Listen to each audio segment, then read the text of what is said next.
Just hang on. Welcome to the First Committee Council of 2019. All members of council are present. Welcome everybody today, and so we're going to begin with the approval of the agenda. Can the clerk please advise if there's any changes to the agenda?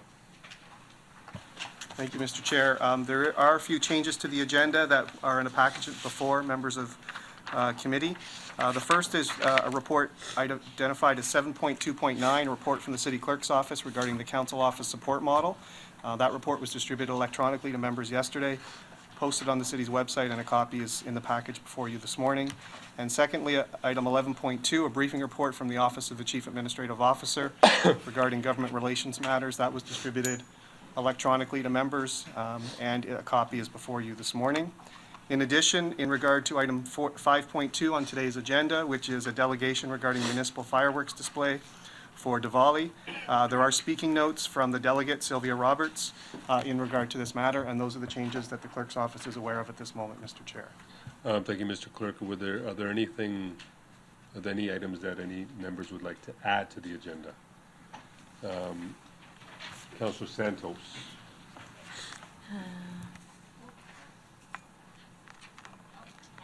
Mic to work. There we go. Perfect. Thank you. Through you, Chair.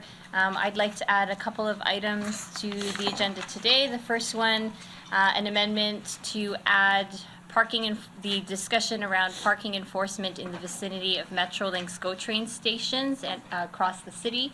That would fall under corporate services. Through you, Chair, to the clerk, the appropriate section. Mr. Chair and Councillor Santos, that would be proposed item 7.3.6. Okay. 7.3.6. And then one other do we need to vote to amend the approval? For you, No? Mr. Okay. Chair, it can be voted on as a package unless members want to vote. We'll individually vote on items. everything at the end. Okay, through you, Chair, I'd also like to amend the agenda to add a discussion item under government relations regarding important feedback and communication with MPs and MPPs. So through you, Mr. Chair, I believe the councillor may have a proposed motion on that as well. And I think that item can be discussed within the context of the existing 11.2 item on the agenda, which is on general government relations matters. Okay, So at that time, if you have a motion, that can be introduced then. thank you. Councilor Vicente. Thank you, Chair.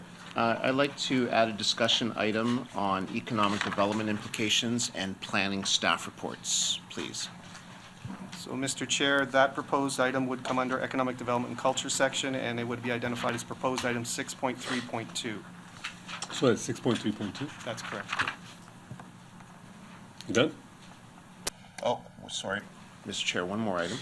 I'd like to suggest that we add item 9.2.3 to the consent agenda. So we'll get to consent and we'll do that. Okay. Thank you. Councilor Fortini. Thank you, through the chair. We just want some added delegations for the Taxi Advisory Committee. They're here to speak, and I want to add it to the agenda. So a delegation in regards to the Taxi Advisory Committee. So, Mr. Chair, that would be proposed item 5.5 in terms of delegations regarding the Taxi Cab Advisory Committee. And do we have the names of the delegations? No. Clerk's office will get them if through the Yes. councillor. Thank you. Councilor Medeiros. Sorry, you done? You done? I'm done. Thank you. Thank you, through the chair. I became aware of an issue trying to rent out Gage Park, that apparently there was some form of decision by a council in 2008, resolution that we were not allowed to rent Gage Park, and they were only going to grandfather a couple events this year. If we can get an update, just discuss this, because I was told when I tried to rent it for an annual barbecue that I do, that we weren't going to be allowed, and apparently that they were enforcing a 2008 decision. So I'd like to have a discussion with council about that. Mr. Chair, that would then come under the Community Services section and would be identified as proposed item, just bear with me, sorry. 9.3.1, Sorry, what was the topic of discussion? Gage Park. Use of Gage Park? So these are the added agenda items, and so we'll just, Yeah. so all in favor of the added agenda items? That carries. We are now at declarations of interest under the Municipal Conflict of Interest Act. Are there any conflicts? Seeing none. We move to the consent agenda. Is there anything that anybody would like to add or remove from the consent agenda? Councilor Vicente. I had earlier mentioned that I would like to add item 9.2.3 to the consent agenda. I believe there may be members of council who would like to keep it out of consent. But if possible, we can add 9.2.3 to the consent agenda. Thank you. Through you, Mr. Chair, for committee's information, 9.2.3 relates to a temporary declaration of surplus, a portion of city lands known as King Knoll Park in Ward 4. We also have listed on today's agenda 5.1, which are possible delegations. Because it's a surplus declaration, we're required to give public notice, so I would maybe ask if we wait until there is, whether or not there are delegates that wish to speak. If they're not, then perhaps at that time it can be approved. Thank you, Mr. Clerk. I'll withdraw the request. So all in favor of, do we gotta ask for approval of the consent agenda, right? All in favor of the consent agenda? Carries. We are now at, so there's no announcements, we're at delegations. We're at 5.1, possible delegations regarding the notice of the intention to temporarily declare surplus a portion of the city-owned lands municipally known as King Knoll in Ward 4. Is anybody here in regards to that? None?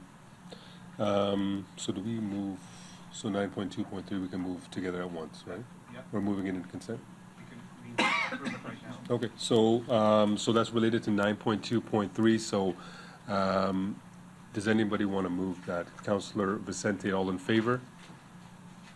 9.2.3 carries. 5.2 is a delegation from Sylvia Roberts regarding municipal fireworks display for Diwali. Do you want to come up? Hello, my name is Sylvia. I am a resident of Ward 3, and so what I've given you is basically my speech. I'm here today asking the city to So I investigate. don't think your mic is on. Oh, is it It not is on? Okay, it is on. Okay, I guess I was just standing a little too far from it. So I am here today asking the city to investigate the merits of holding a municipally run fireworks show on Diwali. I have no personal interest in this. My family's Catholic. I'm here to try to bring Brampton closer together. Noticed living in Brampton that the city is very fragmented, and I want to have more culture events that can help bring us closer together. Brought Diwali to council as I believe it represents an opportunity for the city in terms of being a welcoming event for residents. Due to when the event happens in the fall, the sun sets early, and this means the fireworks show could be done at a reasonable time that families could go to and still have kids at a reasonable hour, even for a weekday. I've looked, and so for this year, for October, it would allow you to do fireworks by 9 o'clock and have it wrapped up by 10. So even for a weekday, your kids are still in bed by 10:30 if you want to have it as a family event. People already currently celebrate the day by lighting fireworks, and many having modest-sized lots to do it in a park, which has its own noise, litter, and safety issue. I know that litter in parks has been a chronic thorn in the city side after Diwali, and so if you have it at a park where the city's doing the fireworks, that could potentially reduce that as well as the backyard issue. The city running it would help provide an outlet for the desire for the fireworks. Culturally, it provided the city with an opportunity for a special event, something that other cities aren't doing. We don't really have any in the GTA that are doing it. I believe Brampton, due to demographics, is well poised to hold such an event. If it grows, it has the potential to become a major regional event, drawing people from across the greater Golden Horseshoe. Even if it doesn't achieve this status, it could still serve as a major event, bring people together, and helping break down cultural silos. I know that was an issue that that was identified in the culture master plan that Bob Darling's department took care of. The event has the aforementioned fireworks. It can also be accompanied by markets, which the city has done and could also do. For financing the event, the city could potentially engage with business communities seeking donors, a better way to get exposure to Brampton's large South Asian community. It's something that would definitely get covered in the South Asian press, and so major donors would most likely be identified. So it would be great for outreach and for visibility for a company. So you could get a number of donors interested in it. For the market, the city could partner with local cultural groups, allowing them the opportunity to fundraise and gain money without the city having to dole it out. I know that a limited amount of funding for groups has been a chronic issue for the city, and people always want more. If you have, they could potentially do booths and use that as a major fundraising event, which could help them generate revenues without it having to come necessarily from the city coffers. To some, this might seem like a large event to go with for embracing the South Asian community, but is it really that far a stretch? Some might find it a touch raucous with the lights and sounds of fireworks, but how different really is that from New Year's Eve or Canada Day celebrations? What about the fact that it moves? That doesn't stop Easter from being a public holiday. The markets, Christmas and fall markets, are an established part of Southern Ontario culture, so how is that really different? To the Hindu and Sikh communities, which make up nearly a third of Brampton, the city undertaking this would be seen as a major step in terms of outreach. Brampton's often talked about in South Asian media, including in India, not just local ethnic media. So this could be an excellent reputation boost for Brampton in all media outlets. I request council direct staff to study the possibility of hosting a fireworks show, what costs it would entail, the potential benefits, how it fits in with the city's culture master plan, and the 2040 vision. Logistically, I believe Chinguacousy Park would make the most sense due to the city having practice with fireworks there. Its central location, good transit access and roads nearby that could handle large volume of traffic. Of course, city staff should also evaluate multiple options for venue, and Gore Meadows could potentially also be viable. And that concludes my presentation. Thank you. We got a couple questions for you. Sylvia, we're going to begin with Councilor Martin Maderos. Thank you through the chair. Thank you, Sylvia, for always your passion and your willingness to come forth and express some of your ideas. I think one of the issues, so if my understanding, you're asking the city to organize a Diwali celebration similar to what we do Canada Day.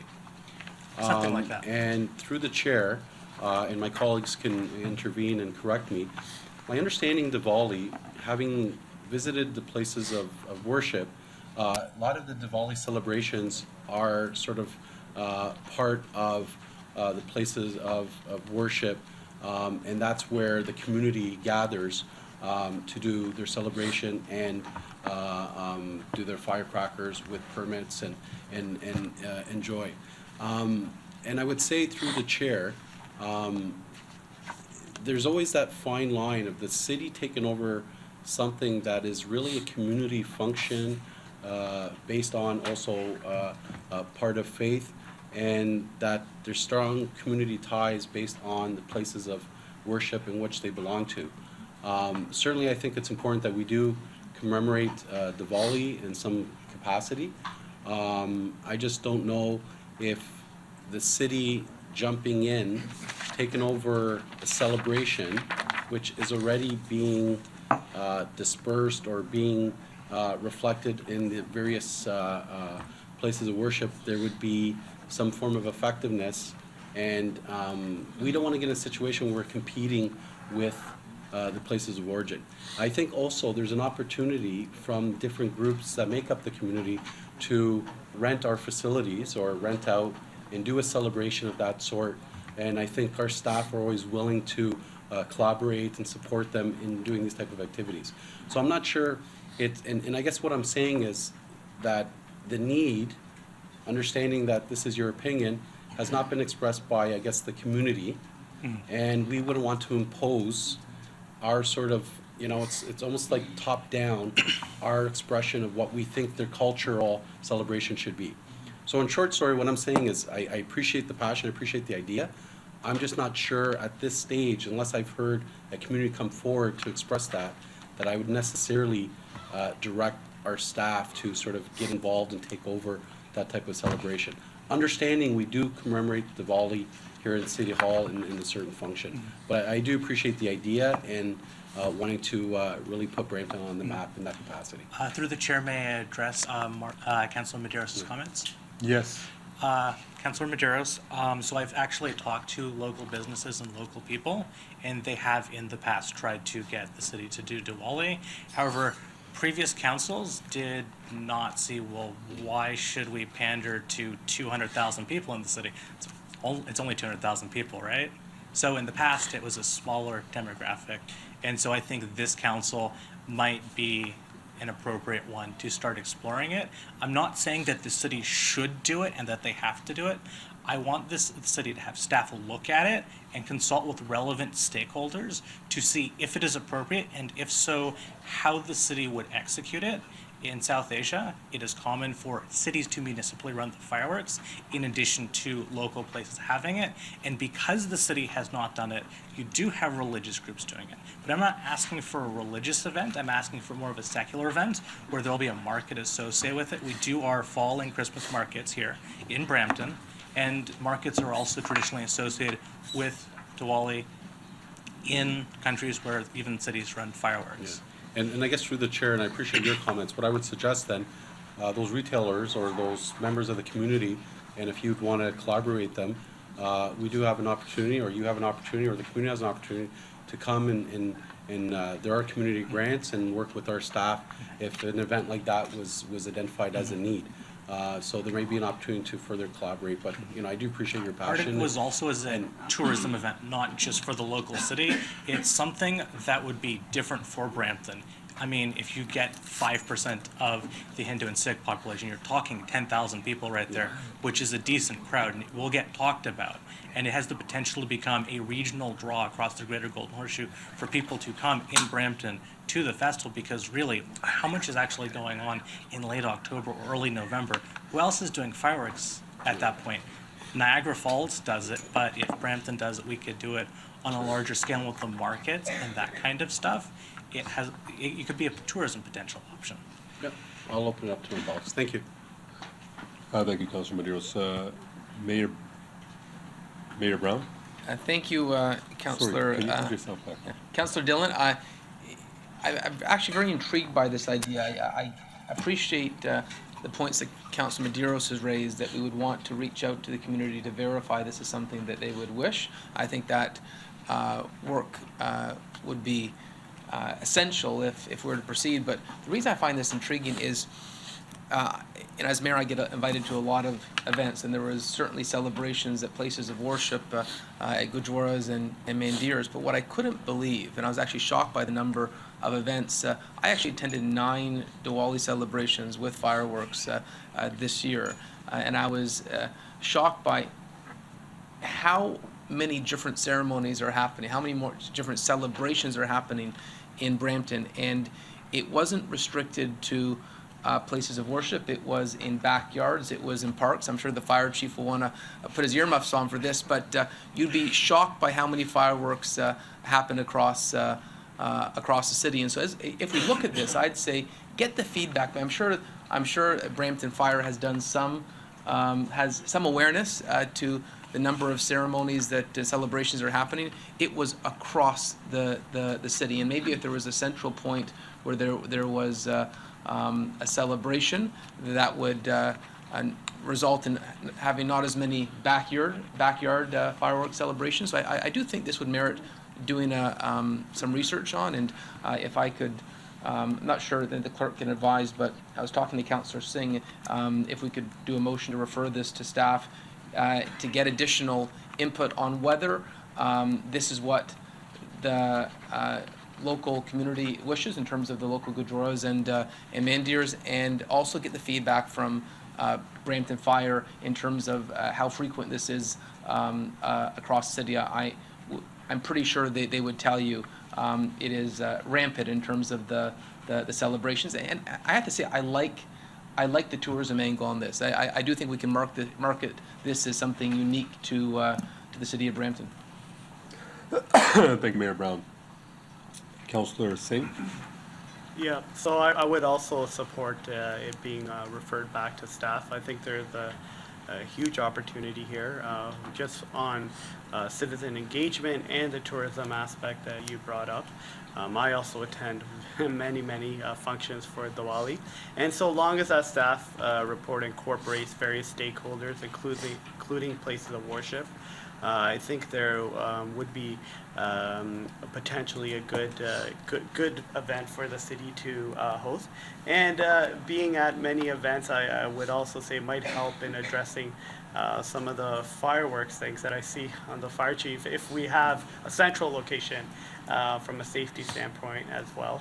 That is something that I get called about, that people are always concerned about the safety around fireworks. And maybe in that report, we could look at potentially having one centralized location for fireworks as well, just to look at that as a potential way to ensure safety, but we also get to celebrate an important festival for many people in this city. Thank you. Thank you, Councilor Singh. Mayor Brown, I'm going to take you off the board. All right, so Councilor Vicente? Sylvia, I want to thank you for bringing this idea to council. I think it's fabulous. I think that from an economic development standpoint, it could have tremendous potential for the city. The city is tightly involved in partnering with a number of groups through the city to put on signature events like the Santa Claus Parade, Ribbon Roll, etc. And I think that this could be another reason for the people of the city of Brampton to gather and have a really, really good time. And it does bring the community together, so I do support having staff look at this and see what all the implications would be and whether or not the community has a support. And having this discussed in the future, there will be opportunities for stakeholders and community members to express whether or not they support this idea and would like to see the city of Brampton do this. Thank you. You know? Thank you so much. And just if I may add a couple of points to this as well. First off, thank you for coming in and delegating. And just a couple quick points as well. I think when we speak about places of worship, I think by default, a lot of the places of worship were the place where fireworks did occur. And I've had a number of conversations with the committees there, and they're mostly against it because of the dangers and the risks involved in terms of the tourism factor. I think that's something that unique that Brampton could do that no other municipality does. And we always speak about our diversity here, but this is potentially a great way to really celebrate it. But at the same time, we can bring in some people from out of town as well to really come and experience what Brampton is, and the potential for sponsorship for it as well, to have maybe stalls there, local businesses participate. Another thing is it'll be in a controlled manner. I've seen some of the fireworks occur on Canada Day and Diwali, and it's almost like sometimes you're in a war zone, quite literally. And so to have it in a controlled manner, I think will be much beneficial. And so in terms of the religious part of it, Diwali is actually the definition of it is this festival of lights. And so we don't necessarily have to tie it to a particular religious group. It could be just a celebration for everybody. The actual meaning behind it is celebration of good over evil. So whatever way anybody wants to interpret that, I think that's pretty universal. And I would support that as well. And so I believe the mayor is moving this for staff to report back. Am I correct? Yeah, through you, Mr. Chair. So the mayor is moving with a friendly amendment from Councillor Singh that the delegation request from Sylvia Roberts be referred to staff for a report back to committee on opportunities and implications, including additional input through community consultation, e.g. places of worship, on the merits of this proposal. All in favor of that motion? Carries. Thank you so much, Sylvia.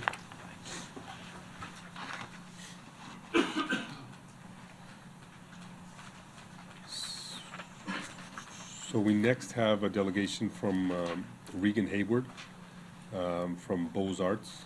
regarding an update on the launch of the new Future Ready Beaux-Arts Brampton and requests to revisit rent and utilities relief time period. Welcome. Good morning. Thank you. My microphone's on? Okay. Good morning, Mayor Brown and members of council. Happy New Year and congratulations once again on your formation of the new council. My name is Regan Hayward. I'm the Executive Director of Beaux-Arts Brampton. It's a not-for-profit artist-run center serving the Brampton arts community and the cultural audiences of Brampton for 17 years as of the end of this month. I'm here today to give a short presentation, and it's threefold. One, I wanted to introduce or reintroduce Beaux-Arts Brampton, who we are and why we exist. I also wanted to give an update on our efforts to become future ready in the last year, and also to ask council to continue the municipal support that we were so very grateful to receive in 2018 in terms of rent and utility relief. If I may take hold of this clicker, I would like to get right to a short video to introduce who we are. Beaux-Arts Brampton is important to me because it's important to so many people. It's an opportunity for artists like myself to make a home for their business and let it grow. They give local talent and creatives like myself a place to showcase and develop their craft.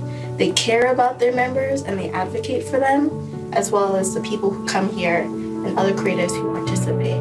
It's given me a community after university where I can still engage with other creatives, continue to learn my craft, and learn new techniques and ways to engage with Brampton and the art scene still. Clients fly me around the country to shoot video for them or do photography for them. And I wouldn't have been here without having access to a place like Beaux-Arts to get me started. I can come in here and exercise my creativity, let my imagination play, and I can come in and collaborate with other artists and creatives. We can share ideas, help each other's work out, and gain new perspectives. It's a creative breeding ground for ideas that you can't find anywhere else in the city.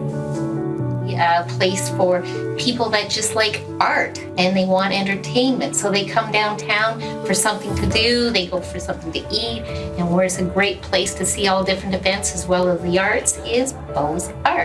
It's a platform where I can show my work, but it's also a space where I can engage in other creatives or people who appreciate our work. Beaux-Arts Brampton to me is kind of like a home away from home.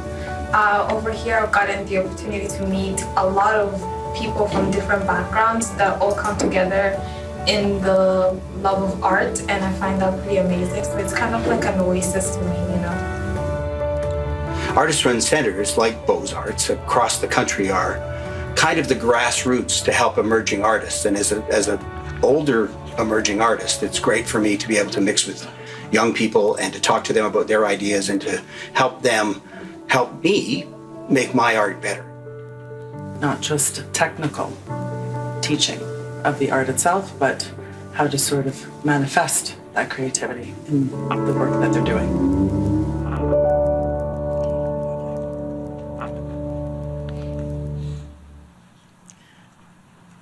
I think that's a great example of who we are and why we exist, and also today to share some updates on the work that we've done to be future ready. Beaux-Arts Brampton in the last year has served over 200 artists, which is an increase of about 10% from the year before. We've also managed to increase our patrons to our free art galleries. Over 13,000 people came through our doors in 2018, along with the increase of numbers in our social media, as well as our website visitors. We continue to work with the artist-run centers and collectives of Ontario. They're a great guiding force in establishing the new way of operating in the art world overall. Some of examples of our new programs that we've instituted, one in particularly would be a recent Art Beat Brampton that we launched in October of 2018. With a 4-week runway, we managed to have over 90 people attend, and local businesses were involved as well as artists doing live painting on location. Some of the partnerships that we've secured and we work actively with from our community, notably Monstrosity and Monster Creative. We've also partnered with Sikh Heritage Foundation, Brampton Folk Club, Broadening Horizons, and the Live Art Competition, to name a few. We are a membership-driven organization and continue to be. We have increased our numbers over the last 2 years, 25%. We're continuing to put our efforts toward growing that membership. The reason why membership matters is because we are an organization, a bricks and mortar space that offers preferred rates to members. We offer arts-specific guidance support, and of course, our platform is somewhere where we can offer social integration amongst our multicultural membership and audiences. So why support us? Support us because we're an arts service organization with a known brand that offers the much-needed unique support for artists working in the creative economy, and also because we are diligently working toward being future-ready, and that looks like having new specialized programs and ongoing year-round support of artists working daily.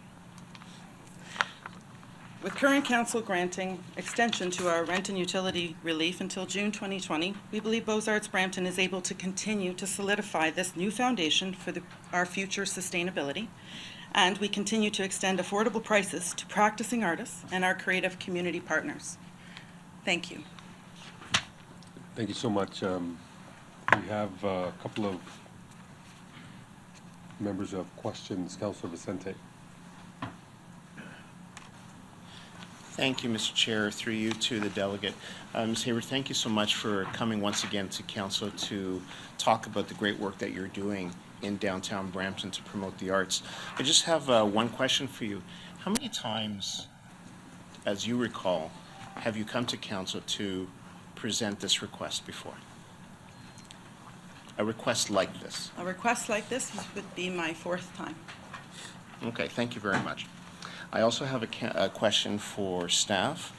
Can you confirm that Beaux-Arts has been here several times, and what has the city in those instances done when this request was presented to council? So through the chair, as you're aware, council, we've had a great relationship with Beaux-Arts through the Culture Master Plan. They were sort of instrumental in supporting us as we took this forward. So council, in my records, they came to on rent relief. They came back in September 2017, and it went till June of 2018, and then they came back at that time, June 2018, and the council of the day provided till the end of 2018, December. So we have a total of now they get a rent relief subsidy for the rent, but the total for the first one was $43,000, and the second one was the total is $57,000 since June. Now these are just estimates because, and the challenge is it's a very, very old building. The utilities in the building and the heating and hydro and so forth is very costly, and that was a challenge for Beaux-Arts. But they've been in our records twice to see this, and we've also done some great work with them, and they've also supported our some of our public art programs that we're doing as well. And through you, Mr. Chair, to staff, in all those instances, the city approved the request? Correct. Okay. I understand that that block is listed for sale. Is that something that we should be thinking about as we consider this request? If I may, through the chair. So the councillor is correct. The Heritage Theatre block is back for sale with anticipated closing the end of Q1 2019. So we will be back in front of council with the results of that public offering. It's something that we for sure have to keep in mind. It's something that we've always kept in mind in terms of the future of not only Beaux-Arts, but also the BIA, which is part of that, the tenants within that block. So we certainly do have to keep that in mind. Thank you. And so, Mr. Chair, I've seen Beaux-Arts come time and time again to present this request, and staff has confirmed this request has always been approved in the past. We're in a transition period now because we're in the process of developing our next steps for the Arts and Culture Master Plan, and I think that we could save a lot of time and keep staff focused on developing those next steps by, I think, waiving the procedural rules today and just approving this request now and ratifying it at the next meeting of council. So that would be my request. That's it, thank you. Councilor Santos. Through you, Chair, thank you, Regan and Beaux Arts, for the work you do on behalf of the arts community in our city. My son, actually, he is registered, and I paid for his classes to take art classes at Beaux Arts. And on the first day of class, on the 12th, the room was packed with young students being taught by Danielle Easter on a local artist on how to become better artists at young ages. And so I'm very supportive of Beaux Arts and what you do, and I support the comments that Councillor Vicente has made. Sustainable operational costs in the arts community is an ongoing stress, and we want some of that stress to be relieved, knowing that you have some level of support from the city. And so if we could save some time in the procedure and the process, I support Councillor Vicente's request. Thank you both. Thank you very much, through you, Chair. Welcome. Thank you for presenting. I'm at Beaux Arts a fair bit whenever you guys have your shows, and I'm a supporter of local artists. The one thing that you haven't elaborated on here, and I know in speaking to you, you have one, but it says you're asking for us to continue this to 2020 until you have your sustainable plan of your own in place. Correct. What is that plan? Wonderful. That plan is twofold. One, we have a new board of directors that we've brought into Beaux Arts Brampton that have a new vision. We're developing a strategic plan right now. We're almost completed. And that is in significant alignment with Ontario Arts Council. Ontario Arts Council has revamped their granting streams, and they announced it in 2017. At that time, Beaux Arts was not in established shape operationally with any kind of municipal support, so we were ineligible at that time. It's a 3-year program whereby the province takes on arts organizations and shepherds them over a 3-year period and offers them operational funding. So we are working diligently toward that, meeting all of the criteria that an arts organization needs to meet in order to be eligible in the running to be granted that with the province, with Ontario Arts Council. So that is what our long-term view is with respects to sustainability. But I will say this, that when I had approached Ontario Arts Council back in late 2016, maybe January 2017, one of their directional advice to me was that I needed to come to my municipality and build that relationship and to secure certain things, not all things, but certain things to establish its operation, its worth and value to the arts community and the cultural audience. So I think we've been trying to do that over the last 3 years.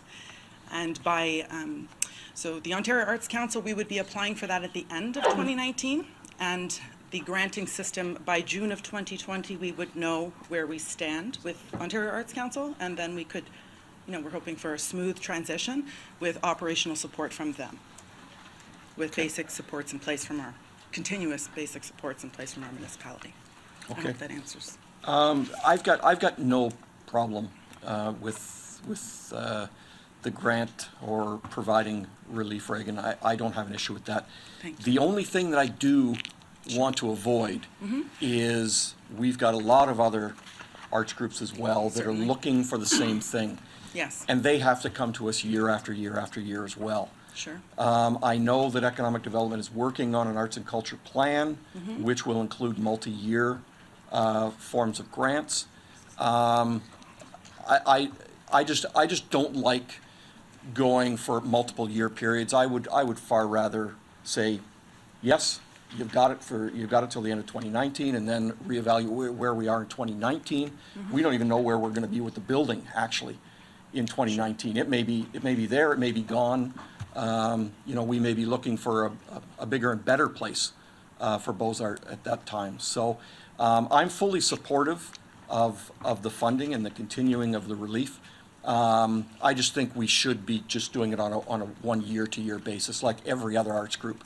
has to come here as well. But So- again, I'm fully supportive of it. I appreciate that, and just for consideration, I appreciate that there's other, my background, I'll say, is before Beaux-Arts Brampton, I was with the Brampton Arts Council in the last 3 years of its life, so I can certainly appreciate all the needs across the board in the arts community.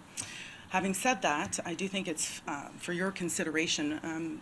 Beaux-Arts Brampton has not been successful with securing any kind of community granting in the last 2 years because we did not meet the criteria set forth by our city.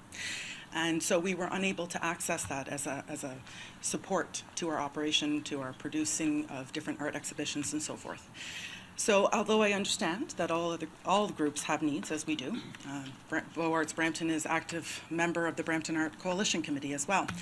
I do think that in Beaux-Arts' case, because we were ineligible for community support through the community grant program through no fault of our own, that maybe that be taken into consideration somewhat with respects to our request on this rent relief and utility request. Because it is, having a duration of time, as I said, the specific ask is for June 2020 because it's in alignment for what our sustainability targets are with Ontario Arts Council. It allows us, our attention, to be specifically where it needs to be, which is on obtaining and achieving that next level. Yeah, no, I fully understand. With provincial support. Yeah, right? are you currently on till June of 2019? Or is your funding over now? It's over now. It was over effective December 2018. Okay. So I Because asked again, for- I'm fully in favor of carrying this on Okay. for the next year.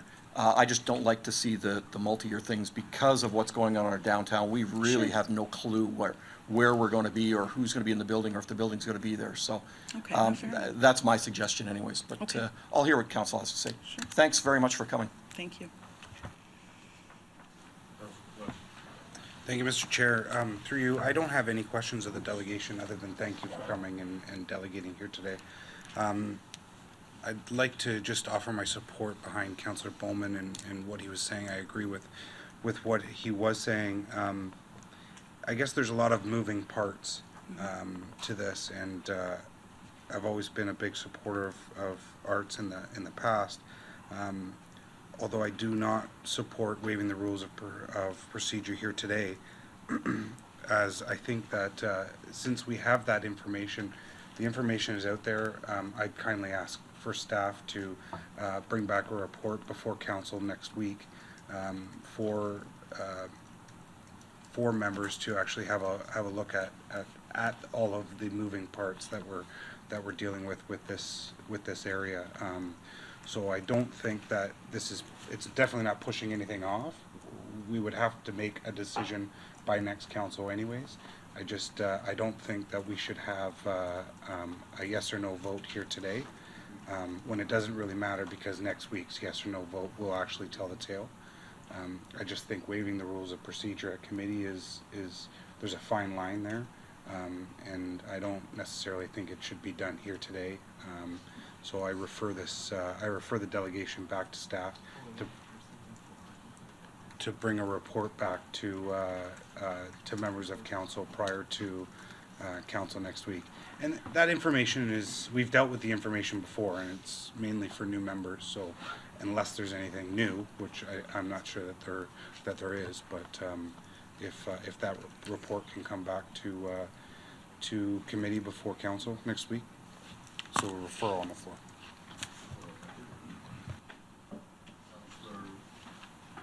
Willens. Speaking to the referral, there's now a referral on the floor. Okay. Speaking to the referral, I agree with Councilor Brushy and Councilor Bowman and Councilor Vicentian to a point. Thank you for coming anyway, but I guess speaking to the referral, my question is to, I guess, Al. If you said it closes 2019, Q1? Through the chair, I want to say that, I don't have the information in front of me, but I want to say it either closes the end of January or the end of February for offers to be submitted to the city for consideration. Okay, and if it does close and there is an offer, what would you think the time frame would be till somebody would actually take ownership? So through the chair, what we've always said, and we committed to Beaux-Arts and the BIA from the very start, is if the city is successful in finding someone to purchase the theater block, and depending on those redevelopment plans, we would work with both Beaux-Arts and the BIA to find them acceptable alternative arrangements for their facility. Okay. And their programming, so we would not leave them in a lurch and have them hanging. We would work with them to make sure that they would continue to be able to offer the services. Okay, I'm glad to hear that, and I guess speaking to the full, I agree with Council Palacio, this is something that we should wait for a report back from staff next week, because it is only a week, so. Okay, thank you. Thanks for coming, Megan. You want to give that up? So there are no other speakers, and I do believe there's a referral on the floor. Is that correct? So through you, Mr. Chair, members of committee, so Councilor Visante has moved a motion, but that motion would have required a waiver of the procedure bylaw, but it has been superseded by Councilor Palacios' motion, which is a referral. So the motion on the floor currently is that that the delegation request be referred to staff for a report to council on January 23rd in regard to the Beaux-Arts Brampton request, and the following motion from Councilor Visante, which reads that the request from Beaux-Arts Brampton for extension of rent and utility relief for 2019 only be approved, subject to the condition that the city retains the right to dispose of the property at any time as may be required by the city. So the motion's on the floor. We do have another speaker speaking to the motion, Councilor Medeiros. Well, through the chair just said motion. Do we have a referral on the Sorry, floor, City referral. Clerk? Referral. Referrals on the, so just I guess to, thank you, Regan. In terms of timing, I think regardless, it would have to be ratified at council. Does that meet the needs of Beaux-Arts in terms of waiting an extra week, or? That's fine, yeah, absolutely. Yeah, We that's have good. a deferral in place with the, Yeah, Sure. and just lastly, you know, I've come to know, as Councillor Bowman talked about, how significant a partner Beaux-Arts has been. You know, it is the system, and I appreciate all the efforts that you're doing, because it's not easy for your organization in terms of that predictability when you're trying to you know, change a paradigm and be more sustainable. But the contribution to the city and what you do is not just in the events, the collaboration, the way that you support the arts community. You know, we don't know to the depthness, and we can appreciate all the work that goes behind the scenes and all the sort of programs that you do. I know my kids have been in some of the programs at Beaux-Arts, and certainly your community contribution really goes beyond what you come here to ask for. And it's unfortunate this relation constantly having to come to us in this capacity, because I know every effort's being made to make it more sustainable. And you know, what would happen to our city if we lost Beaux-Arts? And that certainly to me is you know, something that I don't think that we want to contemplate, and that's why. But you know, I will support the referral. But you know, I do appreciate all the work that you do for the city and the important partnership that you bring to the city. And I'm sure staff, and I guess through the chair, and I guess in part of the report, you know, the reciprocity opportunity in terms of how can we work with Beaux-Arts, understanding we support them in this way, and how can we engage with them further, where you know, certainly we know how we benefit, but is there opportunities for other sort of collaborations in some of our events at Beaux-Arts, some form of, you know, further collaboration to be able to promote Beaux-Arts at the same time, and at the same time for us to benefit and get access to, you know, such wonderful artists and wonderful arts community. I don't know exactly what I'm articulating, but it's just, yeah, I'll through the chair. Go ahead, Bob. Through the chair, thank you, Councilor Medeiros. You're absolutely right. They are a very important partner to our downtown, but also to our city. And I think we have started that relationship. We looked at the public art program in City Hall, and having Beaux-Arts be the ones that would be sort of the administrators of it, because they're tied into that. So we have, working closely with our team in Victoria Mountain and Kelly Stall, we have started to really build a good relationship, and we do understand the value of them, but you're absolutely right. And they're also part of some of our events that we've talked about, and they've also, through the Culture Master Plan, they were a very good partner in us, because they are also opened their doors for us to be able to come into their space and talk to artists. So as we go forward, as we're developing the Culture Master Plan with the next Arts Alliance or Arts Council, we need to work closely with Beaux-Arts and their team, because all the artists are somewhat housed in that facility. Excellent. So we appreciate your comments. Thank you very much. Councilor Vicente. Thank you. Through you, Chair, to the delegation. Ms. Hayward, I think that you're hearing loud and clear that this council supports you and that we support moving the city forward in terms of the arts and culture community. Given that through Councillor Peleshi's intervention that we will be seeing this report next week, I would support the referral motion. I will withdraw my motion to have the decision made today. Thank you. Thank you very much. So there's no other speakers on the list, and there's a referral motion on the floor. And so, anything else we can vote on that? It's a voting on a referral, Mr. Chair. So all in favor of the referral motion? That carries. Thank you so much.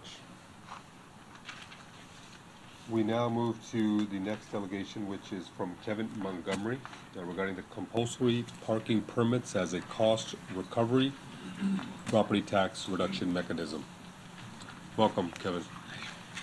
Good morning, Council.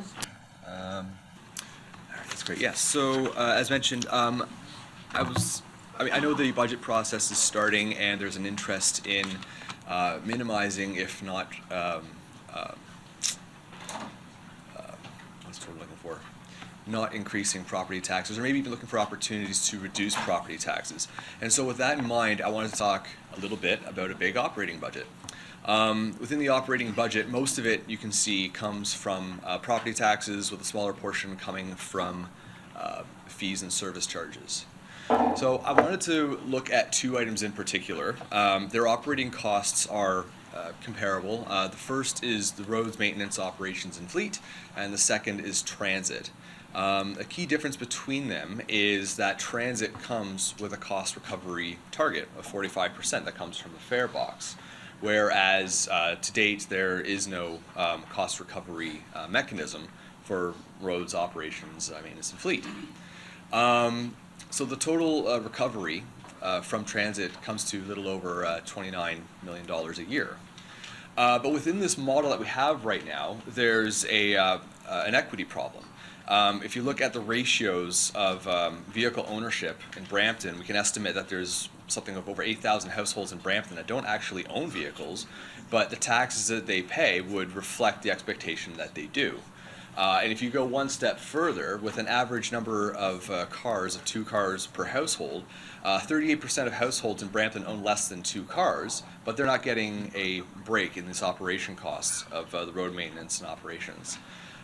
Further, 18% of Brampton households own more than 2 cars. They don't necessarily contribute more towards those costs. So in November, there's a bold point that I want to make here. In a report to committee, there was a statement about user fee adjustments helping to alleviate the impact on the property tax rate.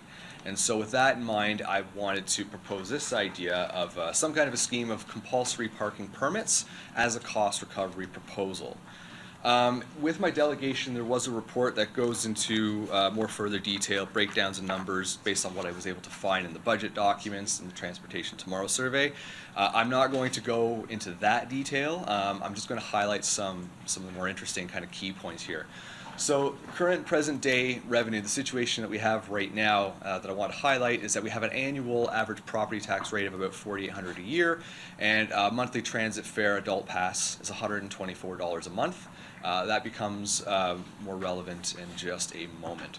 Another thing to consider is that in all the cost models that I've included here, it does not change the total projected revenue for the city. This is entirely about adjusting how that revenue is acquired and redistributing it.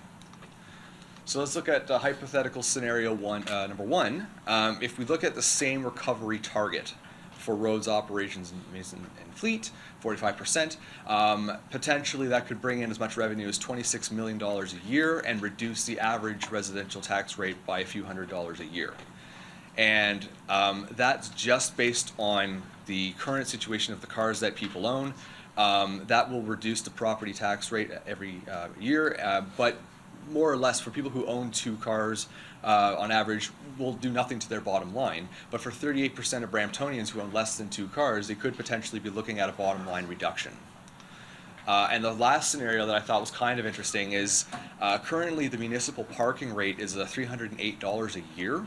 With the economy of scale, the sheer number of cars that people own in Brampton, that can generate tens of millions of dollars that could well surpass the operation costs of roads maintenance operations in the fleet.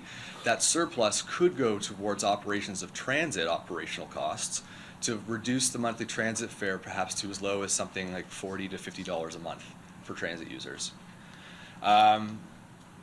Also, by externalizing the costs of roads maintenance operations and fleet, there could be opportunities to extend programs to businesses to remit costs through parking towards their own property taxes.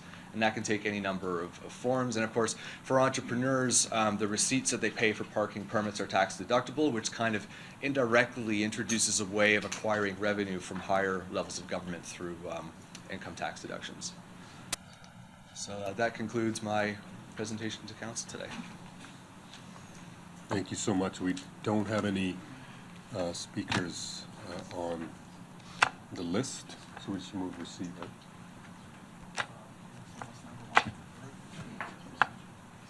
Is there anybody who wants to speak to this? We have no speakers. Councillor Santos is actually on. Trying to pull up my note. Because thank you, through you, Chair. I did read your report, Kevin. Thank you very much. I just like to refer this to staff to consider as we get into the budget process and take a look at our revenue options. So it's a It's a referral. referral to staff. You got that? So there's a referral on the floor. All those in favor? Sorry, Councillor Singh? Thank you, and through you, Chair. Yeah, I think there's some good ideas in there, and they're worth definitely exploring. Just to be clear, you're asking every car to register in Brampton? Or? Correct. Okay. Did you ever consider the option, maybe some cities have, because a lot of our cars park on the street, just to maybe sort of wait for permits to allow street parking. Do you look at anything like that? So we're not getting everybody. If you have the 2 cars for your house and it's designated for 2, that's okay. But if you have a basement permit for rent and you have additional cars, and instead of causing other issues, we just provide permits for street parking. There we're making revenue. And do you look at any of that or no? Well, I mean, insofar as preparing this report and Yeah. looking for sort of similar examples that might already exist, Okay. Certainly there's already a method in place for requesting parking permission on the streets. Yes. There's also a system in place for requesting a permit for oversized vehicles. Yeah. So, I mean, this could go any number of ways. I'm Yeah. pleased that Councillor Santos has proposed a referral motion that Yeah. perhaps staff can come back with, Yeah. with more insight into that. Really, my intention was, to the best of my ability, propose just a business case Okay. for how much revenue this could potentially generate just at sheer economy of scale Okay. and reduce property taxes. Okay, and maybe in that report, if we could look at sort of what I'm saying regarding additional cars for street parking. I know there's exemptions for a certain amount of time, but I'm saying for a yearly exemption. And if that makes sense, it might not even make sense. So I'd ask staff to look at that as well. Thank you. Councillor Vicente. Thank you, Chair. Through you to Mr. Montgomery. So, Mr. Montgomery, essentially, this proposal would be revenue neutral for any individual who owns 2 vehicles, because essentially the tax that they would, or the fee that they would pay to own the vehicle within the limits of the city of Brampton would be offset by a relief that happens on their property tax. Is that correct? That's the intent, yes, absolutely. Okay, and so this, as you stated, could really be a big generator for the city of Brampton, is revenue neutral, is progressive, encourages more people to not own as many cars, and for those of us who on average have just 2 vehicles, has no economic impact. Correct. Thank you. Thank you so much, Councillor Vicente, and I think we do have a move the referral. Councillor Santos moved the referral, so it's on the floor. All in favor? Carries. Thanks so much, Mr. Montgomery. And so we're moving on to 5.5, which was an added delegation. Mr. Narinder Pandher, who wants to speak on the Taxi Advisory Committee. Mr. Pandher? Welcome, and you have 5 minutes to speak. Okay. Good morning to the mayor and to all the councils. And thanks for giving me 1 minute to speak. And as you aware, the city of Brampton issued license for Uber and Lyft. As a result of this, the taxi cab industry has suffered significant financial loss.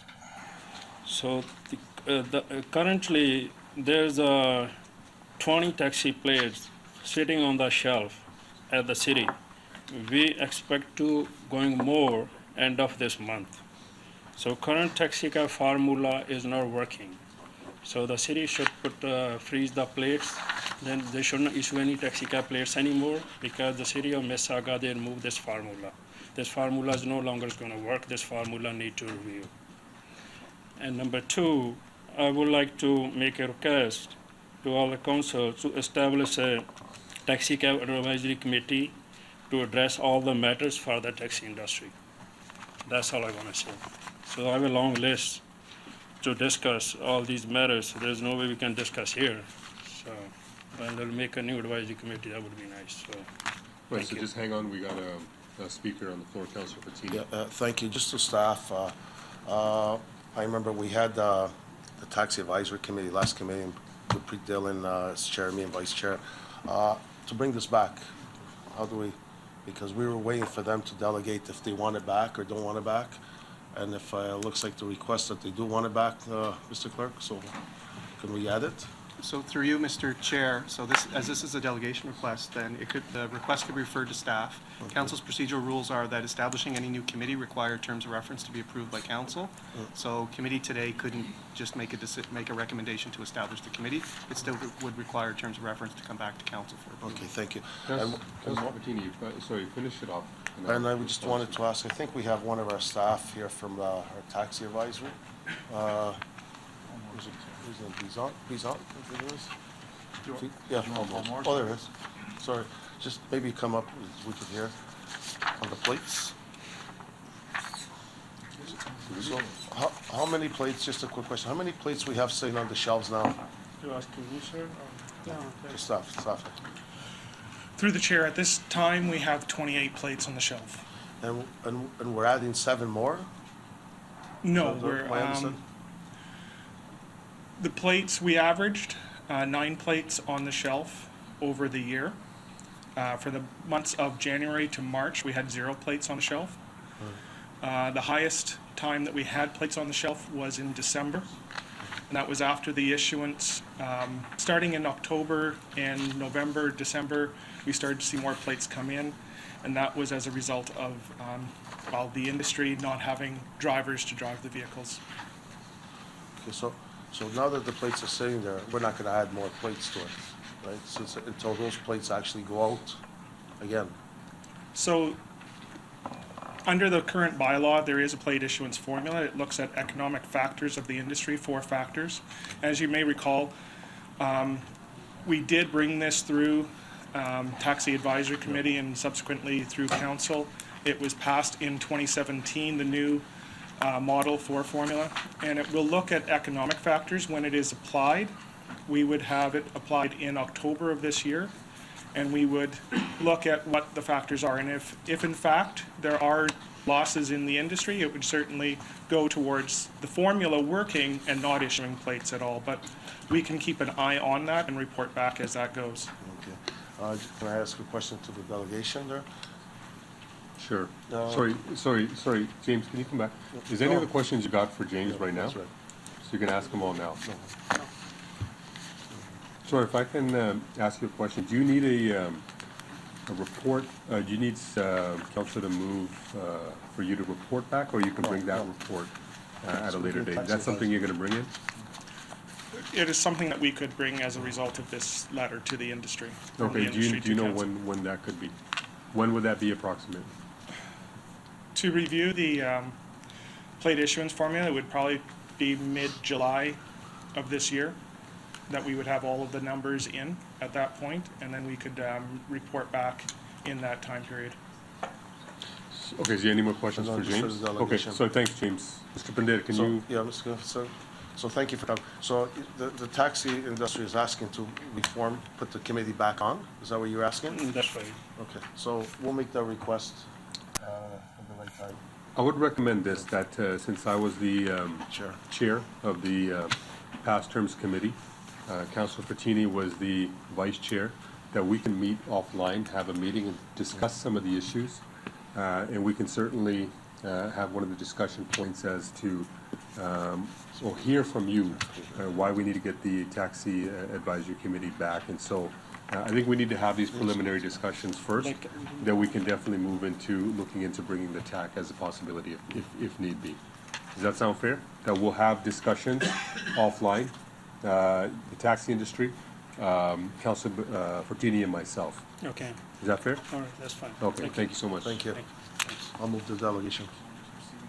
We're just receiving the delegation, and Councilor Fortini moves it. All in favor? Passes. Thanks so much, Mr. Pandit. So that concludes the delegations. We now move on to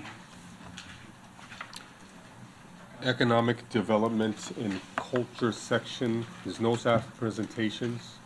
There's no reports. And we have 6.3.1, other new business at the request of Councilor Santos regarding the Chang School of Continuing Education. Okay. On the board? I'm on board, yeah.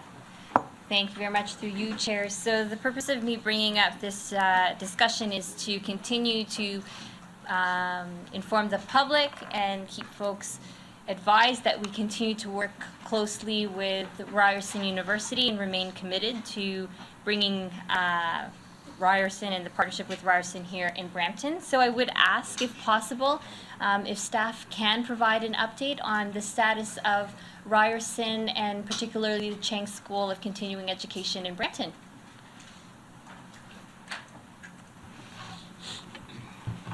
Thank you through you, Mr. Chair. So there's been a number of things that have been happening on the university front over the past month or so.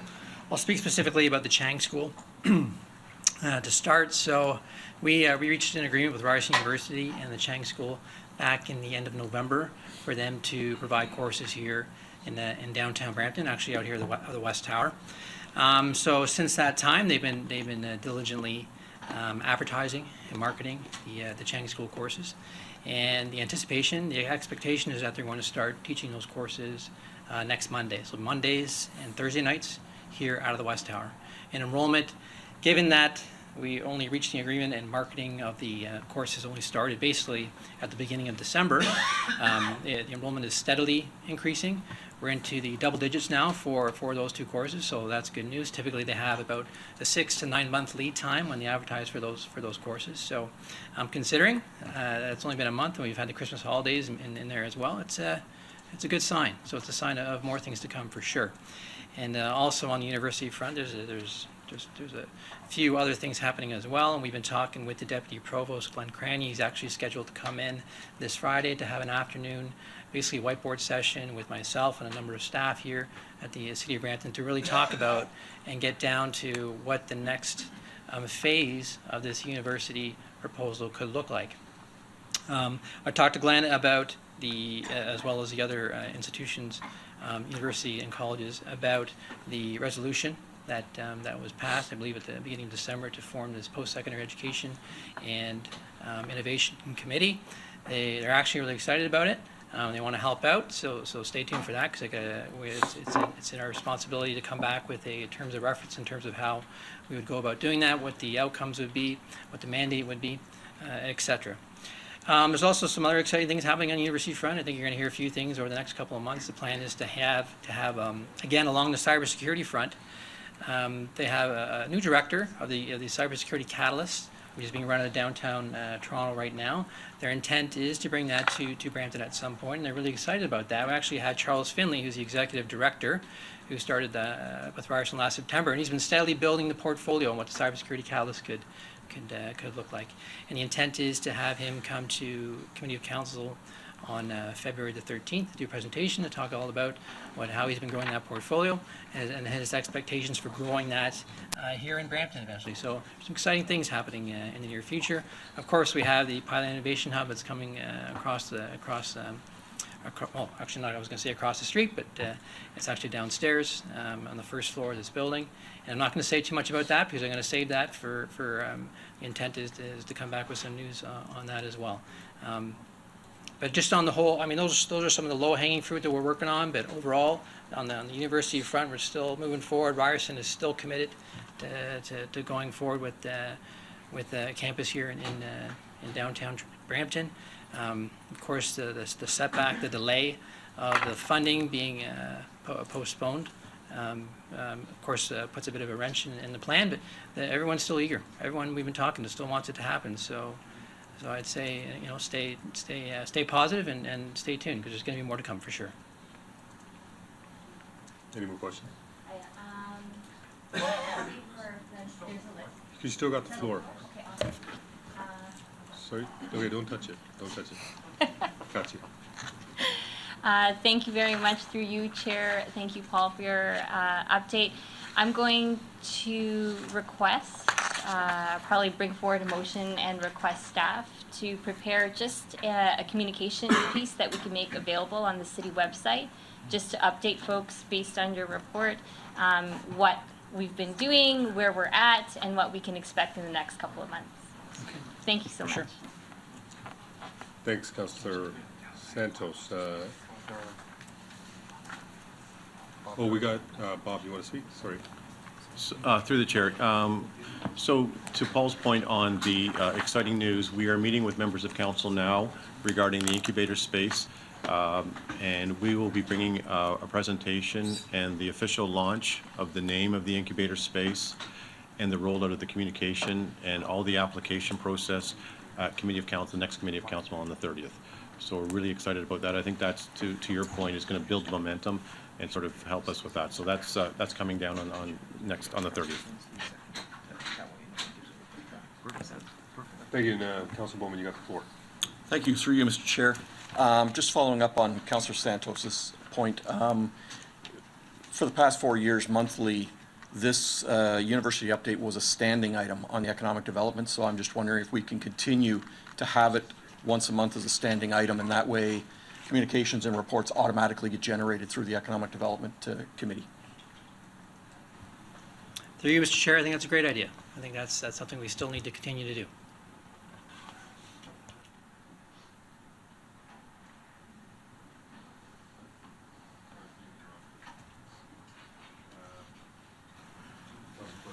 So, Councillor Bowman, I don't know if you're reading my notes or not, but I don't know if it's a separate motion or it can be attached as a friendly amendment to Councillor Santos' motion that she's putting forward.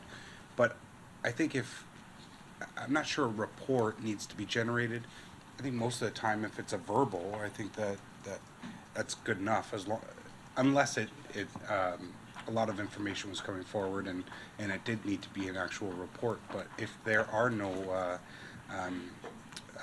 updates or anything like that, I think a verbal, nothing new, or if there are some slight changes, then a verbal discussion would be okay. But a standing item on economic development committees, I think it's a good idea.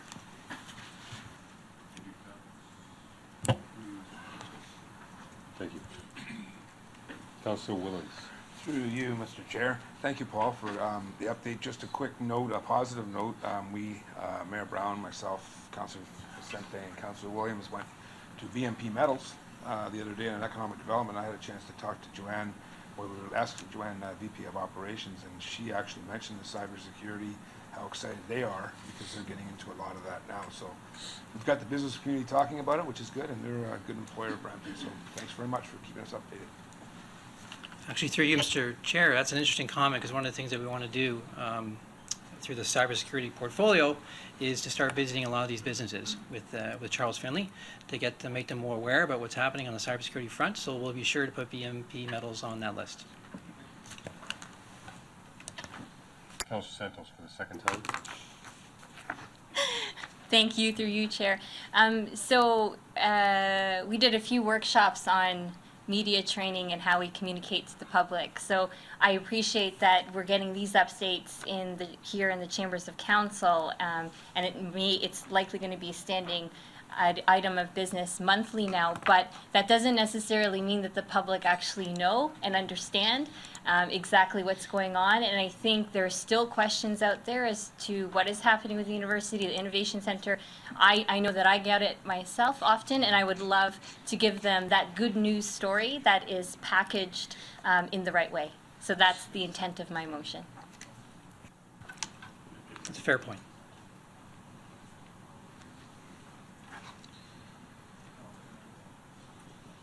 We done?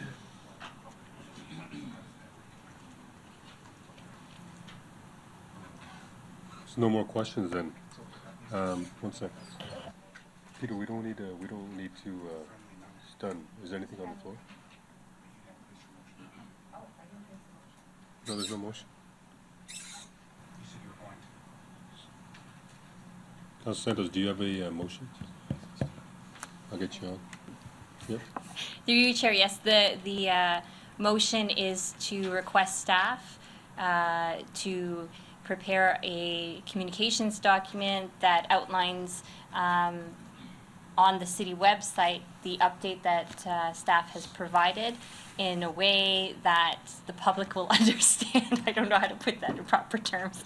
And also to have a standing item on the agenda for an update regarding the university and innovation file as it was before in the last term. So to speak into the motion, would that require some type of release, or is that an update you're looking for on the website? I think thank you, Chair. A press release probably would suffice, or an update or a statement from the city as to the status of innovation in post-secondary in Brampton. So there's a motion on the floor. Speaking to the motion, Councillor Bowman. Thank you. Through you, Mr. Chair, speaking to the motion. Councillor Santos, are you asking for our comms department to do that, or are you asking for ECDEV to put forward that? I would love for them to work together to come up with something that makes sense. Ideally, ECDEV and StratCom will come up with the right packaging. Obviously, ECDEV has the information and details from the update today. StratCom has the skills to make it more consumable for the public. Okay. So can you just clarify then what you want to do then, exactly, specifically? Thank you, through you, Chair. So if So economic... can you get on the board? Is your mic on? Yes. Oh, is it? So All right. ideally, what would happen is for ECDEV to work together with StratCom with a communications update in whatever form you've seen appropriate that will communicate to the public the status and what we are doing on the innovation and post-secondary file. Do you need further clarification? Are you In good with whatever, in the form of a press release, put it on the website. Through So you, Mr. Chair. I see some nodding. So you're from CAO Qatari. Through the chair, that's clear and well, actually. Okay, thank So we're you. clear with that. So the motion is on the floor. There's no other speakers to that. All in favor? That's carried. We do have an added item to the economic development portion, and that is 6.3.2, economic development implications, and I believe is Councilor Vicente. Can you press the button? Got you. Thank you, Mr. Chair. Just some comments and observations. As we continue to do the work over the next few years, and we are being presented with development and planning reports on an ongoing basis, one of the things that I've identified just on a personal level in the planning and development reports is there is a lack of a comment or a statement from the point of view and the perspective of economic development. We see planning and development reports that involve a lot of input from a lot of different agencies, whether it's the phone companies or experts. But I think we're missing an important component in terms of what is the jobs implications or impact of a particular development proposal. So I'd like to put forward a motion that I believe will address this and will be very helpful for us going forward as we make decisions on various development projects. And so the motion is on your screen, and it's whereas the City of Brampton has approved an Economic Development Master Plan, and whereas the Economic Development Master Plan sets forth a mission to create a business community and business climate in Brampton that supports the creation of more than 140,000 net new local jobs over the next 20 years, with at least 60% of residents working within the community, and whereas planning and development projects can have impacts on job creation. Therefore, be it resolved that Economic Development Services staff be directed to include an Economic Development Implications section in future planning reports that reviews significant projects for consistency with the Economic Development Master Plan and highlights some of the key development attributes of those projects. And I open it up to the floor for your comments and discussion. Thank you, Mr. Chair. Thank you. So there's a motion on the floor. Councillor Madero, speaking to the motion. Thank you. Through the chair, I think first I'd probably go over to our Commissioner of Planning to comment. My concern or making a decision today, unless you've had the opportunity to consult with our planning commissioner and our economic development folks, my whole concern would be around the circulation of the reports and the expertise to comment on it. And I just don't know, and I'm sure a lot of that consideration is already in the application. So I'll just, the Commissioner of Planning, if he can just make some comments. Through you, Mr. Chair. Mr. Darling and I have spoken about this, in fact, in light of the fact that we do have an Economic Development Master Plan. And in fact, some of the staff working in economic development right now are registered professional planners, and we do work closely with them on these key files. We think we can accommodate this request, and we think it's a good move forward so that Council has more insight about how these applications might in fact support the Economic Development Master Plan. So we're prepared to move ahead and agree with this. Okay, great. Thank you. Mayor Brown, you want to get on for this? This item, all right. Mayor Brown? I just wanted to say I fully support Councilor Vicente's intention here. I think it should be a no-brainer. Everything we should look at should be through the lens of what the economic impact is, especially given the struggles we have right now to having local employment. And so I believe that every planning decision we made needs to have that lens looked at. This is about jobs. We've been sent a very clear signal that I believe from the residents of Brampton that they want City Council to put an emphasis on job creation. So I think this is very much consistent on the feedback we got in the fall. So I thank Councilor Vicente for putting this forward. I think it's an appropriate step. Councillor Santos. Thank you, through you, Chair. I'm in support of this motion. You know, throughout our campaigns and, you know, up until this day, people are talking about job creation, economic development. And I think, unfortunately, in the past, we got into a habit of forfeiting employment lands for residential. And so having something like this as a filter and a scan to make sure that we understand the economic impact of some of those decisions like that, and vice versa. Like, it would be nice to know what the economic impact is of having a large business park in Brampton, for example. Like, how much that, so I am in support of this motion. So the motion's on the floor. It's on the screen as well. All in favor of it? That passes unanimously. And so I do think there's, Mayor Brown, do you want to speak to it? All right. Thank you, Chair. I have, after discussions with staff, I have a motion we'd like to add. I understand that will require 2/3. Peter Fay will put that on the screen. It's moved by Councillor moved by myself, seconded by Councillor Singh, and let me just explain this. Right now, we have a bit of, we don't have an organized process for corporate events as they relate to cultural events. For example, we have staff are allowed to support us on the Black History Month in February, but even though council has recognized Tamil heritage. Sorry, just gonna cut you off first, Mayor Brown. We're gonna get this added to the agenda, Okay, and we'll sure. get you to speak to that right after that. So we need 2/3, all in favor of adding this to the agenda. That carries. Go ahead. So I will proceed to say the explanation.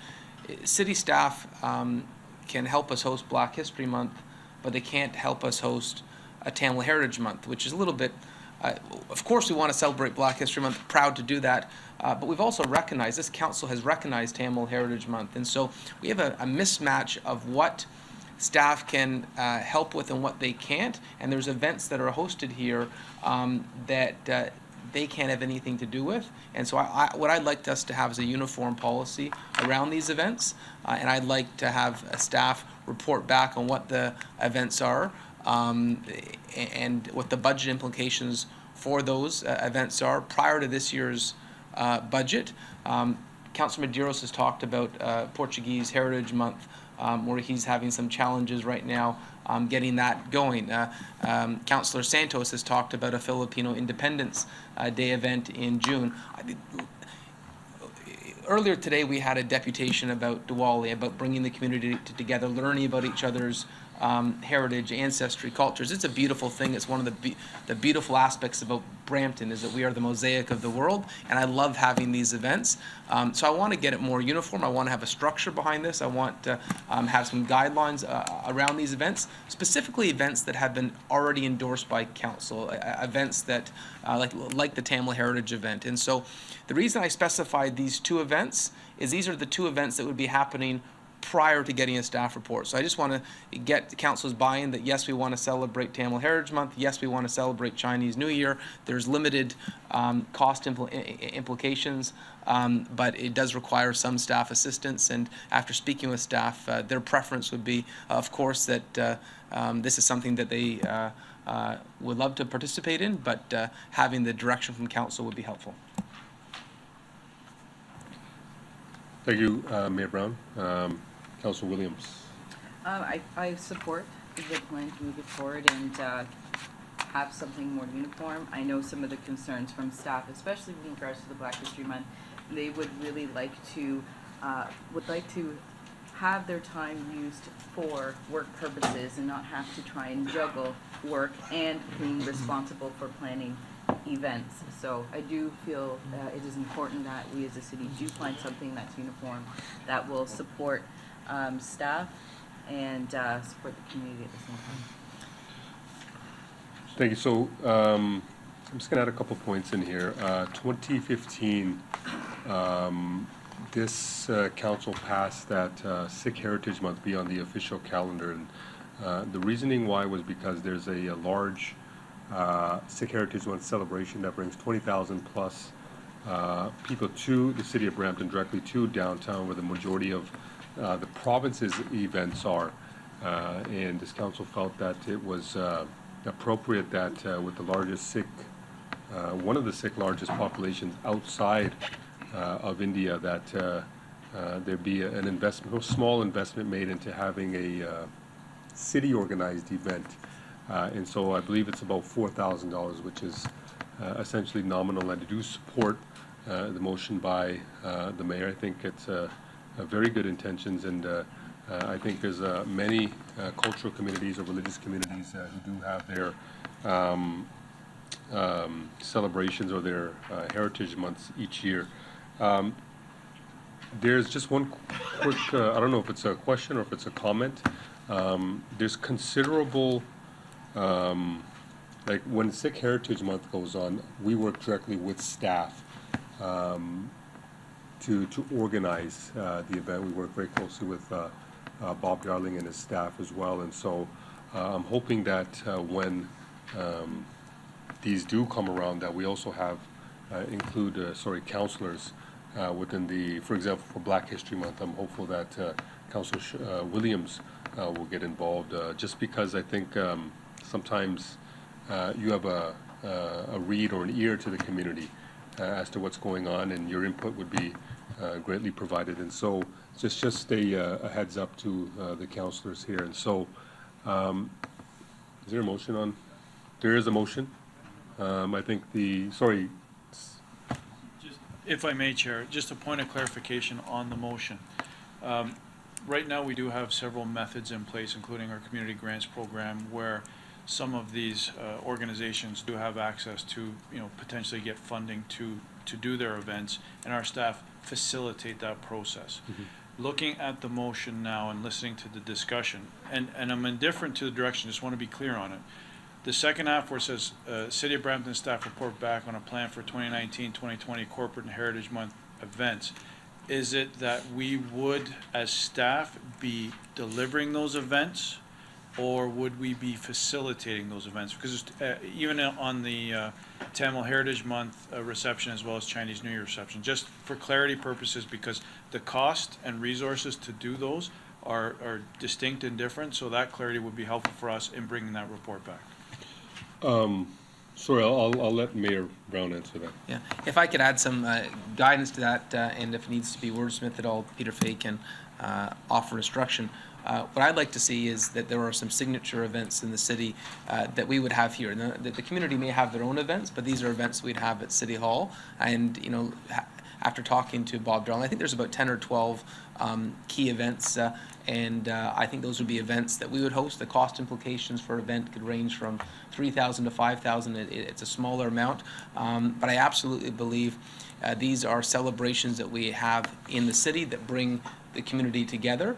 And I would note, I think it would be entirely appropriate, just like Councillor Dillon mentioned, we would hope that Councillor Williams would take a lead on the Black History Month event. We would expect Councillor Medeiros and Vicente to play a lead in organizing the Portuguese Independence Day event. I think we would hope that each councillor could take on a leadership role in one of these events. But what I'd suggest is if we pass a motion, this council passes a motion saying that we want to celebrate Tamil Heritage Month, and then there's no follow-up and we're not actually celebrating it, it's a little bit inconsistent. And so what I'd like to do is to put this back in staff's hand, say how could we go about this? What are the implications? Because I know it's not just having the event here, as Mr. Darling has explained, there's staff resources required. If a member of his team is from cultural staff is helping put this event on, there is a cost implication to that. So just like Black History Month right now is not an official city event. It just happens to be they've chosen to dedicate staff towards that event. That's not on our instructions. We don't have an organized process, and I'd like to get an organized process to these celebrations, and that way it doesn't put staff in an awkward position where they have to make the decision on what events they choose to be involved in. Sorry, if I can pose a question to you, Mayor Brown. So I gave an example of Sikh Heritage Month where it was very, very, I guess it was obvious that we had to do something. We went around, I know Councillor Singh can attest to this, there's a number of city-sponsored and municipal-sponsored events going on around in Ontario, so I think it was appropriate that we had to do one. Just because we wouldn't want them to take it to Mississauga when everything else is happening in Brampton. And so it's become one of the signature events for that month. And so you're asking that staff identify and use their discretion to identify those 10 to 12 events? Or? Yeah, I'd say that would be appropriate, but they could get feedback from council. I think, as I was mentioning before, when that there are events that councillors have already identified. Councillor Medeiros has already identified an interest in doing something special on the Portuguese front. Councillor Santos has already identified something. Get some feedback from council, and I think as long as you get this back to us before March, we can have a plan going forward. The only two events that we don't have time to do that on is Chinese New Year and Tamil Heritage. Thank you. We got Councillor Fleshy next. Councillor Medeiros saw me. Oh, so you were on? Okay, so we're gonna go. So you want to get back on? Yeah, through the chair, and I also thank the mayor for bringing this forward.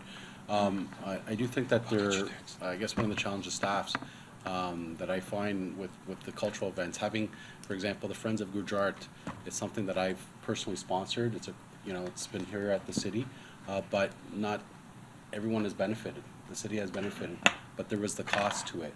It was also an organization driven.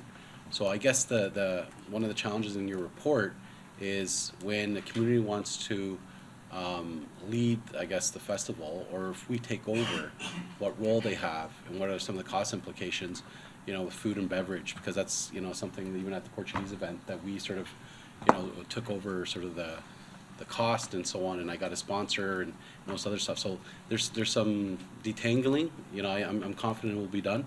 And then after, in terms of the scoping, in terms of how do you distinguish, one community with the other? Is it the top 10? So that's, I think, going to be a challenge of staff, and I know you want to speak, Bob, so I'll let you. Yes, and thanks, Mayor Brown, for bringing this up. This is something that's very exciting for us. The challenge we have is, for example, we have a number of list of current events. Black History Month is one that has been directed by staff to do. We have, Canada Day, Stella Brampton, Citizens Awards, the Cultural Days. We have a list of them that are being designated. So I think it's a great opportunity for staff to reach back out to council, to understand what you sort of see as your priorities and sort of list, and then with us to come back with a report. The challenge is we do have a community grant program that potentially upwards of $65,000, for example, that people have access to depending on their budgets. And then we have these other sort of smaller cultural events that we see sort of in City Hall that may be between 100 or 200 people. So what we really needed is to understand the sort of the expectations. And I completely agree with you, Councilor Medeiros. I think these community groups really want to put them on. We were just with the Portuguese community the other day, and they're so passionate about putting on and sharing with our community. So we need to come back in this report really understanding the size and the types of events, because the Portuguese community wants to put a 2-day event on. It's a little bit different than a sort of a 3 or 4 hour Tamil event or something. So we'd like to, if appropriate, maybe part of this, and maybe it's captured already, but working with all members of council, we'll have our team reaching out to each and every one of you and just sort of understanding some of your priorities on this, and then we can maybe have a good discussion and come back with a proper report at budget time. Yeah, and I think through the chair, and I appreciate it's going to be a little bit of a mismatch, and ultimately council will decide, I guess, and I think the mayor did identify signature events, and it's up to this council to really sort of bring that list down and see what would be signature events, which doesn't preclude still organizations coming in to do what they want to do. Yeah, thank you. Councilor Williams. Thank you, through you, Chair. I think, just speaking from some of the experience. Sorry, actually, he was next, but we'll let you go now. Yeah? I apologize. Just speaking for some of the experiences that I've heard, the consistency needs to be set and some type of plan. We know that the Pride group, for example, the city reached out to Pride to get and their input and put on an event with the city facilitating. So that was the city reaching out to them. Historically, with the Black History Month event, it has been up to city employees within the corporation to put together an event for Black History Month. So now I would just like to say that we are moving in a really great direction for Black History Month this year, because we've been able to encourage community groups to come and be a part of that organizing. But it did spark the discussion around having something more consistent that is, we have a model and a plan moving forward, and that is definitely going to really help kind of guide future events and not leave it on city employees to be responsible for celebrating their own heritage within the city of Brampton. So. Good. I'm good. Councilor Blashy. Thank you, Mr. Chair. I support a lot of the comments that have been played out around the table. I guess it's been my experience that anytime we co-host an event and it's citizen-driven, it's 9 out of 10 times it's a very successful event. And I find when it's the city that's hosting an event, it doesn't necessarily meet the needs of the residents that first brought the event forward to the city of Brampton. Although, you know, our staff do run a lot of successful events and they're good at pinching the pennies, I think that I'm in support of first the discussion that we're going to have with economic development, a report coming back for the co-hosting and being supportive of resident-driven events and having them kind of take the lead with us, I guess, in the background with that voice in the back of their heads. So I support the motion going forward. I'm interested in what the report will bring back and the discussions to be had. Bob, you want to add? Sorry, but through the chair, the one thing that really is challenging to our department is that when an event is put on in the city, for example, Garden Square or Chinguacousy Park, or the public perceives those to be city-run events all the time. And when those events aren't successful for whatever reason, because they're a private rental, it reflects on the city. So when we adopted and the previous council approved any event that happens in Garden Square, in order to be approved, it needs to go through the community grant program because it gives us the ability to assess it and to see if it does meet the standard that we have set for Garden Square. And that's really important because we've often seen situations where, you know, we've given out situations of grants and stuff, and the events have been a poor event, and it's things have happened at the event, and it looks poorly on the city. So that's why we've established these foundational things. But I think it's a two sort of tiered system. I see these festivals as one thing, and I see these other things as community-driven events that we can put together a report on. And like I said earlier, these are something that I think is really looking forward to dealing with and working with our community on. For sure, and if I still have the,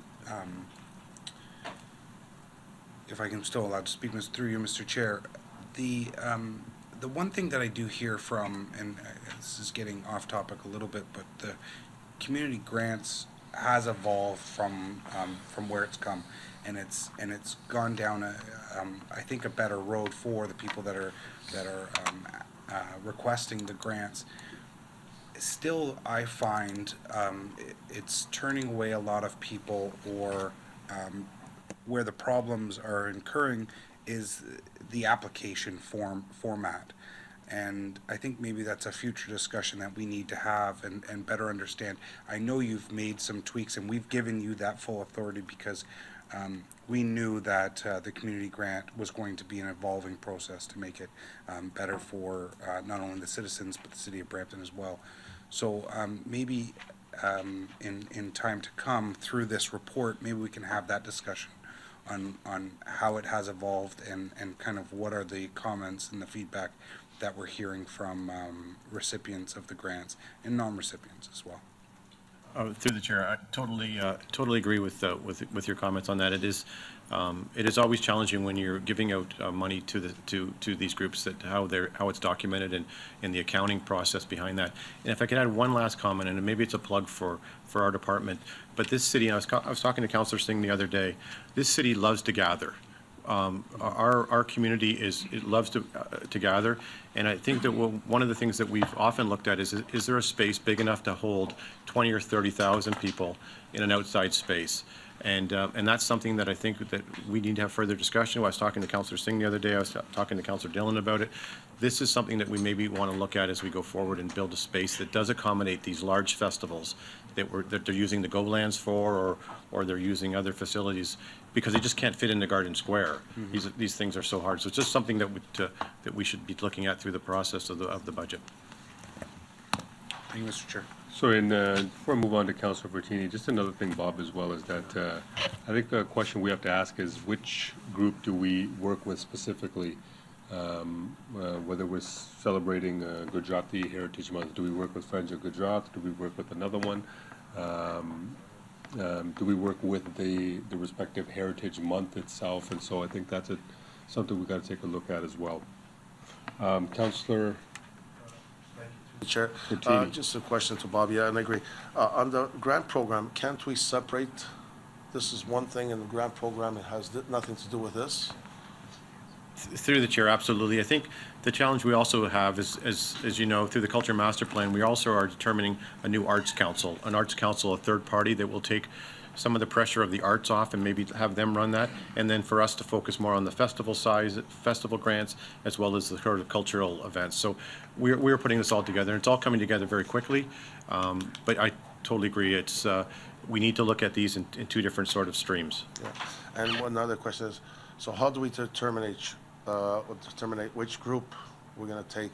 If it's the Gujarati, the Tamil, the Italians, the Portuguese, we have so many, so we have to come up with a certain list and so much, because there's only so much time in the summer, you know. Right. So many of these groups, through the chair, many of these groups come through for flag raising, like the Tamil is. So we need to, first, I think, we have to reach out to council and understand that list. And then secondly, I think we have to put it together. I will say the calendar at the Peels Public School Board is a really good map of what they represent. They represent all of them. So I think that's a good template for us. But again, I think we should reach out to council, understand that list, and then I think we also should, we'll have to connect with those community groups, because we want to see them lead these types of events and be partners with us. And then I think we will come back to council at budget time with a really good plan. And when can we start actually booking these events? Like me and Michael probably want to do an Italian one. When can we start? You know? Do you book it now? Or the? Thank you, okay. Mayor Brown. Technically, I'm 25% Italian, and my wife tells me that I'm not Italian, and now you're adding to it by not including me. Just one word, we changed their host from facilitate. I would assume that when the city's putting on an event, of course they'd work with the local community groups. But the real goal here, I want council to give staff some feedback here. Right now, we're putting staff in the position where they have to choose what to participate on. Where it sort of came to a frustration point is I had a staff member from my office, Francis, you may know, sitting down with city staff to talk about the Black History Month, and this is great, but then we couldn't talk about Tamil Heritage Month. And we asked what the background on this is, and ultimately we've left it in staff's discretion to what we celebrate and what we don't. And I think as elected officials, we've got a good insight into what events are important to the community, where there's a desire to have larger celebrations that happen here with the city logo.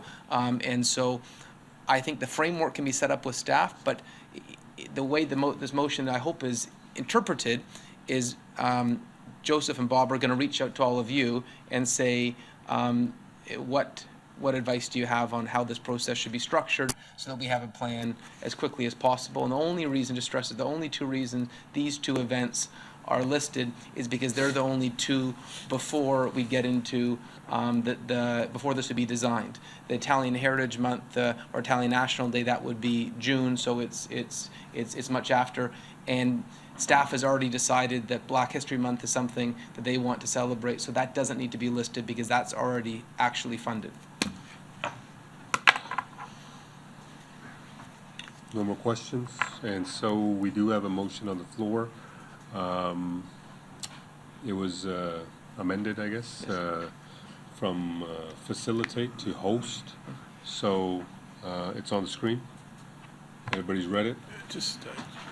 So all in favor? Could I just, sorry. Nope. Could I just, clarification? Okay, Bob? Just for clarification. Hosting, to me, is we're putting on the event. Yes.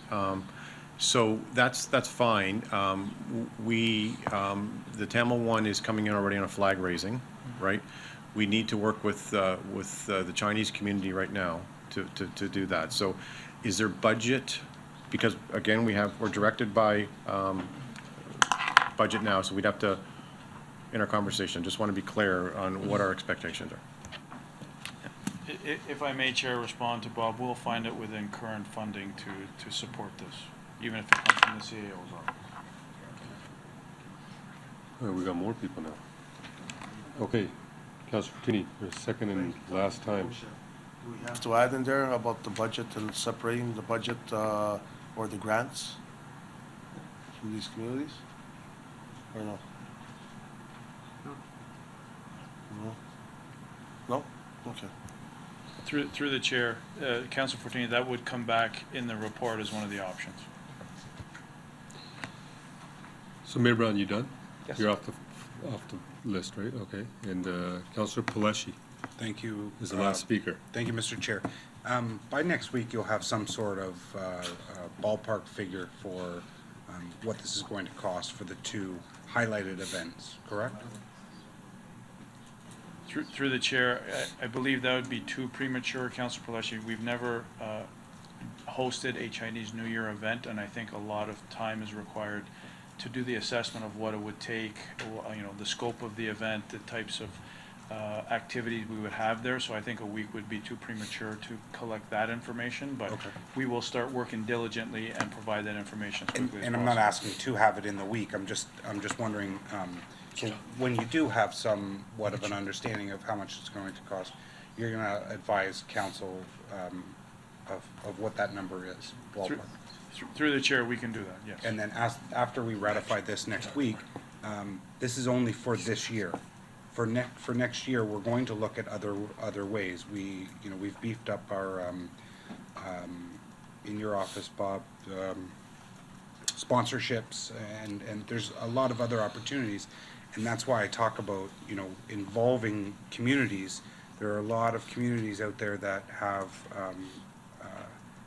a great opportunity to do sponsorships, donations, to offset some of the costs and be highlighted in whatever their festival that they like to be attending, right? Through the chair, excellent observation, Councilor Paleshi. We've got our sponsorship program and staff up and running.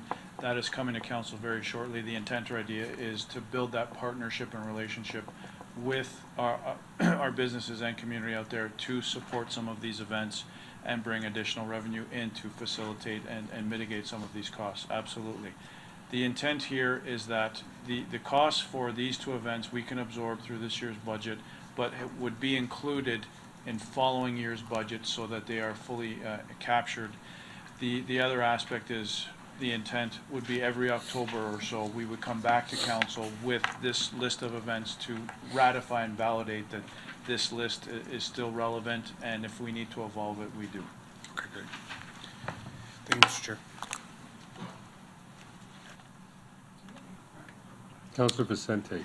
Thank you, Mr. Chair. I support the motion, and I think that as long as we're all on the same page, that we agree that the city of Brampton is a multicultural, very diverse city, and we want to promote the culture and diversity and the different peoples that call Brampton home, this should continue to be a priority for the city.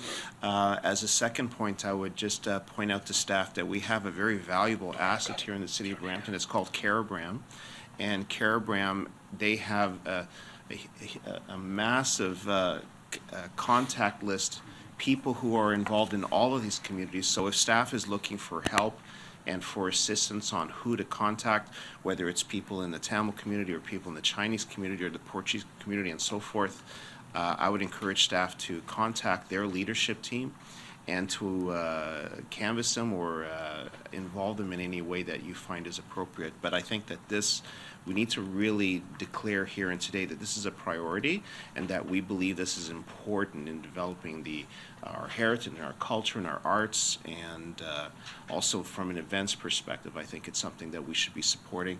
And as this list evolves and expands and changes, I believe that we're open to that conversation, but I think we would like to say here today that we want to support these kinds of events going forward. Thank you. Mayor Brown. Hopefully, this will be the last comment, but I wanted, since I had the benefit of information, to answer Councillor Paleshi's question there. This idea was initiated by the Brampton Chinese Association, who actually runs the Chinese pavilion at Caribram, so it's consistent with what Councillor Vicente said. They did some initial estimates on costs. It's about the dragon dance as part of the New Year. It's $3,000 dollars they believe would be the cost of hosting the event at City Hall. They managed to get some local restaurants to provide sponsorships and participate. We're just going to help them facilitate this. That's the way I believe it should be done. City Hall working with local groups, especially groups that are already partners with us in Caribbean. Which is why, a very good point, which is why it's very important that council get involved as Yes. well, just with their links for sponsorship. For $4,000, the Sikh Heritage Month, there's about 300 to 500 people that usually come. It's a very successful event, so it's not a lot of money, but there is a lot of work that councilors do, but even more so that staff does. So thanks so much for all the hard work. And no other speakers, and we're going to go to the vote now. Motions on the board. Oh, sorry, we had a recorded vote requested. Do you want an electronic vote, or do you want everybody to stand up? So, Mr. Chair, sorry, we have some technical issues, so with the indulgence of committee, I'd ask that we do a Standing vote. counted. Okay, So all in favor? All in favor of the motion on the screen, please stand to be counted. Showing in favor is Councillor Santos, Councillor Vicente, Councillor Willens, Councillor Paleshi, Councillor Bowman, Chair Dillon, Councillor Maderos, Councillor Williams, Councillor Fortini, Councillor Singh, and Mayor Brown. Mr. Chair, that motion carries unanimously, 11-0.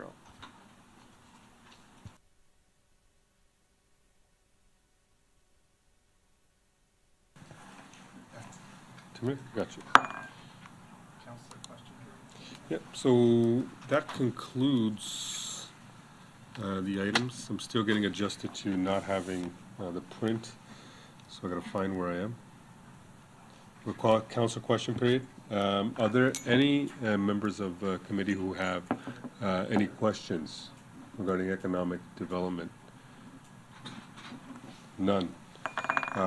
Public question period. Are there any members of public who have any questions? You do have a, regarding any decisions made under this section, you do have a 5-minute limit. Yep. Please state your name.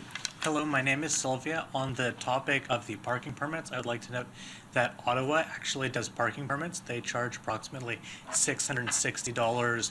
I believe it is exactly $660 for their annual pass, although it's important to note that their pass includes an exemption from snow removal, so if ours would not have that kind of permit, then obviously it should be accordingly less. But that is something to consider while the city looks at it. And that's a question, right? I would like the city, I wanted to know what other cities that Brampton would look at and what types of permitting, like whether it would be each car needs to be registered or whether it's for allowing, as Councillor Singh noted, people to park on the street, because we do have an issue of there's more cars than driveways, and if people could pay the city, then it's not just the city giving away public use land for free for parking. Thanks so much. Seeing no further questions, we're going to move on to corporate services, but we'll take a 10-minute, since it's been 2 hours, 10-minute recess. We'll come back at 11:40. What? Oh, is lunch ready? I think they're setting it up right now. Take a 10-minute break.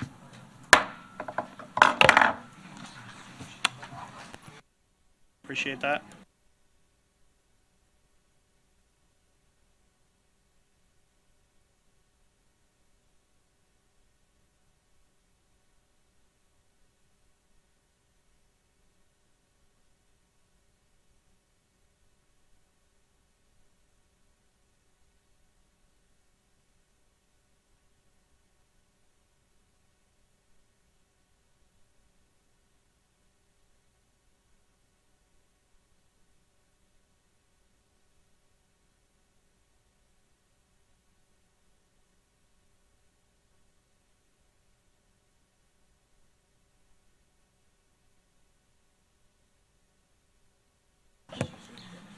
Are you coming? Okay, we have quorum. We're going to get started for corporate services. For 7.1, we have staff presentations. And seeing none. 7.2 reports. So we'll begin with 7.2.1. Staff report regarding the 2019 temporary boring bylaw report. Do any members have questions or comments on the staff report? And seeing none, would staff like to present? Seeing none, thank you. Pardon? You'll move it? Okay. So I have a motion from Councillor Willens to approve the staff report recommendation. All those in favor? All those opposed? The motion is carried. Now moving on to 7.2.2. Our next item is 7.2.2, a staff report regarding the 2018 third quarter operating budget and reserve report. Would staff like to make any comments? Do any members have questions or comments on the staff report? Councillor Bowman? Thank you, through you, Mr. Chair. And you're right, I always make this comment every year. Dave, where's Dave? Oh, there he is. Sorry, didn't see you there, Dave. You know what I'm getting at here. I still don't like the fact that our operating budget, any overage goes to the rate stabilization fund rather than all of it going back in to pay any type of repayment or operating budget. I know that we've set a goal of 10%, but as always, it just appears to me that we bring in the property tax, we don't spend it, but yet we still keep that tax and we put it into a fund that we don't use unless we actually have to. Whereas I'd love to see that if we don't use the tax, if it's in our budget, and we have an overage or a surplus, that surplus is used to pay down the loans that we borrow from ourselves or whatever. And it's just a comment. I don't know if we can change it or if we ever have a motion to change it, but it just appears to me that it's almost like an excise tax on the public that we're paying when we take, $20 million or whatever excess revenue that we've got and we apply and we put it into an account that we just leave sitting there rather than paying off debts. And that's just a comment, and I believe it'll come up again during budget discussions. Through the chair, did you want me to respond? Yeah, you can respond. I don't know. I know that this is only third quarter projections, that this money may be gone. Most of it may be gone by the end of the fourth quarter. I don't know. That's why I said it'll come up again during budget deliberations. Through the chair, maybe I'll just quickly respond to the council. Many of you are new here, just to try to understand in terms of how the finances work in terms of the operating budget with the city. We pretty much operate on a cash basis, and there are things within the Municipal Act would prevent the municipality from, if we were in a situation where we did have a shortfall, so if there was an economic downturn and our revenues dropped off significantly, and we were in the position of a shortfall, we don't have many mechanisms to really fund that shortfall. And the Municipal Act requires that the municipality have a balanced budget at the end of the day. And so what this reserve actually does is, allow the city to access a source of funds if we were in that situation. We haven't had to use it for many years, so I can understand Councillor Bowman's comment. However, looking back to our situation back in 2008, 2009, where we had, at the time it was much less reserve, but we also had a much smaller operating budget. We did almost deplete that reserve at the time. So we started in the mid $20 million or so, and we were almost depleted. So much smaller budget, and we had almost accessed all that funding. We have a much larger scale budget now. If we are in a situation where we do have a deficit, we do have to access capital funding to balance the budget. This is really our only source to do that. Seeing no other speakers, I actually have one quick question. I noticed there was a surplus last year as well. So has there been any learnings to ensure sort of accurate forecasting moving forward? Those surpluses are nice. Forecasting is also important. So has there been any learnings to make sure we have more accurate forecasting moving forward? To the chair, yes. So last year we had a $24 million surplus. That was sort of extraordinary, as is again this year. Prior to that, we had prior 5 years, we had been realizing about annual surpluses in the range of $6 million, or about 1% of operating, which we feel is reasonable, allows us funding to top up the general rate stabilization reserve.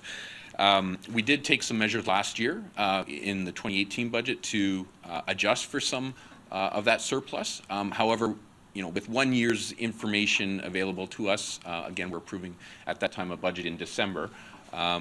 With the information we had available, we didn't, sort of deem that we had enough information to make further adjustments. We didn't know if those were going to be one-time in nature or if whether those would be recurring. So, with more information available to us now, we can, stand here in front of you and say that we feel comfortable that there's a number of revenue adjustments and cost savings that, will be recurring, and we're recommending, the leadership team who will be recommending through the 2019 budget process significant adjustments to our operating budget to reflect those ongoing revenue streams and cost savings. Thank you. And I see Councillor Vicente requesting to speak. The floor. Just an observation. Thank you, Chair. We always try to make sure that our budgets are as accurate as possible, but there's a really good news story embedded in this report, and that is it speaks to the tremendous effort put by staff into ensuring that they are responding to calls from council to operate a leaner and more efficient city. And so while we always want to make sure that budgets are accurate and that all of the forecasts are as close as possible to the actual spend, I think that this is an excellent, amazing good news story that you were able to increase your revenues and deliver services more efficiently. And I don't disagree with Councillor Bowman's observation that perhaps how we handle these surpluses in the future should be changed. But I think that I'd like to thank staff for pulling this rabbit out of the hat, and that's a big one. So thank you. Big rabbit. Thank you. And may I have a motion to approve the staff report? Councillor Bowman. I have a motion from Councillor Bowman to approve the staff report recommendations. All those in favor? All those opposed? The motion is carried. So moving on to 7.2.3, a staff report regarding the state of local infrastructure reports, 2018. Do any members have questions or comments on the staff report? Seeing Councillor Willens, you have the floor. Thank you, through you, Chair. Just quickly, on the percentage of asset portfolios, particularly under the stormwater management ponds and stormwater, it's 19.2%. Do we have the ability, maybe it's for Bruce or maybe it's for Rob from planning, I know that we haven't implemented it yet, or maybe you can answer it, Dave, is the implementation of a charge on the stormwater that Mississauga does.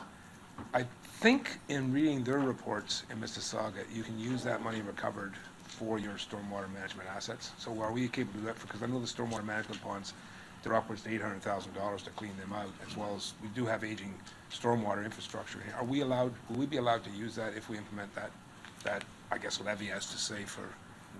Through the chair, yes, we do have the ability to do that. We are actually, the team is working on that right now. We have been doing some public engagement. We've been working with consultants on that. Mississauga is not the only one that levies a stormwater charge. There are, I believe, a number of them, 10 or so, that are doing it, many in the GTA as well. And it's levied on the utility bill as opposed to the property tax bill. Now, does it come back specifically into Brampton? Because I know the stormwater is a regional thing, but does it come back into Brampton? That's correct. So the region would actually collect the funds, and then they would remit the funds to us, and then that would be held in a reserve fund to fund both operating and capital operations related to stormwater. Okay, perfect. Thank you. Thank you. And Councillor Santos, you have the floor. Thank you, through you, Chair. So it's looking like the majority of our assets are in very good sort of condition.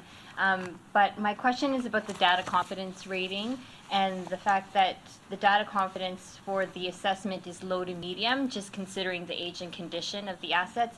I know that later we're going to be looking at risk. I'm just curious to know what that is. Like, how are we going to do the risk assessment on the assets? That's all, just clarity. Through the chair, so when it comes down to risk, and it really determined based on service levels that you want to maintain for the city. I'll use an example that somebody mentioned to me a number of years ago when they were talking about this, and it kind of gives you a good example of what it means, and it's the impact it has on the users. So whether it's your residents, businesses in the community, and that's sort of a water main. So you have your main trunk line, and it feeds all of your other, all the homes, businesses. And you want to make sure that main trunk line is maintained in a good state of repair, because if it has a break, it has a big impact throughout the community. However, if you have a pipeline, a water line that maybe terminates within a cul-de-sac or something of that nature, the impact of that breakage may only affect about 15 homes. Now, I wouldn't want to be one of those homes, but if you're talking about how you're going to invest your money, and how do you best effectively, efficiently maintain your assets, you may want to look and say, well, it's better for us to invest our money to maintain the main trunk line. We may bring a sort of a subline to a longer lifespan where, in fact, it may break in some cases. And that would actually save some funding over a period of time. However, there is a service disruption. However, it's much smaller than you would have on your main trunk. Okay, so thank you very much for that clarification. And considering that the risk portion of the assessment of the assets isn't necessarily included in our list right now, I just want, I'm sure the staff know, but I want to highlight that in cases we may want to prioritize the more higher risk projects that are in need of repair or replacement. Through the chair, so I would just like to actually make that comment here. So there are some assets specifically in the poor and very poor categories. Management, when we do prioritize the recommendations to council, we ensure that there's not things like health and safety that are on the table here. So we make sure that those are definitely highlighted. There may be some facilities and so on that may be obsolete or don't provide necessarily the right functional use for some of our programs currently. But if there's a health and safety concern, we would either close the area down or close that facility down, for instance. Okay, thank you so much. Okay. Thank you, Councillor Santos. We have Councillor Vicente. Thank you, through you, Chair, to Mr. Sutton.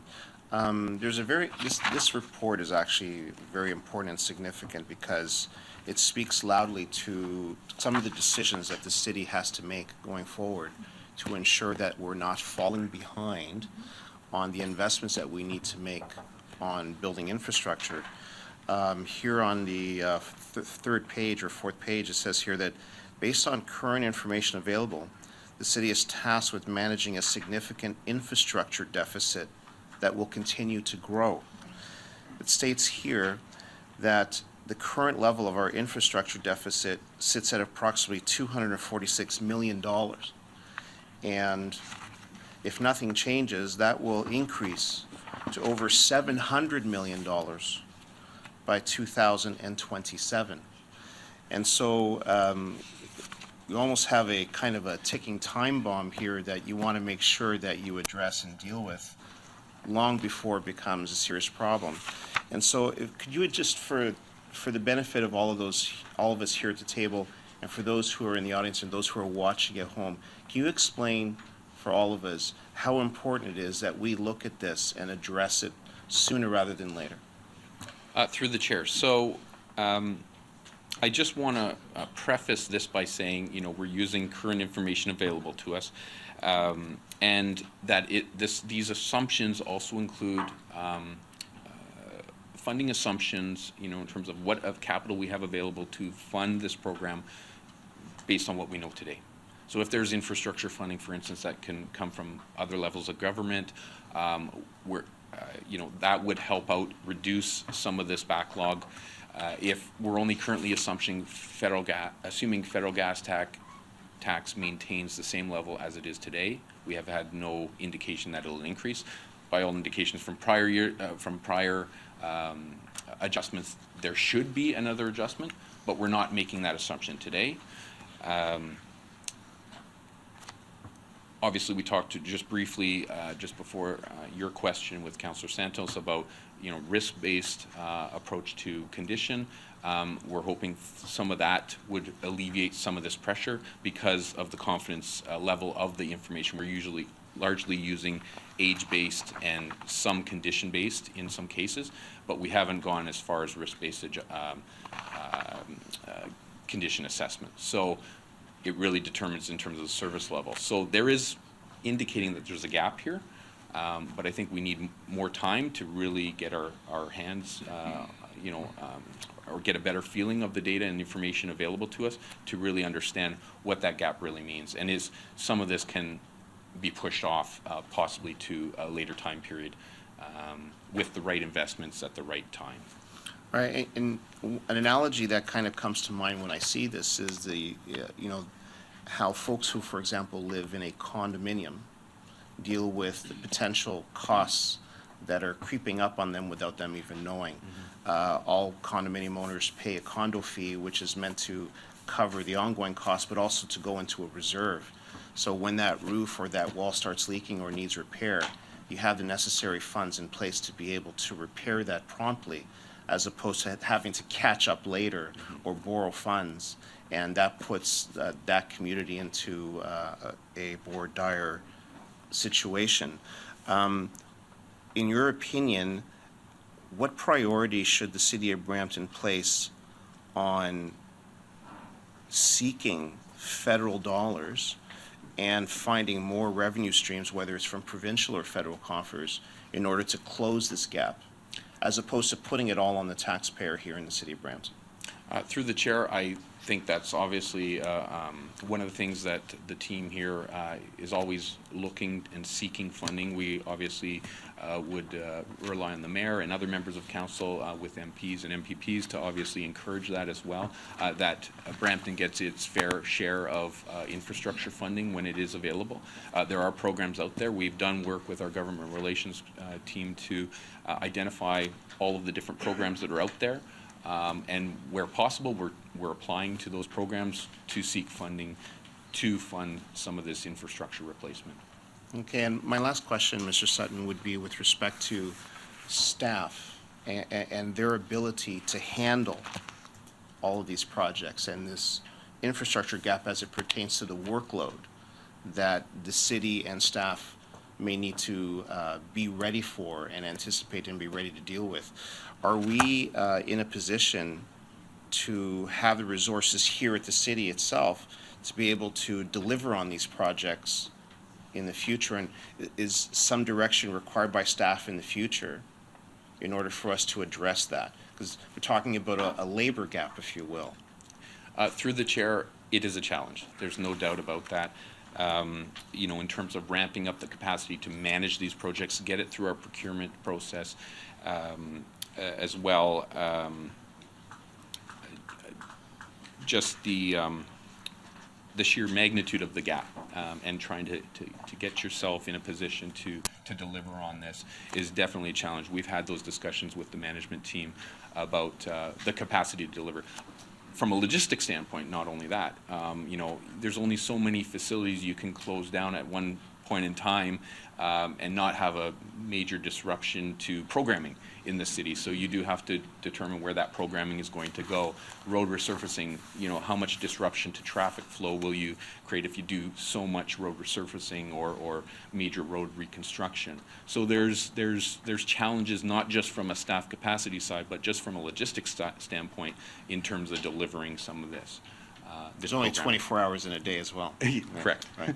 So I think that it's important for us to keep in mind, especially as we enter into budget deliberations going forward, that this is something that I think this city needs to really keep its eye on. Thank you very much. Thank you, Councillor. Councillor Pleshy, you have the floor. Thank you. Through you, Mr. Chair. Dave, Bruce, and Rob, my nemesis, stormwater management ponds. And although they're currently they're in the majority is in good or very good, there's going to be a time when they're not so much. And I guess this isn't a full discussion that I need to have here today, but we and mainly me have talked a lot about how are we going to manage these differently in the future. From my understanding, we have more stormwater management ponds than any other city in Canada. And I think we certainly need to be the leader and innovator of the way we manage this system. So I really need to have a discussion in the future about how we're going to do this, how we can be a little bit more innovative, and maybe reaching out to the different sectors by way of schools, library, other areas on how we can bring people in to service these in the future at the most inexpensive way possible. So just a comment on my nemesis. Thank you, Mr. Chair. Thank you. Councillor Willens, do you have a question or no? Okay, no, I know. I thought I took you off by accident. That's why I went. Okay, all right, yeah. No, I'm not getting you mixed up. Your name was on the. Okay, Councillor Williams. Thank you, through you, Chair. Around having a reserve fund and keeping an eye on 10 years from now that some of the items that we have are going to require some immediate attention.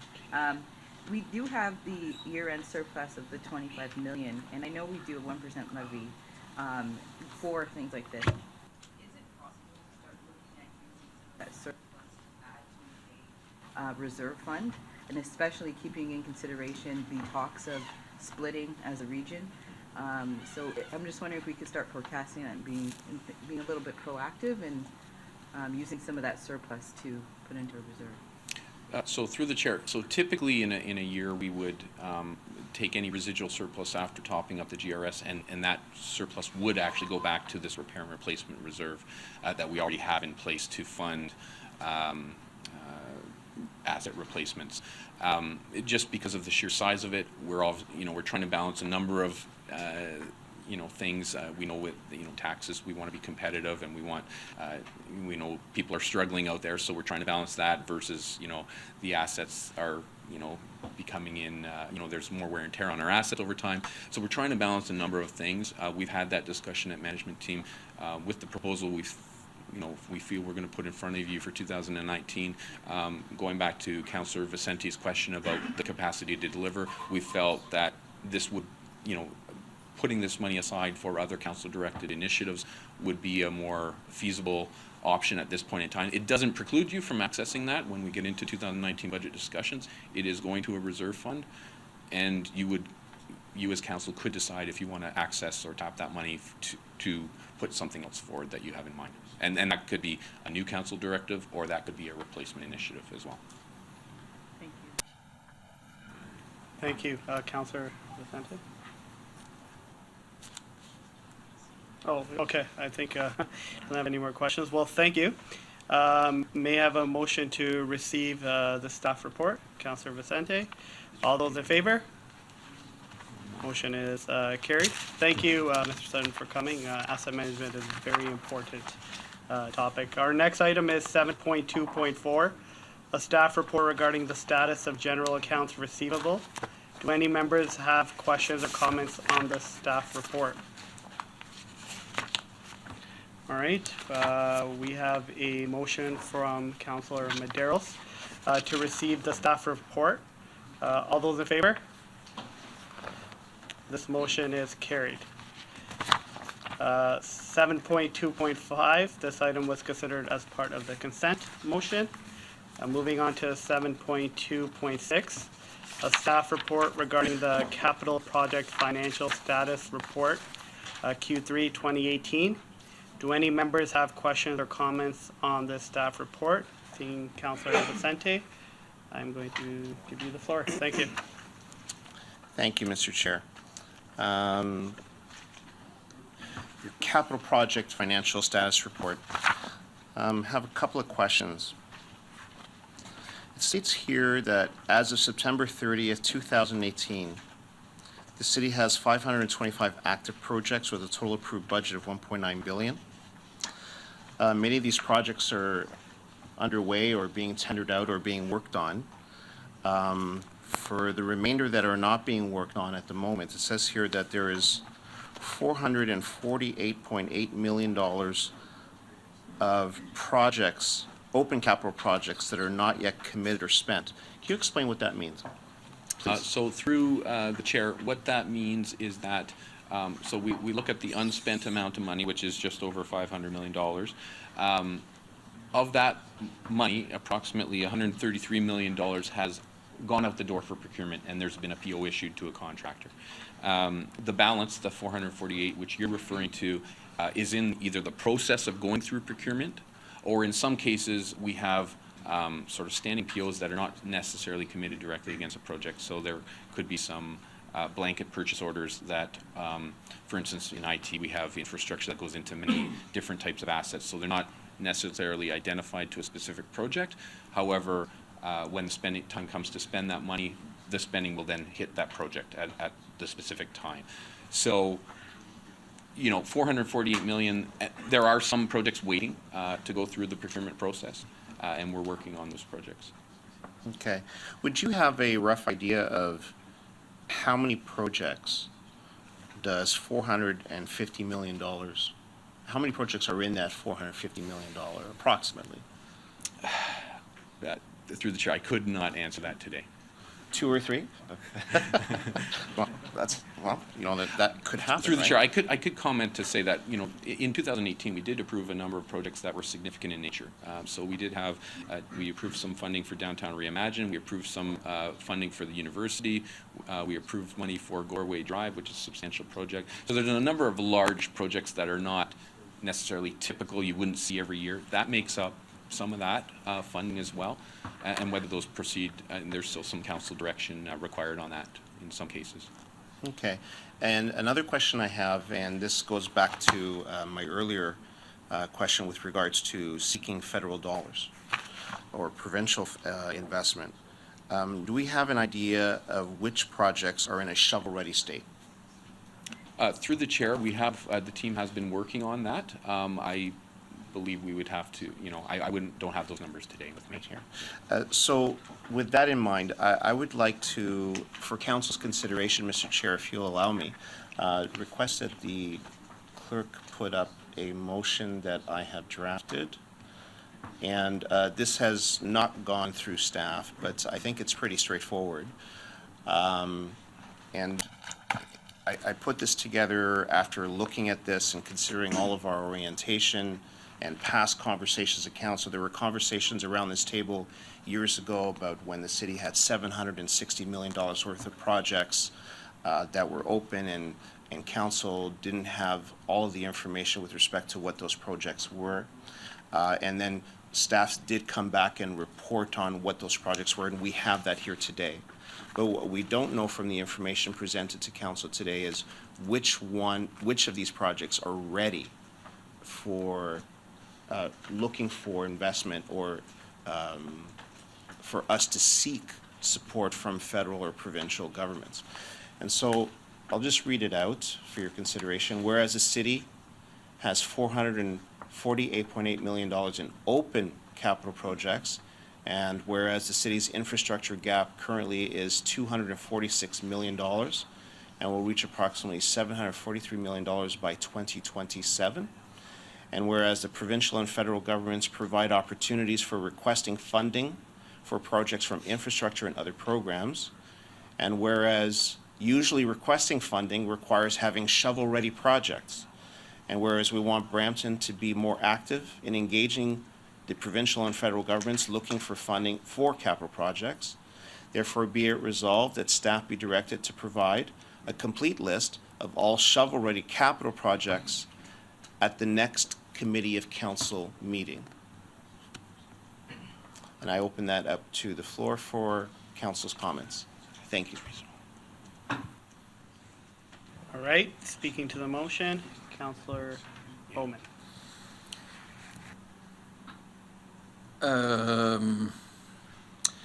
I want to speak to something other than the motion as well. You know what, that's okay, because you had your name up before. Okay. And then I will speak to the motion.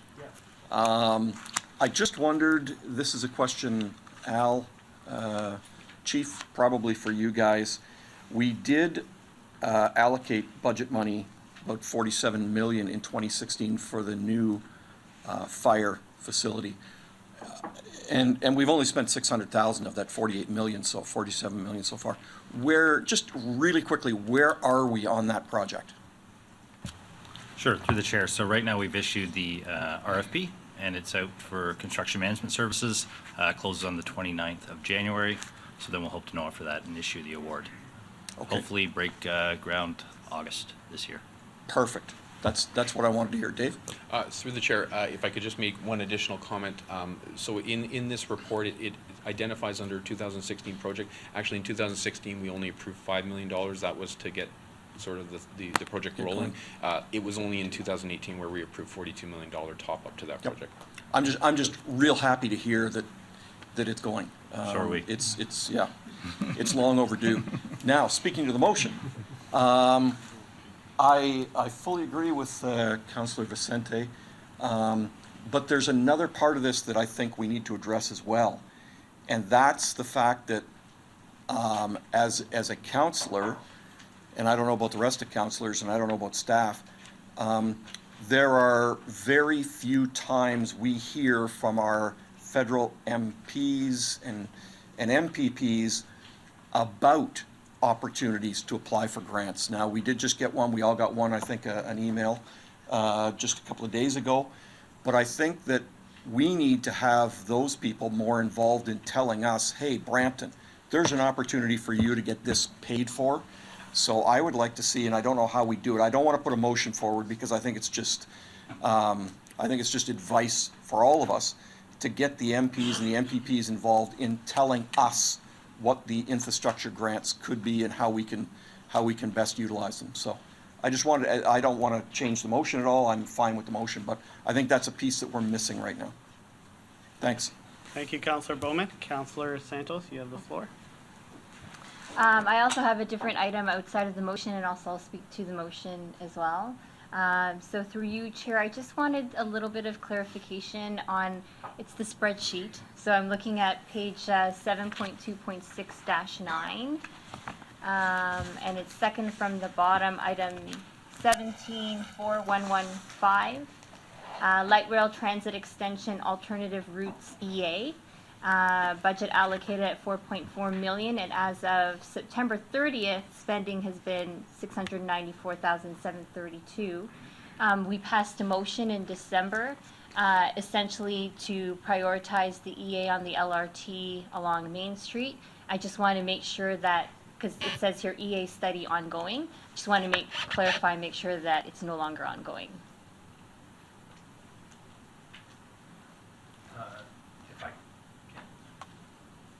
On? Yeah, thanks.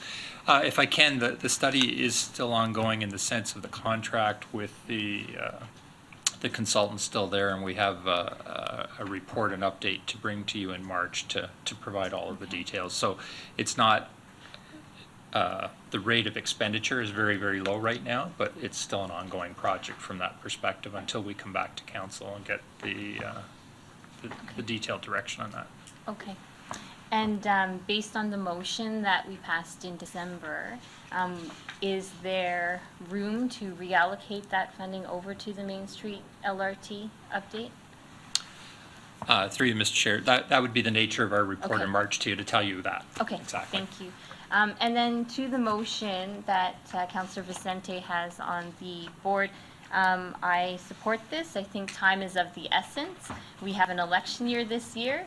And I remember from the previous election that there was a lot of money promised to the city of Brampton. And so I'm hoping that we will have those shovel-ready projects to put forward in front of them to get some of that money.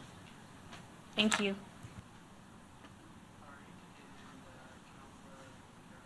Thank you, through the chair. Thank you, Councillor Vicente, for bringing this forward. I guess my question to staff is, over the last, I guess in previous council, we've always talked about shovel-ready projects, and I know we've been more active from intergovernmental perspective. So we usually scan for any grant opportunities that come out. Each department knows exactly when some of these RFPs come out. And I know our collaboration with the MPs specifically when it comes to advocating for some of these funding opportunities. An ask of shovel-ready projects, from what we've always heard from staff the last couple of years, that this was already happening. So if someone can speak to, first, how difficult it is to get this list, and certainly this list would be prioritized based on what our strategic priorities are. And because I always find there's a disconnect as well. Previously, I know MPs have always told us that, we need shovel-ready projects, and we'd go to staff, and staff say, well, we've already submitted A, B, and C. So maybe it's a question of that inventory or some form of update telling us, here are all the programs that we've. So I don't know how that comes, but there seems to be a little disconnect, because I know that a lot of this work is already being done. So if maybe, I guess Lowell, whoever, thank you. No problem. Thank you, and through the chair to the councillor, it's a great timing for this motion. It's something that internally we have been working on, because it is something that we've somewhat struggled, identifying all the funding sources, and as you get out of either a federal or provincial budget, and then leading up to elections has already been discussed, a lot of money all of a sudden becomes available. So what we have done is, I can rest assured that we have been, for the last 2-3 months, ongoingly monitoring and tracking all the various funding sources, both provincially and federally, and also non-governmental that municipalities can apply for. So like there's Enbridge grants or other types of programs that we do try to monitor. They all have different intakes periods, so we are very conscious of that. So we have a pretty good sense on what's available out there. Internally, we have started a process to already go through our infrastructure project lists, because what we hear is, a week before a federal budget, I'm meeting, a member of parliament may say, I'm meeting with the finance minister, what are these shovel-ready projects? That doesn't give us enough time. So what we're trying to do now is we're trying to go through all our projects. Shovel-ready for us really means all the approvals have been set, no more studies. It's literally on such and such a date, we are going to be putting a shovel in the ground. Those are kind of, for us, shovel-ready projects. And speaking with our MP offices and the federal government, that is accurate. We're also looking at prioritizing our projects short-term. So these are projects that 1 or 2 studies are going to be done, but we're pretty confident that construction is going to start the following year. And then we're looking at those medium and long terms, because as I read the motion, the federal government and the provincial governments are funding 10 years. So we have an opportunity to really start prioritizing amongst those 4 buckets that I just described, and really starting to figure out what fits within each bucket. So if a member of parliament or a member of provincial parliament asks, what are your shovel-ready projects? Obviously, the list has to be vetted through council and ensure that there's budgets, but we're ready to go. Here is our ongoing list. And we have shared in the past those lists, but it's been a little bit more ad hoc. So what we're trying to do is we're trying to consolidate all the capital projects under at least one of those 4 buckets.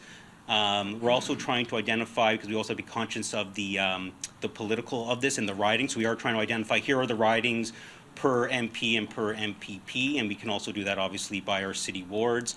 Here is our expected start date, here is the expected construction start date, and here is also the costs. Speaking with finance, as we can all appreciate, various funding programs come with it various program requirements in terms of a municipal contribution. So again, we have to work with finance to ensure if we were to accelerate, move up a project, or slow down a project, fits within one of those funding projects. So it is something that we have started to work on, and it is something that we could probably very quickly provide you with the information that we've been able to collect. And I guess through the chair, I guess this communication sort of this gap, is it standard practice on majority of the major projects that we're applying for, that there would be some communication to the local MPPs or the local MPs as an FYI, we've applied to this? So standard practice has been, yes, through the chair. So for example, there's been about the provincial ones, absolutely, and then most of them were canceled once the election happened. Federally, we have. So the 4 or 5 federal applications that we did submit, it's more standard protocol for us to communicate with our MPs to let them know. As an example, there are 2 projects that we applied for funding under the accessibility funding. So we met the targets for at least our expression of interest. Right now, we're just waiting to get confirmation to get to phase 2.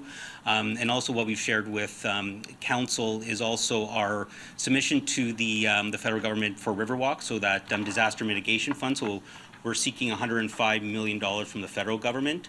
So yes, we absolutely let our MPs know that this submission is going forward. Can you please push the levers that you have to help expedite any of the questions or concerns that they may have, and also to work together, like if we've missed something, or if they just, if they just said, hey, by the way, they're looking for additional applications, then we are starting to build that two-way communication.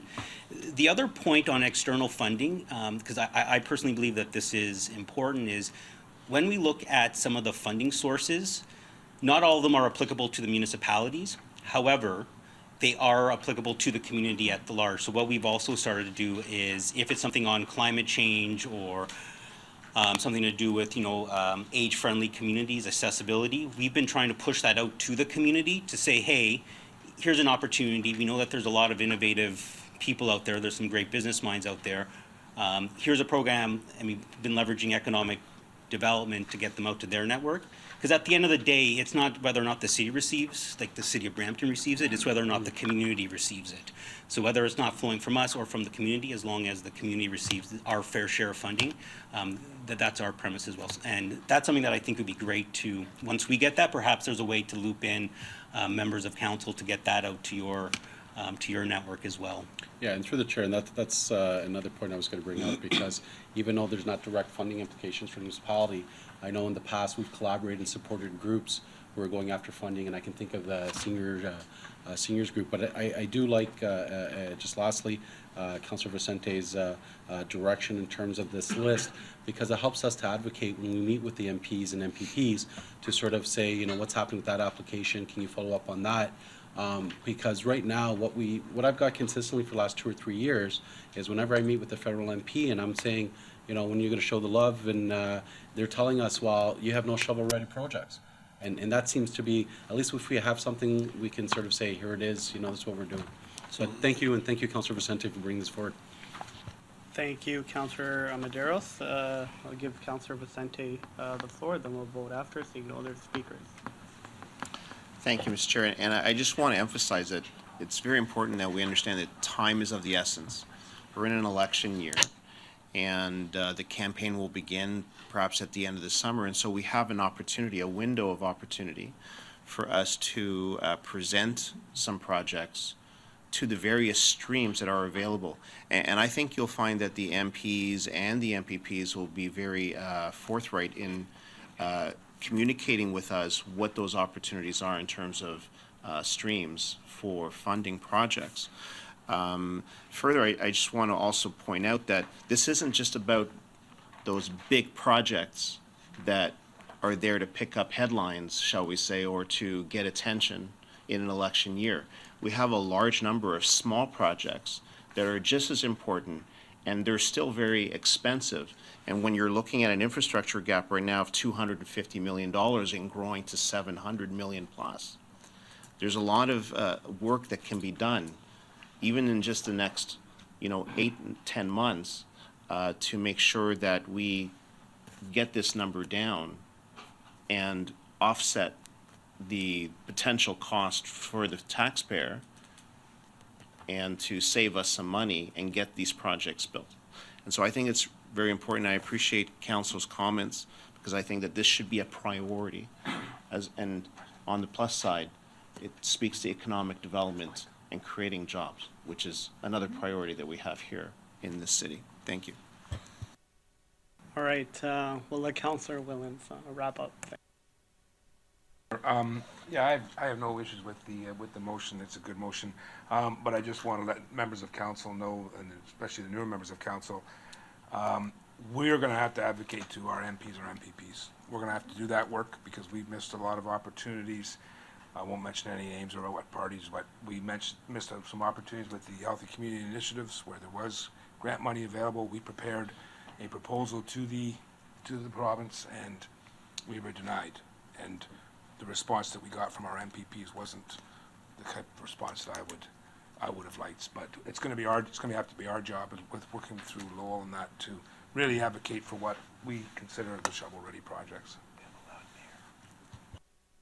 Through the chair, if I can just make one quick comment to both Councillors Vicente and Willens. One of the pieces that's also important to remember is while the federal government has allocated billions of dollars, one of the challenges that not only the city but other municipalities are facing is the efficiency of actually them allocating that funding. So we can do our part and come up with the projects, but what's really important, I'm just even thinking through the transit projects.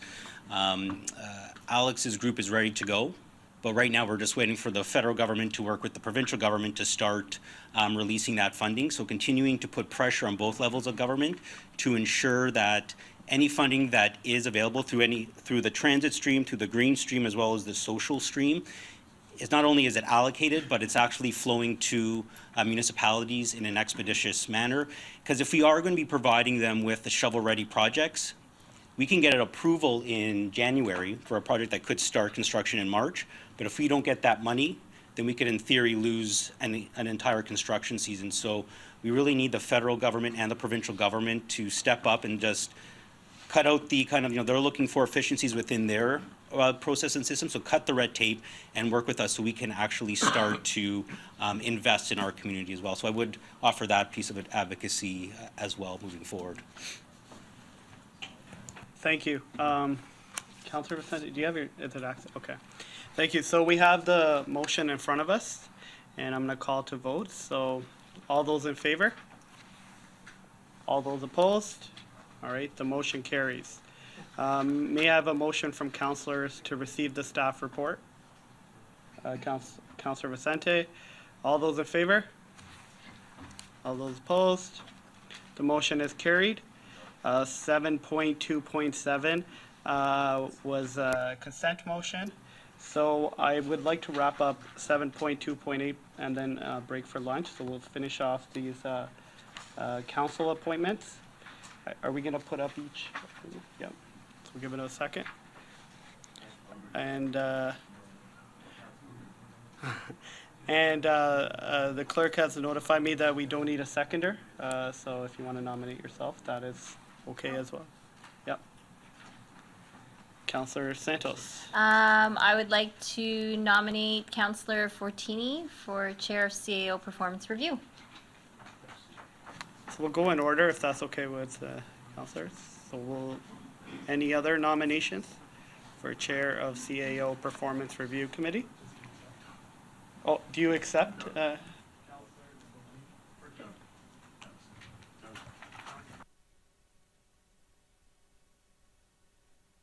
Just go on the board for later. Okay, so I guess any other nominations? Okay, I guess acclaimed is all in favor for Councillor Fortini on the CAO Performance Review Committee. Okay, thank you. And now we're gonna move on to Brampton Heritage Board.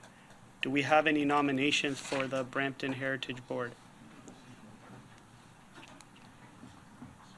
Any nominations? Oh, Councillor Bowman, you have the floor. And I don't know if he'll accept, but I think just because he lives downtown, Councillor Vicente might want to take on the Heritage Board. I accept. We have, yeah. Good point. Good point. All right, any other nominations? Okay, all those in favor of Councillor Vicente as a member? All those opposed? Okay, passes. Any nominations for a member for Southeast Brampton on the Brampton Community Safety Advisory Committee? Southeast would be, I guess, Ward 7 and 8. Oh. Okay, okay. We have Councillor Dillon. I'll nominate Councillor Fortini. Councillor Fortini. Okay, and do we have any other nominations? It's only you, right? For the Southeast? All right. Seeing none, all those in favor of Councillor Fortini for member of Southeast Brampton? Opposed? None. And finally, the last one is the liaison for Employee Fundraising United Way. Do we have any nominees? I see Councillor Willens. Yeah, I've spoken to that group and I've put my name forward. Okay. Good. Councillor Dillon? I was gonna nominate Councillor Fortini, but Councillor Willens Okay. nominated himself. All right. So, Councillor Willens, can we get his name? The last one, yeah. All those in favor of Councillor Willens as the liaison, Employee Fundraising United Way? Okay, thank you. So, do I still need approval of the staff report? Yeah. Could I get a motion to receive the staff report? All those in favor? Okay. Oh, you want to, okay, sir. Yep. Through you, Chair, I wanted to be added to the citizen-appointed committees and the awards committee. That was, we discussed it at the last meeting, so. So through you, Mr. Chair, the Citizen Appointments Committee has a variable membership, minimum of 3, and the Citizen Awards Committee, again, is a city committee that has some variable membership. So if it's the will of committee to add both Councillor Williams to both those, then that's a proper motion. Is that what you're requesting, Yeah. the motion?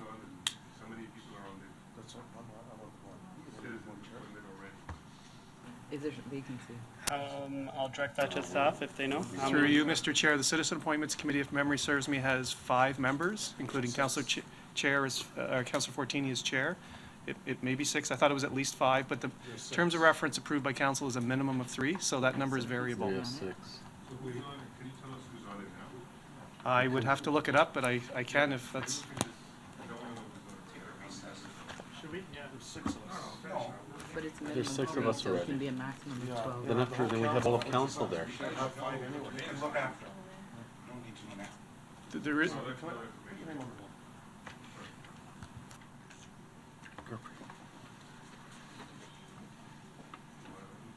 How many is on the council currently?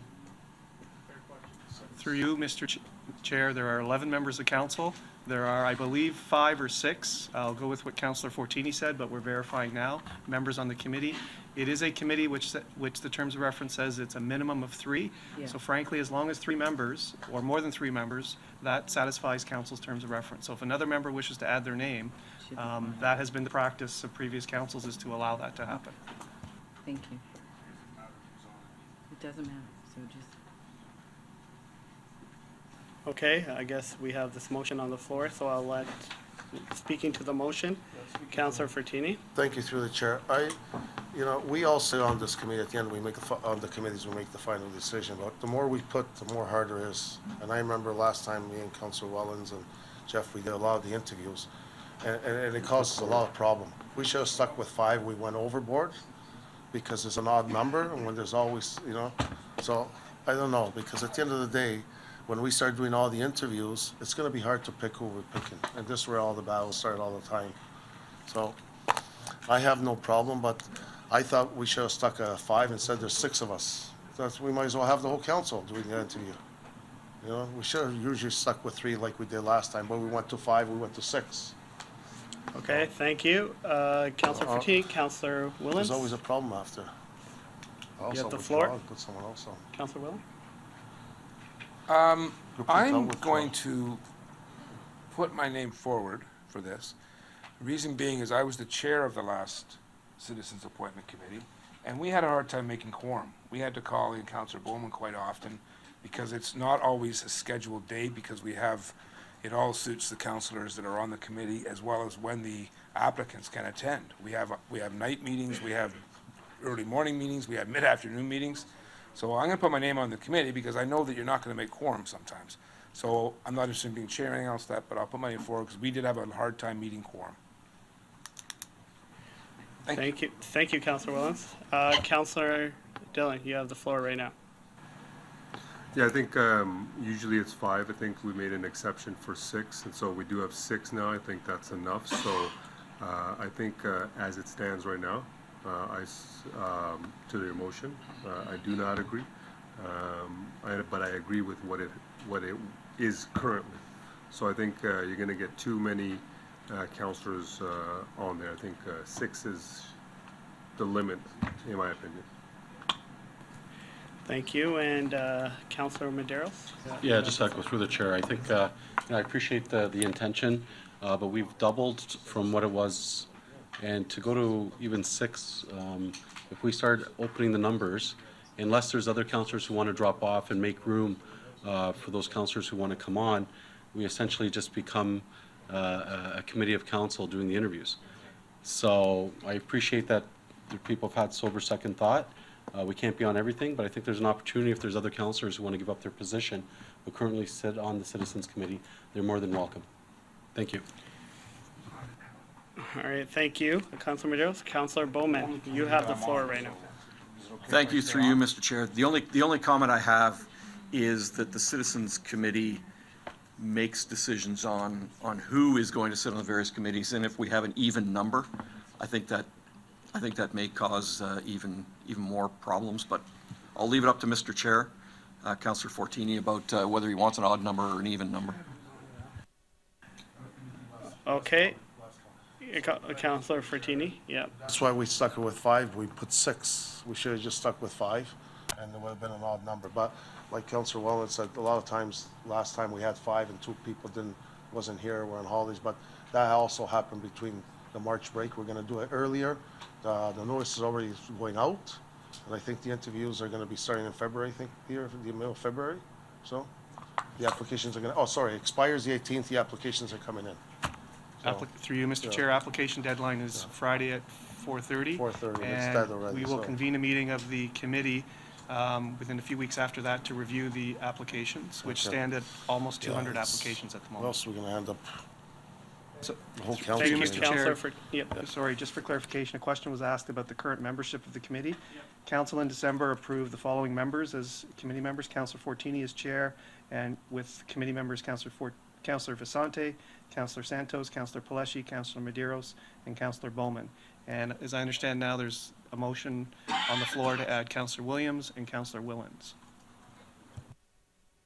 Okay, and thank you for that information. Can we go to Councillor Santos? And you have, So I think, through you, Chair, thank you. I think the original recommendation from staff was that staff should be conducting the interviews because of the amount of time it takes to conduct these interviews and go through the process. And we put forward a motion to change that because council wanted to have a say as to the process of selecting the citizen who would be on those committees. Now, the balance, and I agree with Councillor Fortini as chair of that committee, we did have an opportunity, folks had an opportunity at that time to put their names forward. Now, the more we increase the size of this committee, the more difficult it's going to be to actually go through the entire process, which is contrary to what staff recommended in the beginning. So I do support what Councillor Fortini is suggesting, and unfortunately, I'm not going to support this motion. thank you, and we'll wrap up with Councillor Williams before we vote. Thank you. Through you, Chair. I was thinking that it would be important, since we are a diverse city, to have a diverse representation on that committee, especially speaking to the number of diverse community members that are coming forward and putting themselves on that committee, which is why I felt that I feel it would be important for me to be there, to be the one black person on this citizen appointed committee. So that is why I am requesting to be on, and thank you. Okay, seems like we have some more debate. Councillor Willens? If Councillor Williams wants to stay on, I'll withdraw my name, and that will make it an odd number of people. Okay.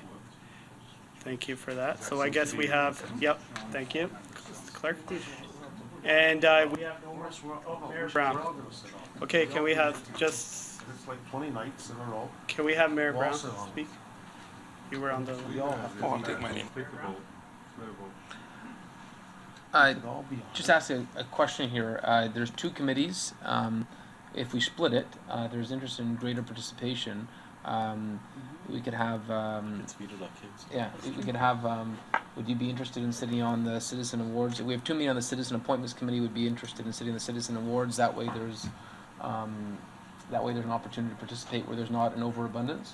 Can we split the motion, or? I would like to sit on the citizen appointment, the committee and the awards, both.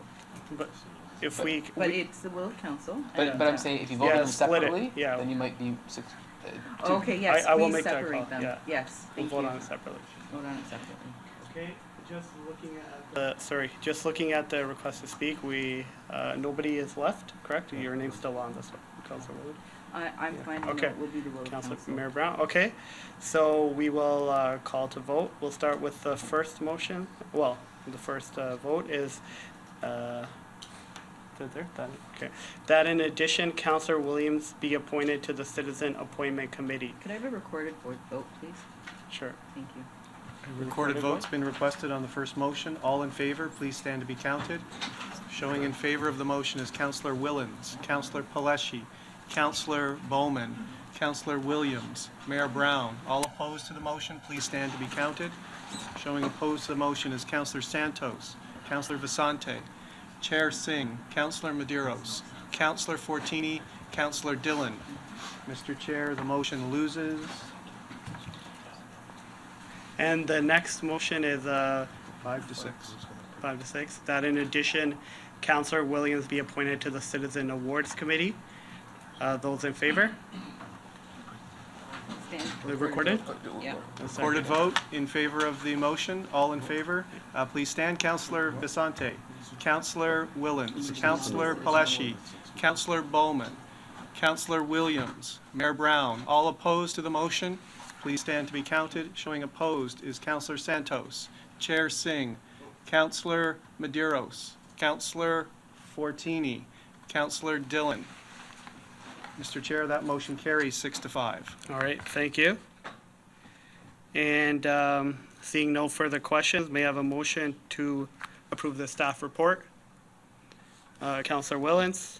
I have a motion from Councillor Willens to approve the staff report recommendations. All those in favor? All those opposed?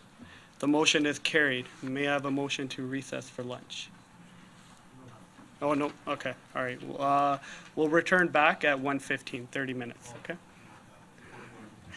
More than that? Okay, we'll do 1:30 then, thank you. 1:30. 1:30.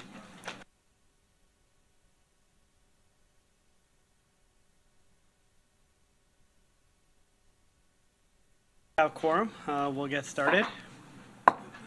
So, we're on item 7.2.9, which is a staff report regarding the council office support model.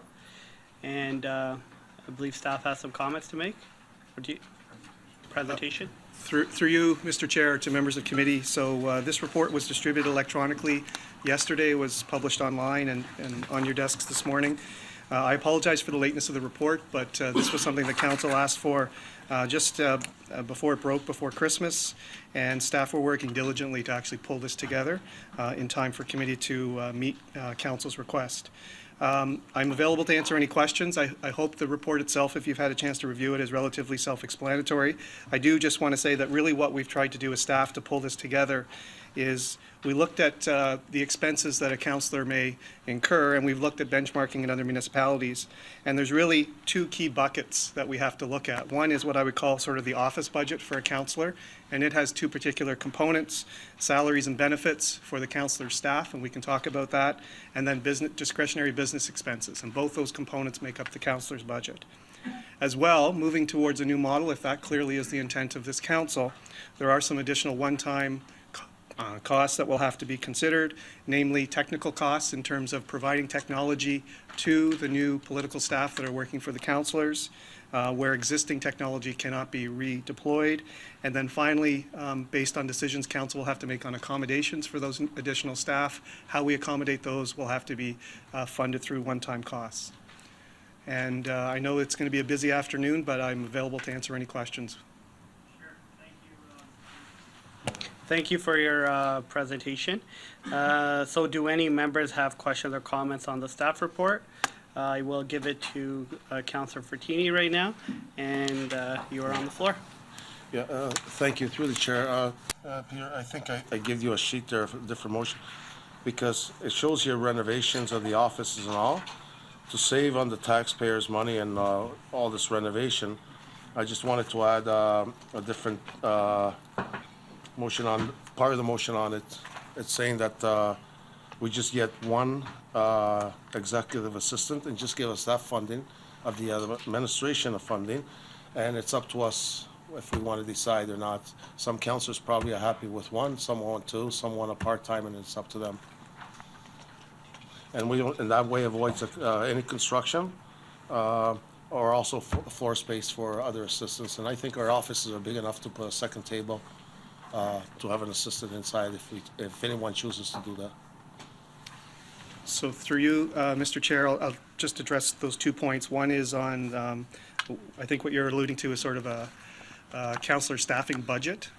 That is, gives a lot of discretion to the councillors in terms of the actual staffing, how they choose to do that. And then secondly, I'll come back and talk about accommodations.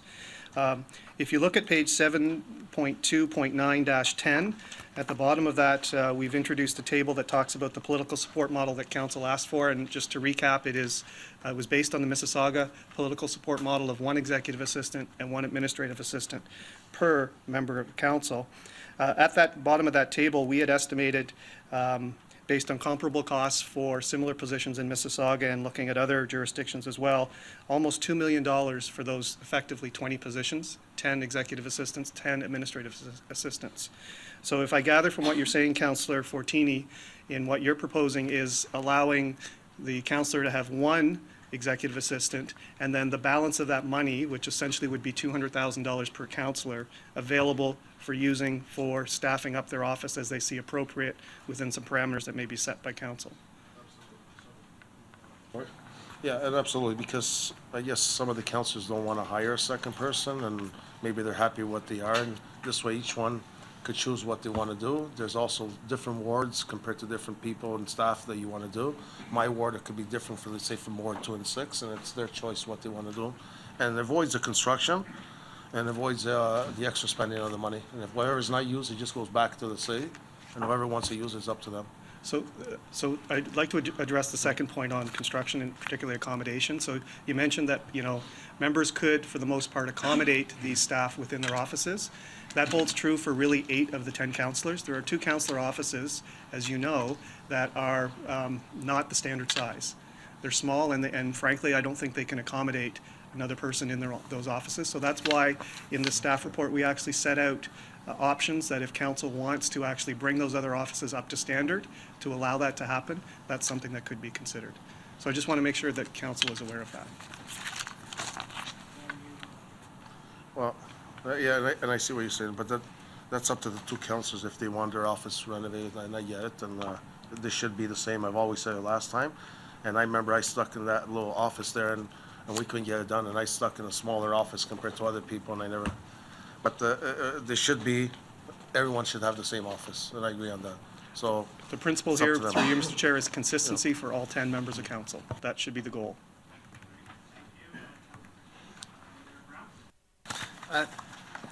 Thank you. Just a few comments here. I was looking at the ways that this would be transitioned, and I see you mentioned in a report getting rid of funding for ward newsletters or calendar. I just want to state clear that's not something I'd support. If one thing I heard during the municipal election is that there's not enough communication, and that when there's dwindling local media, obviously we all know the pressures on local news. The residents expect to be informed. So I would not want to see that diminished. If anything, I think we need to do a better job at doing communication. And And there's new ways to do it. And so I hope this down the road is something we can look at helping councillors reach out and keep the residents informed. I want to say that Teletown Hall we had this week on Monday is an example of a new way to communicate. We had 8,000 people participate at some point on the call. When would you ever get that many people out to a public meeting? And so as we look at platforms to communicate, as we send out the newsletters, I just want to stress, as mayor, I think councillors need the tools to communicate. I would not want to see newsletters taken away. And so I hope that's not part of the motion. If there is a motion that comes to make sure that's not included. The other thing I was to say in terms of the salaries that are set, looking at the minimums, you're setting a minimum that is more than what assistants and MPP and MP offices make. You're setting a minimum that is, it would put other public servants in a difficult position, possibly causing everyone to have to escalate their pay scales. I'd say leave this to the discretion of the councillors to determine how that budget would be allocated. I just think when you set, have confidence in the intelligence of the councillors to negotiate what would be a reasonable salary within their budget. Let them run their own budget. I would just say that stood out because it would, I think, curtail one's ability to, if one council wants to hire 3 summer students to help them work on ward projects instead of having a full-time staff, and they believe they can be more frugal with their budget by doing that, well then they should be entitled to make that decision. Let them operate their own budget. So I think we need to have more discretion for the councillors. Thank you. We'll go to Councillor Dillon. You have the floor. Thank you, Mr. Chair. I was reading had a chance to look at the report, try to be as thorough as possible, but some of the wording was a little bit, wasn't able to exactly decipher what was actually being recommended. And so I think Councillor Fortini had mentioned it as well. So this is not, because when the motion was brought forward, Council had said that there should be different models to look at. And at the time, I was under the impression to be, so for example, Hamilton, Mississauga, Toronto. Whereas Mississauga is given a budget for an EA, which is a political staffer, and then an AA, which is corporate. And I was under the impression that we were looking at to mirror them, but with the flexibility that Hamilton has, whereas they're given a budget. So you kind of have the best of both worlds there. And it's at the discretion of the councillor that there's a budget there. He may say, I don't want to hire anybody.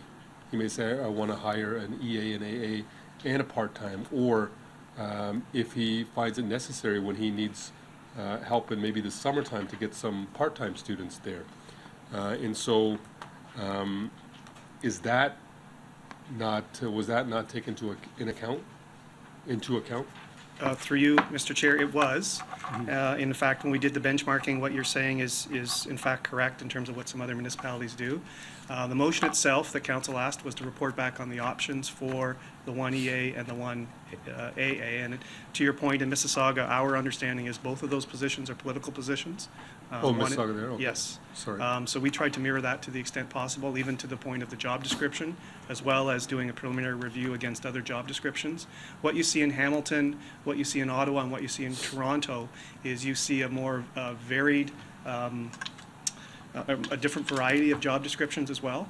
And that's something we can look at if that is the will of council, and it seems to be in terms of what Councillor Fortini is putting forward. So the purpose of this report was to bring back what council asked for, also speak to what's happening in other municipalities, and we've done some of that benchmarking, but also to get direction from council. And that's why the report sets out a recommendation for council to give direction, and then we'll follow that direction.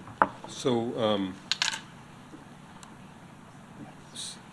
this, so it falls within the, just give me, pull it up, hold on 1 second. So essentially, staff has said this is in line with the strategic plan, good governance, et cetera, and all that. Does staff feel that this is in line with other municipalities of similar size? Through you, Mr. Chair, the short answer would be yes. We did an initial review back in 2012, and we found back then that the council support model in existence in Brampton didn't reflect a mature municipality when you can do comparisons across the country.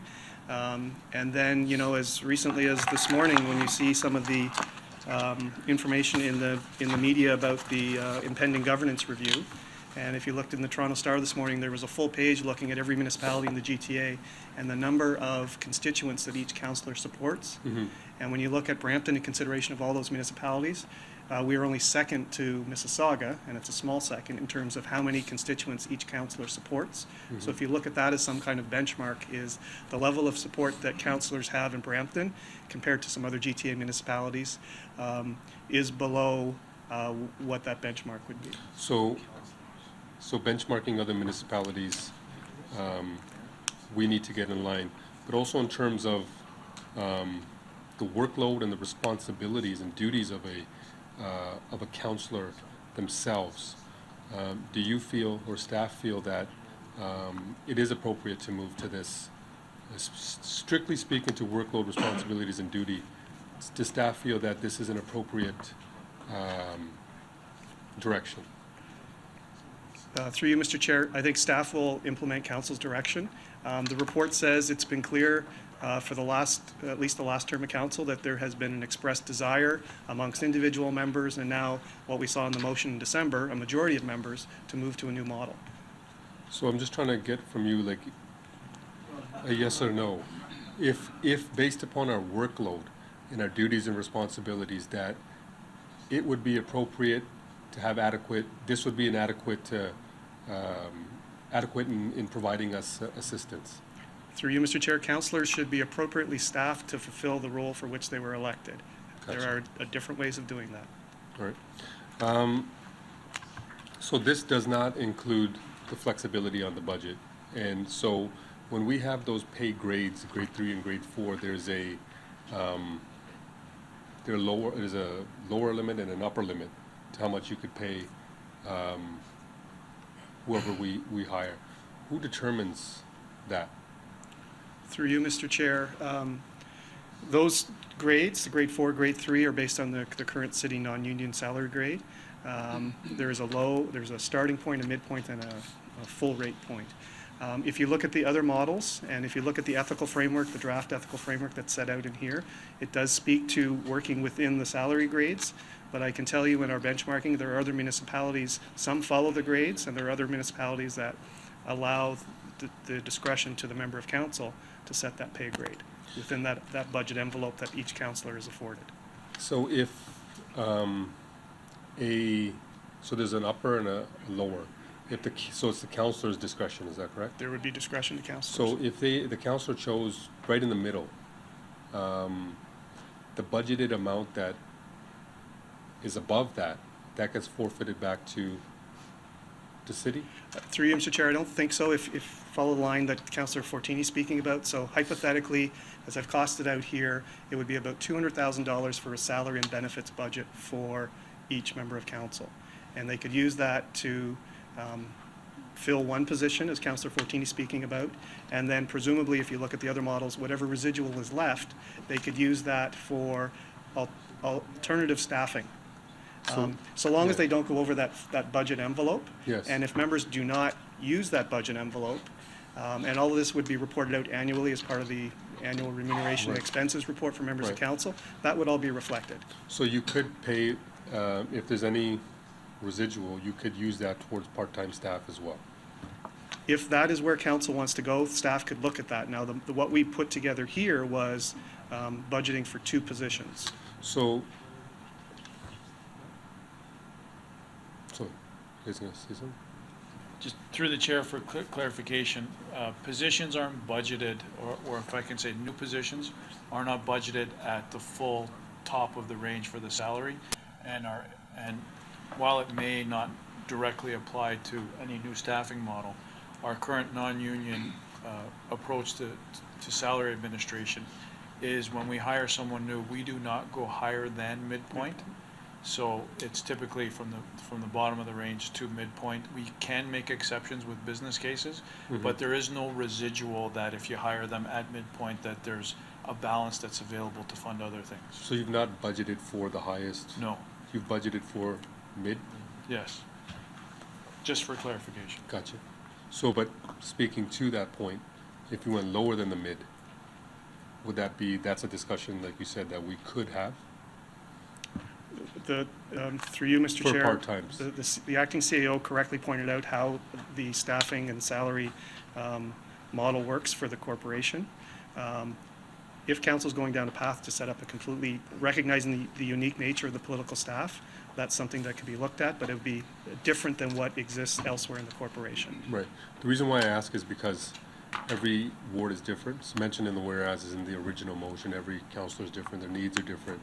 And if one councillor was to say, I don't need anybody, that's their prerogative, that's their choice, and that they can explain that to the residents, and they know their own workload and what their responsibilities are. So that's where I was kind of getting at, just to clarify what kind of budget this is. Whose offices currently are not, because I know the 6 offices that are on the west side, those I believe can accommodate an additional, one more additional staff easily, in my opinion.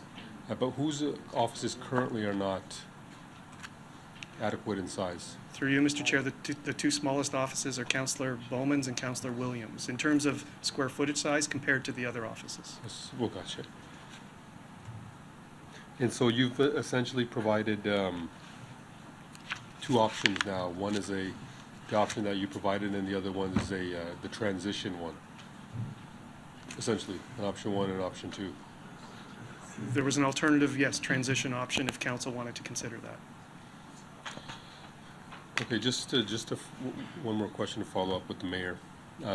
Right now, in our budget, as it stands, we have a budget for a calendar.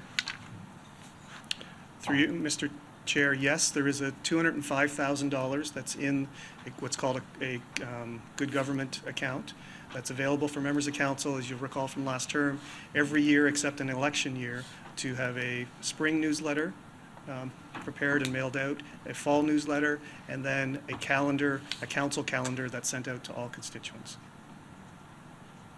And that would be eliminated, that'd be up to the, if this goes through, that would be something that the councillors would have to look at from their own budget, right? Through you, Mr. Chair, perhaps yes, but it was only identified in our staff report as a possible way to offset the cost of this new model. And there still is additional costs for this new model that would have to be offsetted somehow through the 2019 budget process. Right, and just finally, in terms of the actual discretionary fund,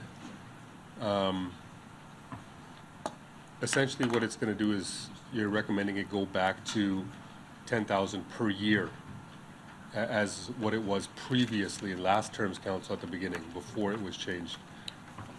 Through you, Mr. Chair, the only reason I'm suggesting $10,000 is because there is a financial imperative. If councillors each have more staff, there's going to be additional costs, whether it's monthly fees for a smartphone, whether it's mileage, whether it's some staff development, printer leases, because right now, for example, council using the printers that are afforded to you on the 6th floor are covered by the council office.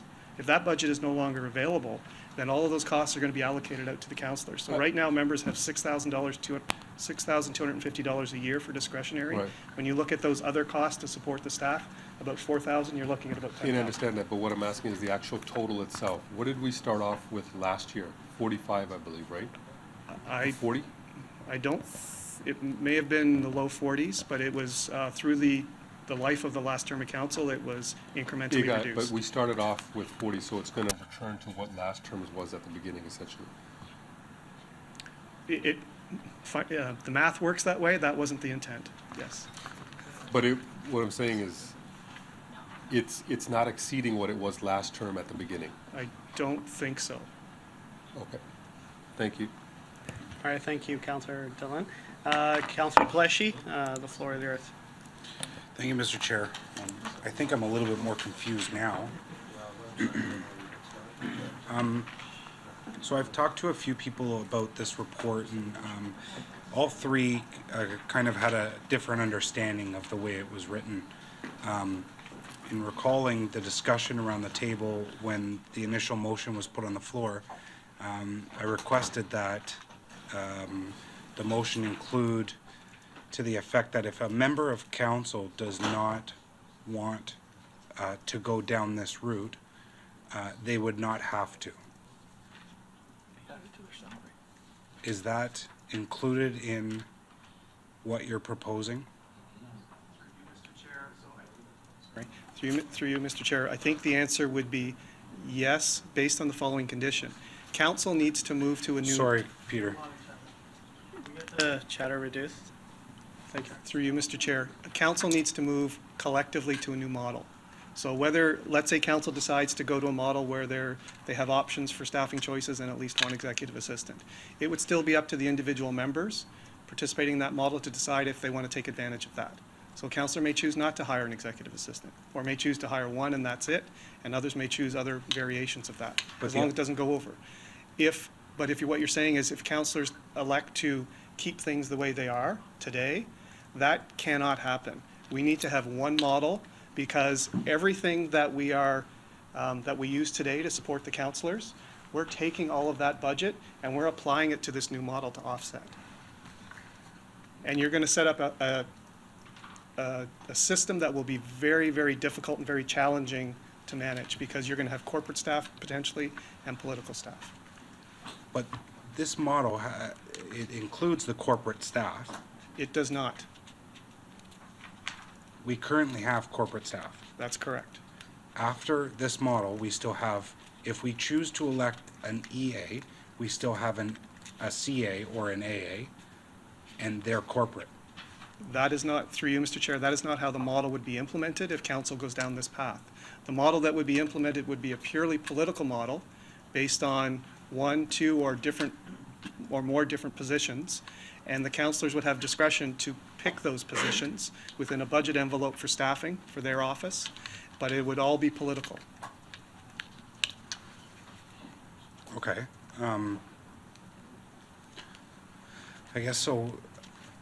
At what point does this discussion go into camera? Because we're talking about identifiable individuals. So in the public report, we try to keep as much of this, through you, Mr. Chair, public as possible. There is an Appendix 4, which is referenced in the public report, that when committee goes into closed session, we can talk about that. And that talks about potential transition costs. Okay, so we're not going to hold a vote on this particular item until after we come back out of closed session? That could be, that's a matter for committee to. I think we should be going into closed session prior to having more discussion and debate on this to understand, to have a wholesome debate on what we're actually talking about and not going into detail about an identifiable individual. And that, through you, Mr. Chair, that's committee's prerogative to do that if they wish. So through you, Clerk, if I may, after the questions regarding this public report, we can go into closed session if council wants and chooses to, and then we could come back and vote on this report. Would that be better? I think that we should hold our questions until after we come out of closed session so that a member of council doesn't accidentally identify. So are you suggesting to go to close now? Would I need a motion for that, I guess? Through you, Mr. Chair, yes, there'd have to be a motion to move into closed. Okay. If that's the will of committee. So would you put that motion on the floor to go to closed session? So anybody want to speak to the motion to go to closed session? Okay, do you? Okay, Councillor Dillon, your mic. So. Oh, Bowman. Sorry, no, we're speaking to the motion now. The motion to go to closed session. That's what we're speaking about right now.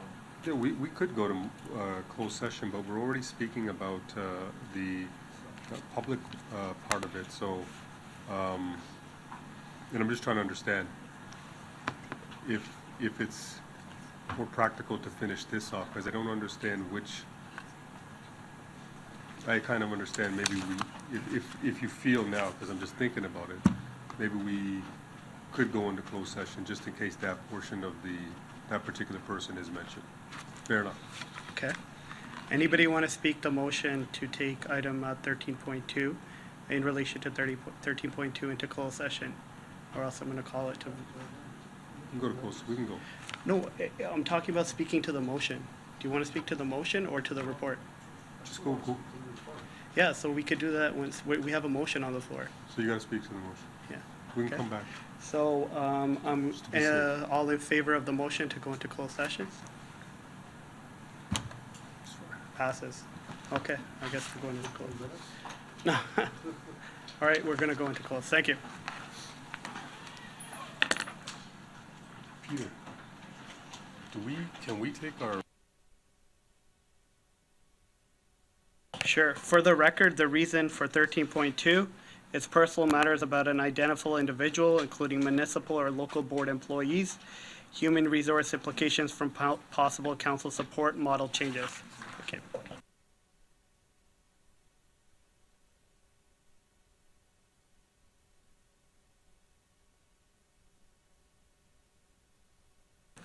All right, we're gonna get started. So, back to item 7.3, sorry, apologies. Back to the discussion on the staffing model. We had a list, we'll return back to the list. Councillor Bowman, you have the floor. Thank you, through you, Mr. Chair. Glad that we did go into closed session because one of my questions was answered in there, so I'm glad I didn't have to bring it up. I do have concerns. I've got questions. My first concern is this going to have, I guess this is to you, Joe, will this have any impact on 311 service? Will the additional administrative assistant be expected to pick up more of our 311 calls? Through the chair, I can work with our Commissioner of Community Services and Michelle Solsky, our Manager of 311. And I think as part of the transition planning that our clerk has talked about, we would need to actually iron out what role you want your assistants to play in terms of 311 calls and how they're routed and those implications. So there could be some, could be minimal. We need to figure that out. Okay. I've just got to say that I'm not in support of this at all. We're looking at time of tight fiscal responsibility from all forms of government, including our own. We're adding $1 million a year in salaries and other benefits. I'm not, I don't know. We added an administrative assistant last year so that we went to a 1-to-1 model instead of a 1-to-2 model. I just don't know that the job has changed that much, and I can't speak for every counselor. That's up to them. I just know that for me, I don't think it's required that we have an extra assistant. I don't think it's required that we go through the extra costs. But like I said, it's up to all the individuals around this table. They're gonna, if this is voted on and passed, they get a budget. They're gonna spend their budget as they see fit, and the people who are voting for them are gonna see, whether they respect that or not, and whether there's any more benefit to the public or not. I do know that this council voted to send almost everything we do, every service we provide the city, back for a cost versus benefit analysis from KPMG, and I'd like to see the same thing. I would like to see this go back to KPMG for a cost-benefit analysis to find out what the real benefit is to the residents of Brampton and to the taxpayers. I'm not going to put that motion on the floor because I know it won't pass, so there's no point in doing it. But I just wanted to go on record. I will not support this. When it comes to a vote, I'm asking for a recorded vote as well. and we'll see how it goes. So we'll leave it up to everybody else to respond. Thank you, Councillor Bowman. We have Mayor Brown. You have the floor. Thank you, and I guess this is from the old list, but I'll just restate what I've said to a few individual councillors. Ultimately, you're accountable for your own budget. If you choose to spend 10% of your budget, then residents will see that you are very frugal. If you have a very active time as councillor and have a number of events that warrant the additional staff, then it's easy to explain to your residents that you put on this number of events. And so you are accountable. You're accountable to your residents for the budget. What you spend of your budget will be publicly available, as it is in other cities. I would say I appreciate the fact that you need to be, it's different than a normal City Hall staffing position. I appreciate that. We're in one of those unique positions where our weekends are extraordinarily busy. On Monday morning, I usually say, thank goodness it's Monday morning because I've just done 20 events. And so having the ability to have an assistant that helps you with the large number of community events you do on the weekend, I appreciate that. I have that luxury with my office, and I have an appreciation why having some flexibility. I just stress again, don't have the scales. Give you the discretion to create the model that works for your needs. And I imagine, I'd suggest that it's not your typical 35-hour week. You need the flexibility to hire staffing that meets the public demands that you have in a position that you are as a city councillor. Thank you, Mayor Brown. Councillor Fortini, you have the floor. Thank you. Through the chair, very quickly. I'd like to agree with Mayor. This is not going on the tax base. We're going to be finding it inside the corporation. This is like a regular budget. If you use it, it's going to be on the website. People see it. You spend it. If you don't use it, it goes back to the corporation. I'm happy with having one assistant, and some other councillors are not. So really, what this is telling us, really, we're going exactly what other municipalities are doing. We're going with the new model. We're the only ones stuck in this position. Let's move on. Whatever you want to use your budget, who you want to hire, who you don't want to hire is up to each councillor. And none of each councillors could tell the other councillors what to do, and then let the residents decide how you spend your money. Thank you. Thank you, Councillor Fortini. Next, we have Councillor Medeiros. Thank you. Through the chair. This is sometimes I find amusing because sometimes we sit around the table trying to act like we're not politicians, that we belong to the corporation and we're a staff person like everyone else. Yet it's convenient, then when it's not convenient, we're political, and then it's not political. And I understand.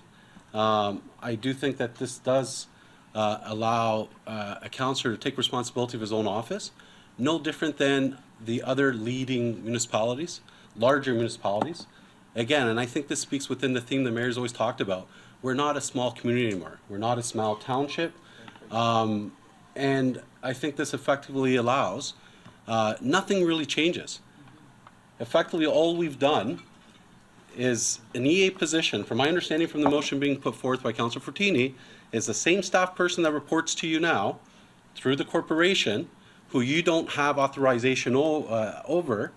Essentially, we're just moving them over to say, you're the one now responsible for that staff person. So nothing changes.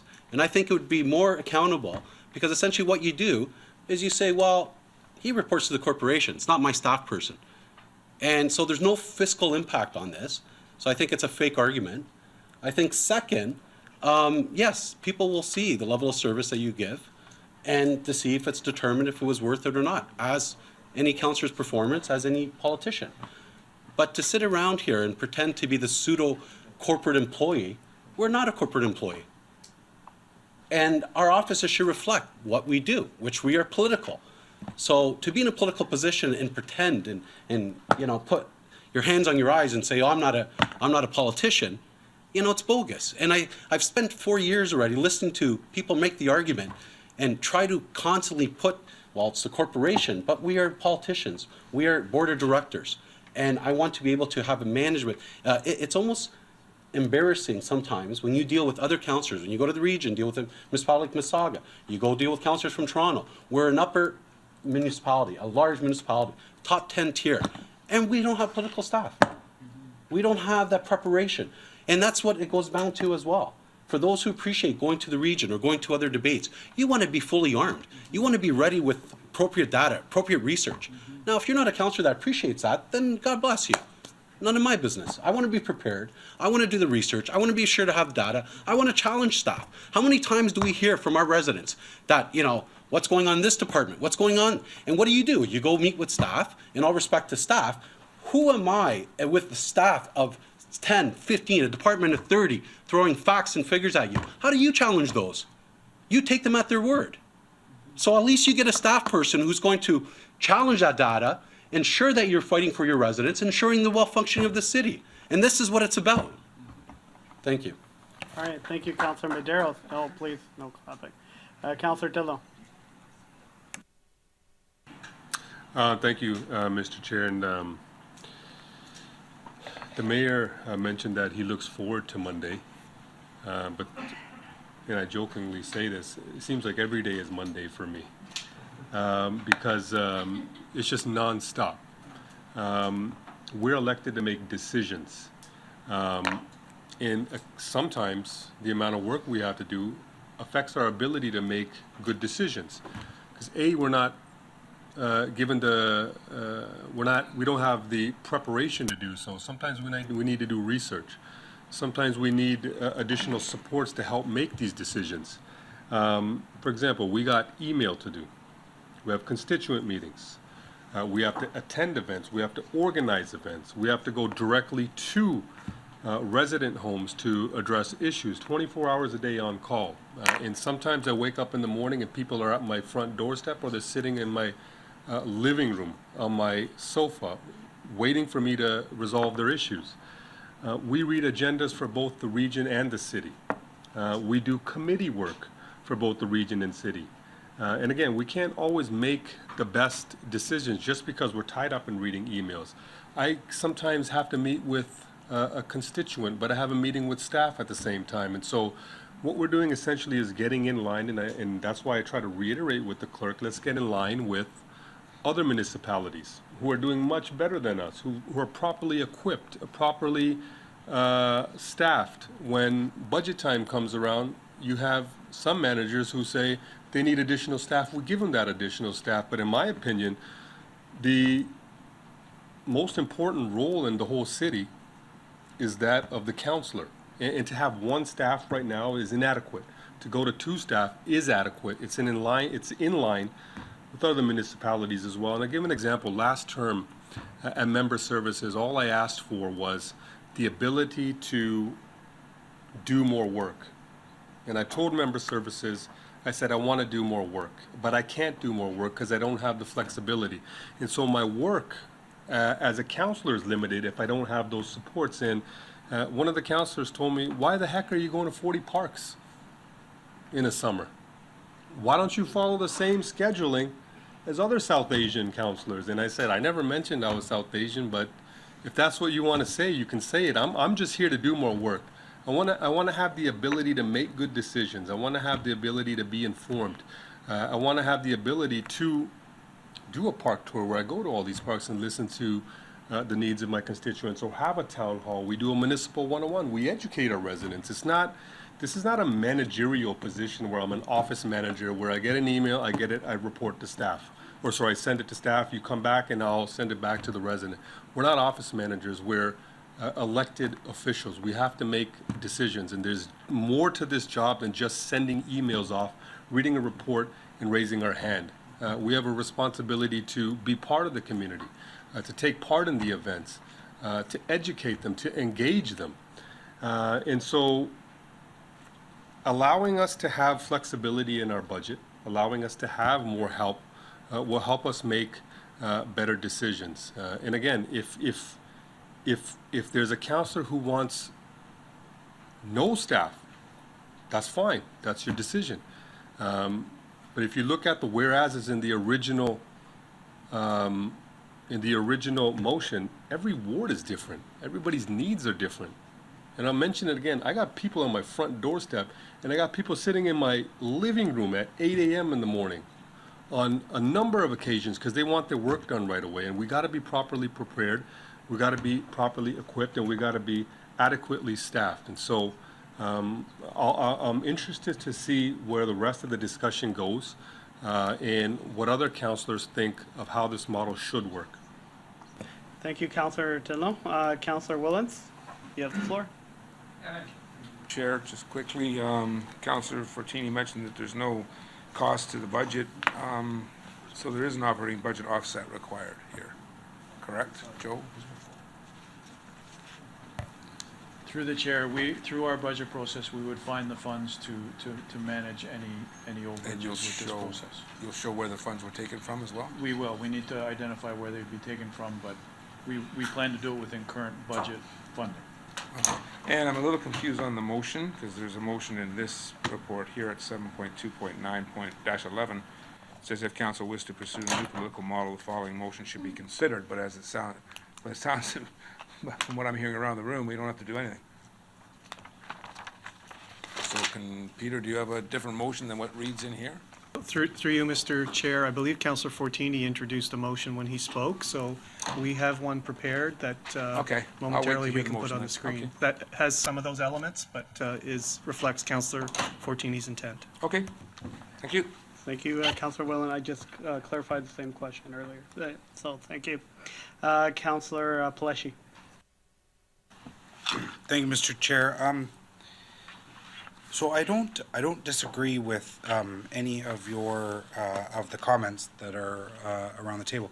I am not going to sit here and dictate to you how you should run your office.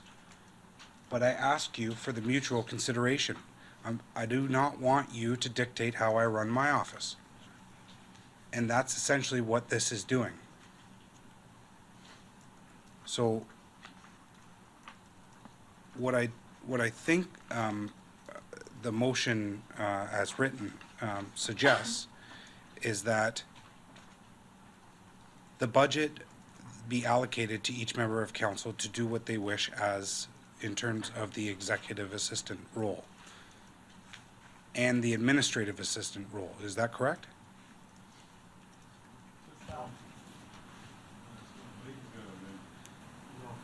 I don't think we do we officially have our motion on the floor right now? No, so we haven't. So maybe when Councillor Fortini speaks, he'll add it. Right? So we'll let everybody finish off and then, okay, then we'll put them. No, so what I'm saying is let Councillor Santos finish, then Councillor Fortini, you're next. You can add the motion and then we can start discussing the motion. So we're not discussing the motion now? There was no, correct me if I'm wrong, is there a motion on the floor right now? No, but did you suggest, yeah, it is? It has not been officially placed. So let everybody ask questions regarding the report. Then we will, Councillor Fortini's on, then he can put the motion on the floor, then we can discuss the motion. Okay, so then just one question to staff in relation to the budget. After this is when this is approved, does it then go to budget for approval? Does it have to be approved within the budget deliberations? Through the chair, I would have to validate with our clerk, but I believe yes. However, we would find the dollars currently to fund it so that it would be a zero net impact in the budget process.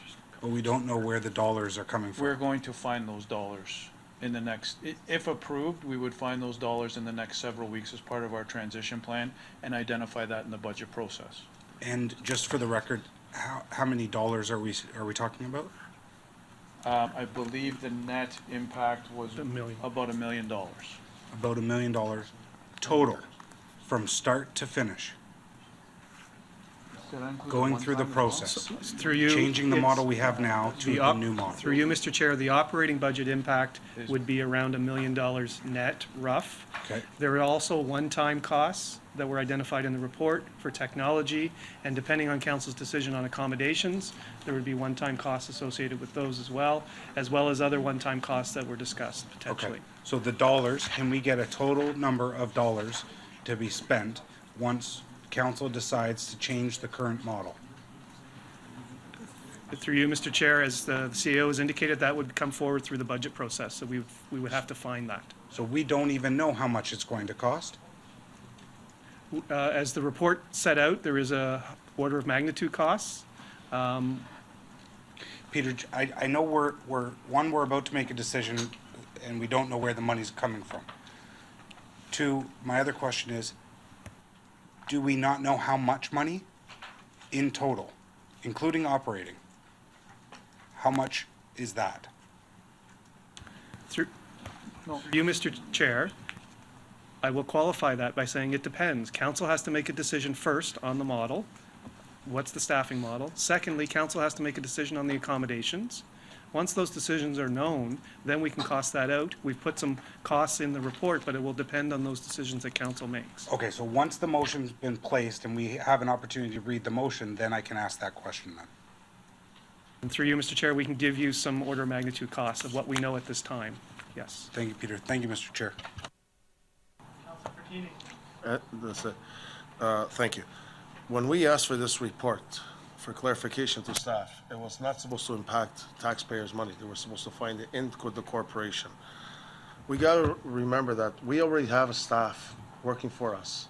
That part of that pay is part of this. So really, if you minus that, there's not much difference on what we're hiring. We're only getting control. If you want to hire 3 people and you're going to use your budget, like I said, you don't want to control me and I don't want to control you. That is up to you. If you want to just keep one and just use the same money that we're actually using now, that is up to you and it's up to me.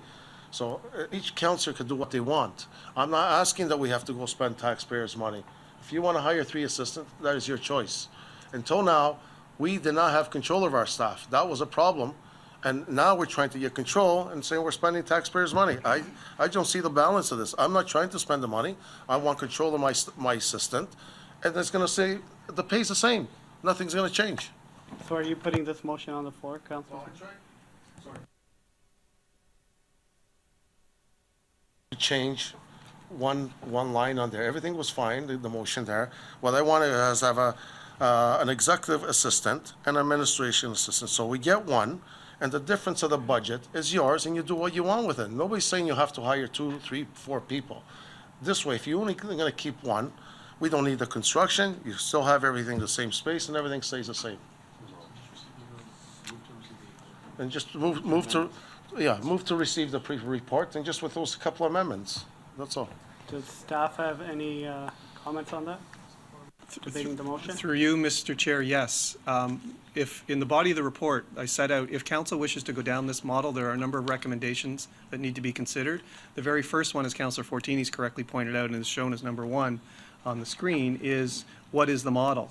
There are a number of other implementation recommendations that also should be considered.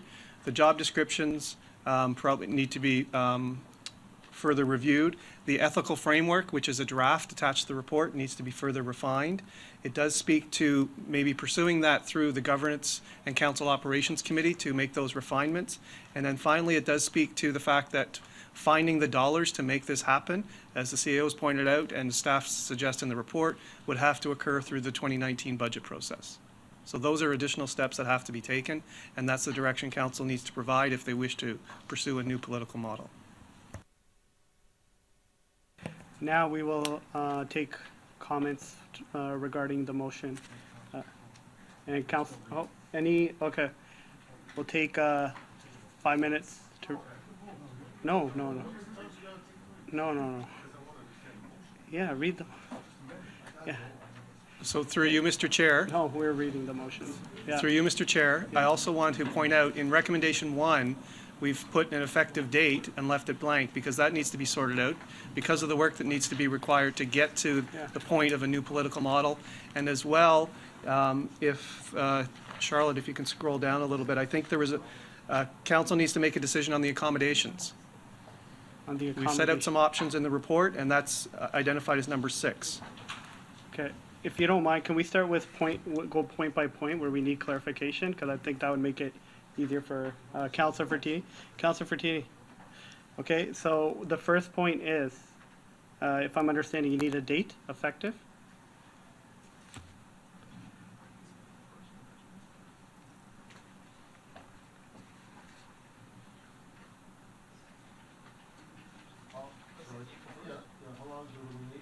Well, It's a 30-day transition. Through you, Mr. Chair, the original motion introduced in December had a very aggressive transition, and those clauses were removed. We've left it here. I will be quite frank, based on actions staff have had to take previously to move the council office from contract staff to permanent.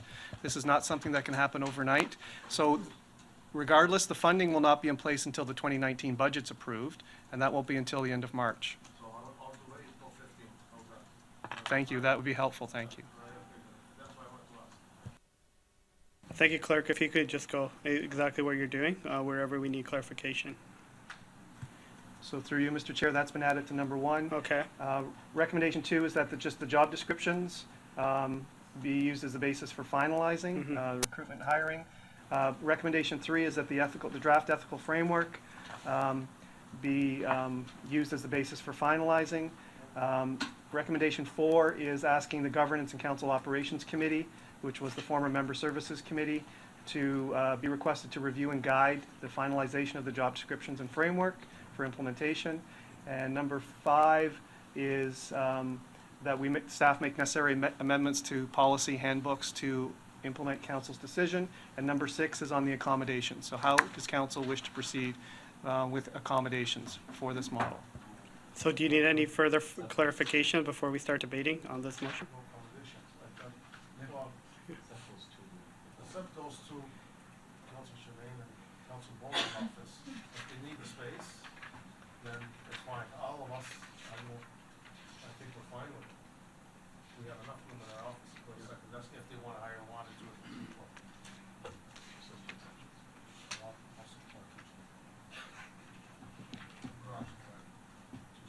That's option 6, I believe, correct? So through you, Mr. Chair, that's recommendation 6, but on page 7.2.9-10 of the staff report, we set out a table with 3 options Yeah, for I saw that. accommodations. And I believe what Councilor Fortini is speaking about is option 3, I believe, in terms of enlarging the 2 existing offices to standard size and removing existing workstations. Or actually, it could be option 2.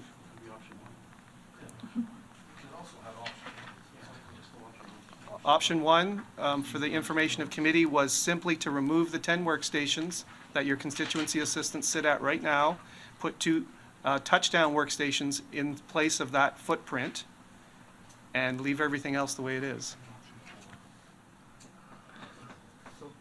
Through you, Mr. Chair, option 1 does not enlarge the 2.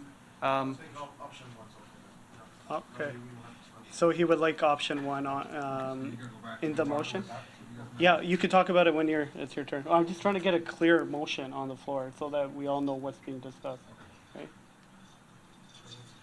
So through you, Mr. Chair, that's recommendation 6, and I think the next recommendation is that the council office support model be reviewed annually through the Governance and Council Operations Committee, just to recommend improvements as we evolve this model over the course of the term.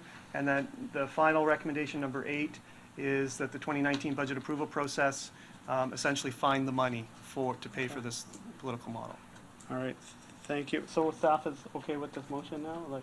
Yes, And okay. through you, Mr. Chair, just to point out, there were the discussion that occurred, and there were some motions identified by Mayor Brown about staff positions hired at a salary level to be determined Okay. by the individual councillor, and I believe he'll be introducing one on the reception. think they're all friendly amendments. Council Fortini, Council. Yeah.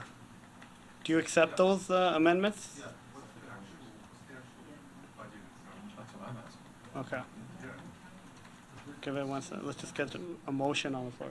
We, Yeah, I yeah. want the actual budget number put in the full one. Okay.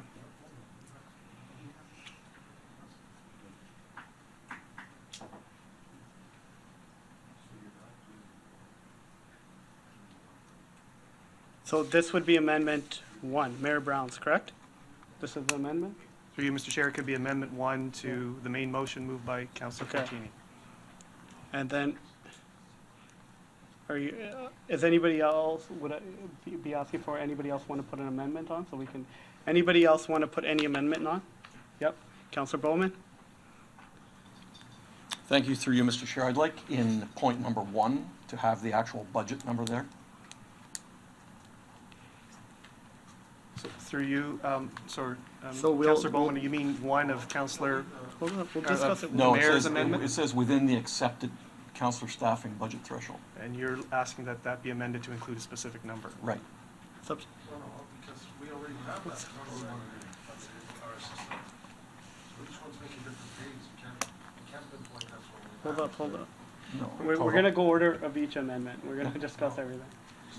Are we good with the amendments? Anybody else have an amendment? Sorry, through you, Mr. Chair, for clarity, I think Councillor Bowman's asking for a specific number to be placed in Clause 1. There is no specific number now because the budget for supporting your offices rests in the corporation. So what I had put out in the report was if you do the math for an executive assistant, administrative assistant, it would work out to about $200,000 each. I'm not proposing that, that's for committee to consider. I'm just telling you the analysis that we did. Would you like an amendment where they bring that information back to committee by next week, so it gives staff time? Well, yeah, I don't think we can make a decision when there's no budget number there. I mean, we have to have a budget number. But I don't wanna put words in your mouth. Are you okay with that for next week? As long as they bring it back for Next week. for councilship. Council. Yep. That's okay. For clarification, we have already an assistant there, so out of the 200,000, you have to minus that salary. So we're not getting 200,000. You already have an assistant that the city's paying for. You have to minus their payroll out of that 200, the offset. Not an offset, we're not. We're only getting the difference because the 200 is compared already with your assistant plus the new one. You have to remove that pay. So really, it's only the difference in around 95 or 100,000. That's what you're getting. Because your assistant's already being paid.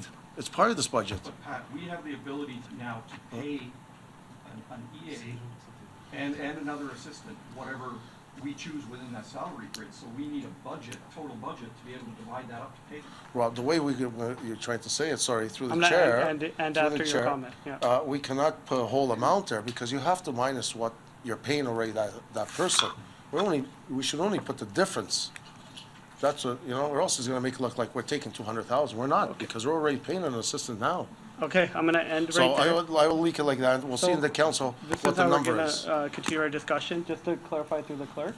We're gonna discuss each amendment, what were so you paying starting with 80,000? amendment, the second amendment, and then vote on it, and then the What? first amendment. Just take a vote on it. We don't discuss each one. You- We're gonna Okay, discuss so I it. do want to give members of council opportunity to speak to the motion at hand, though. I think that would be fair. So we'll do that then. We'll speak to the motion with the amendments. Okay? Call the question, Mark. Okay, so we'll start with Councillor Dillon. Just vote on it. Belabor. No, just, there goes another. It's too much information to absorb at once. I think we should have a 5-minute recess to Okay. go over it. And so we fully understand what we're voting on. Because there's too many different things, so many people saying so many different things. I need to just see what exactly it says and what the amendments are. I think that's fair. I think we'll take a 5-minute recess. Yeah? Yeah.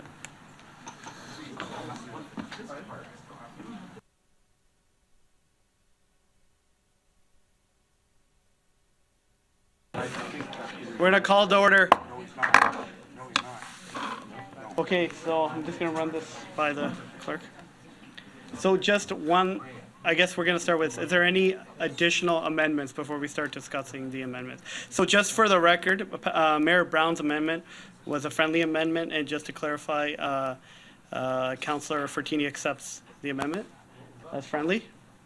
Okay, yeah. Okay, does anybody else have any amendment? Okay. Okay, but I'm gonna give it to Councilor Pelletier because he has amendment. Thank you, Mr. Chair. So I do have an amendment, but I also want to make a fourth option for where they're going to be housed. My suggestion is, and I think that this has the minimal cost, if I have an EA working for me and I'm not in the office, they can use my office. But if I am there, I think that we should turn our sixth floor in-camera room into kind of a communal space where they can do drop-in sit-downs if that need be.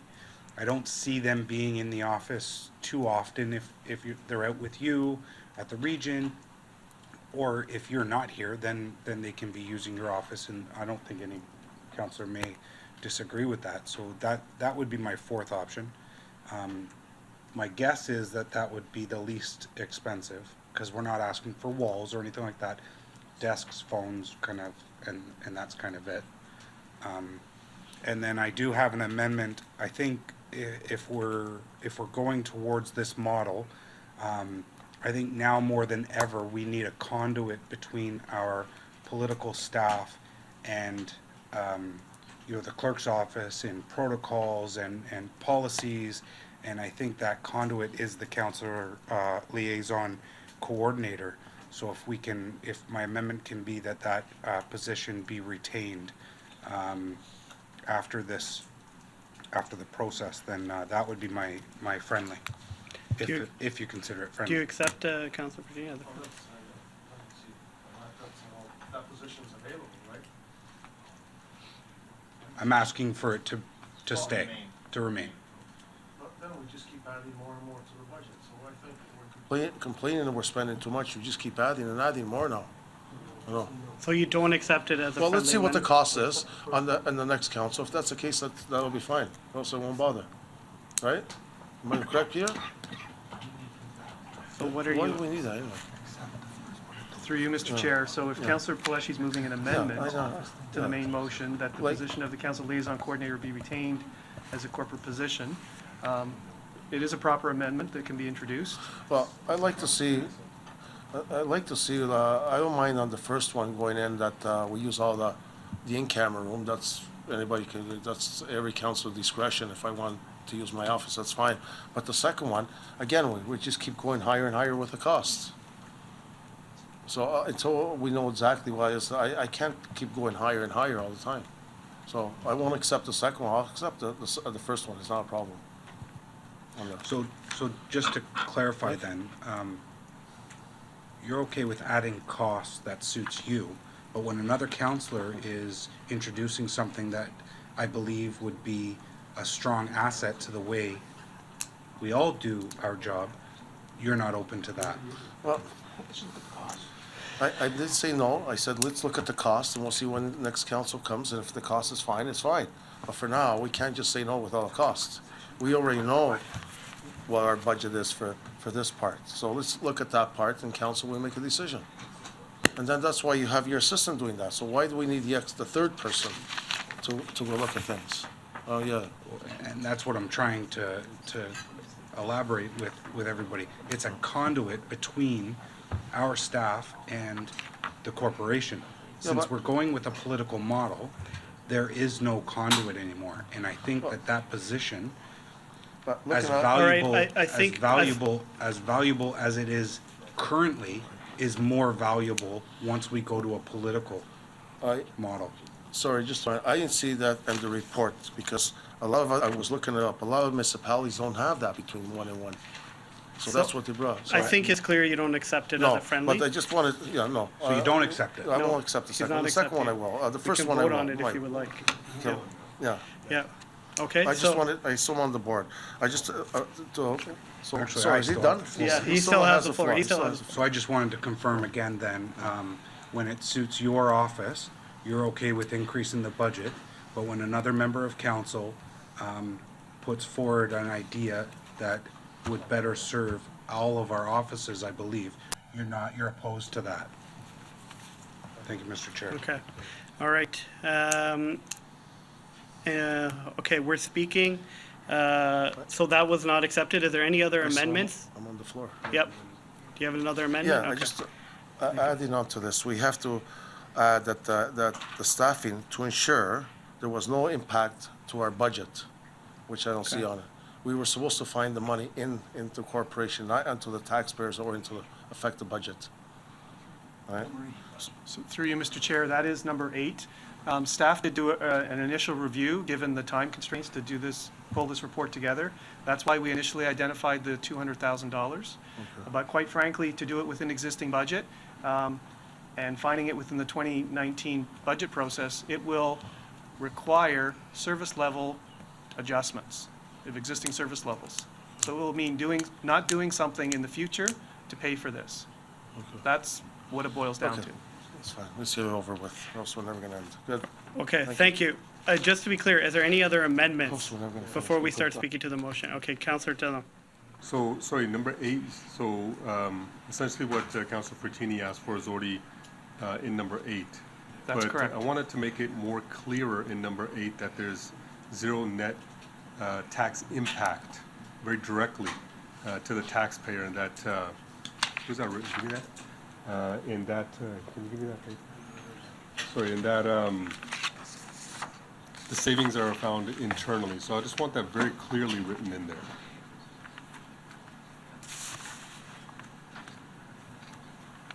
So through you, Mr. Chair, I believe, Councillor Dillon, you're asking that Clause 8 be amended so it's clear through a, So I'll just say what I want kind of in there. So the staff ensure that there's a zero net impact to the taxpayer and that savings are found internally. So it's very direct. so perhaps I would defer to those wiser than I in financials to comment on that, but everything that we do in the municipality has an impact on the citizens. That's why we're providing the service. So whether or not we decide we're not going to do something to pay for this, it may not have a direct tax impact, but it does have an impact on the citizens because they may not receive that service in the future. Okay. All right, do you have any other? Okay, we're going to move on to Councillor Vicente. Mr. Chair, just a question through you to staff. Are we making this decision today, or are we waiting for staff to report back with all the final numbers? Let the city clerk answer that. Through you, Mr. Chair. So committee is making recommendations today. Those will go to council next week unless committee decides otherwise. Thank you. Thank you. Any amendments? I just want, thank you, through you, Chair. I do see the benefit in having a conduit there, especially since who knows what it will look like, who we will have, but the possibility of having whole new CAs or people working with their counselors, it would be good to have somebody to, that is very knowledgeable of the corporation. And any of the new counselors, if you are bringing in somebody new, it is always good to have that person. So I'm in favor of having that, and I'm wondering if it's possible to have that included. Councillor Or Bertini? what that would look like. Yeah, he said no. Yeah, but So- the council. Yeah. Okay, on that specifically? Can we vote on that specifically? We have two motions, amendments that were not accepted that we're gonna vote on before we vote on the final motions with amendments. Okay.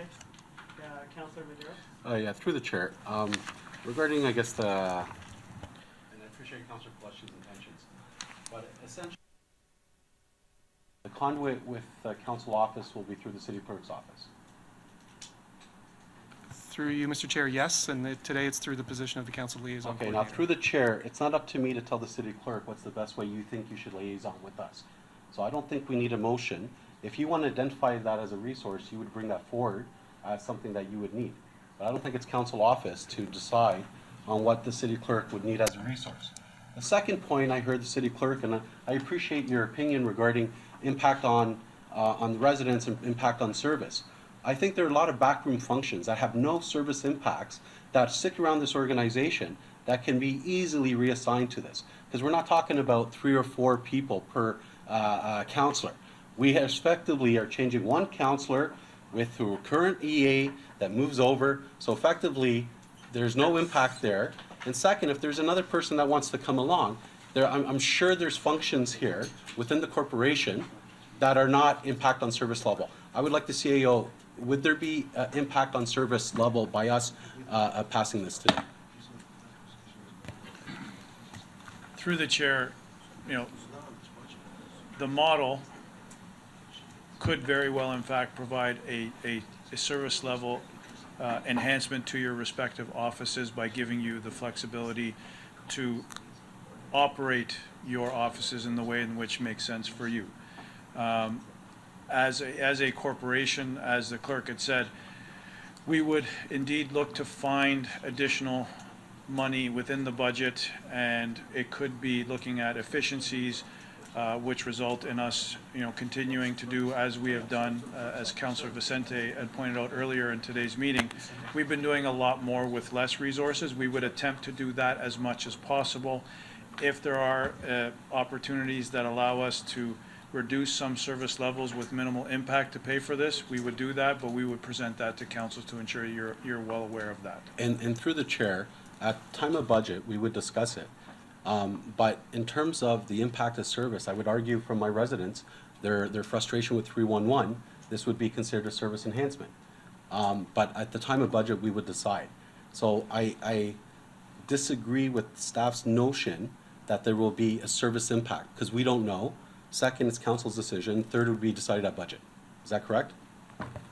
Through the chair, that would be correct. But at the budget, as per Councillor Dillon's proposed change in terms of such there is zero tax impact, again, we're looking at that offset. Yeah. So there wouldn't be an increase to the budget for this per se, because we would look for that offset. Yeah, and through the chair, I'm just concerned with that correlation, because there isn't a correlation. Thank you. Thank you. So we're still talking about amendments. Mayor Brown? Yes, Chair. I was just looking at some wording that might find a solution to Councillor Peleshi's concern. And speaking to Councillor Frattini, I think if you specified the position, I get the fact that you want to have a liaison between the political staff and the civil service here, that the position of the council liaison coordinator be retained as a member of the clerk's office. I think that's the wording that Councillor Frattini was comfortable with, and is Councillor Peleshi comfortable with that? That's what I'm saying, let the story, that's why, it was on his But- budget. Yeah, but I think that's something Councillor Frattini's comfortable with and Councillor Peleshi? That's up to the clerk, I'm fine with it. Yeah. There you go. Okay. It's up to his side. So we're fine with the amendment. Well, just for clarification, I'm fine with it, but that would not be up to us to decide, that would be the clerk's office, I guess, that position, because it's a liaison, it's up to them. Also, Does the clerk have comment on that? Let's let the clerk answer. So all I'll say through you, Mr. Chair, is when the financial analysis was conducted for this, it presumed that the entire council office budget, which includes 12 positions, support for the councillors, would be reallocated to support this new model and offset the costs. Okay, Councillor there Frattini, would do you be no accept the position. amendment, yes or no? No or yes? Yep. I think that's saying yes. So we have all the amendments that were accepted. Would you like to, your amendment was not accepted? Do you like a vote on that or no? Okay, okay, perfect. So can we get the motion as it is with all the amendments? And anybody want to speak to the motion before I call the votes? Okay, we have Mayor Brown? No, okay. Councillor Frattini? Okay, so seeing no speakers, I'm gonna call to vote. So all those in favor of the motion with all the amendments? Recorded vote has been suggested. I'd like to separate the last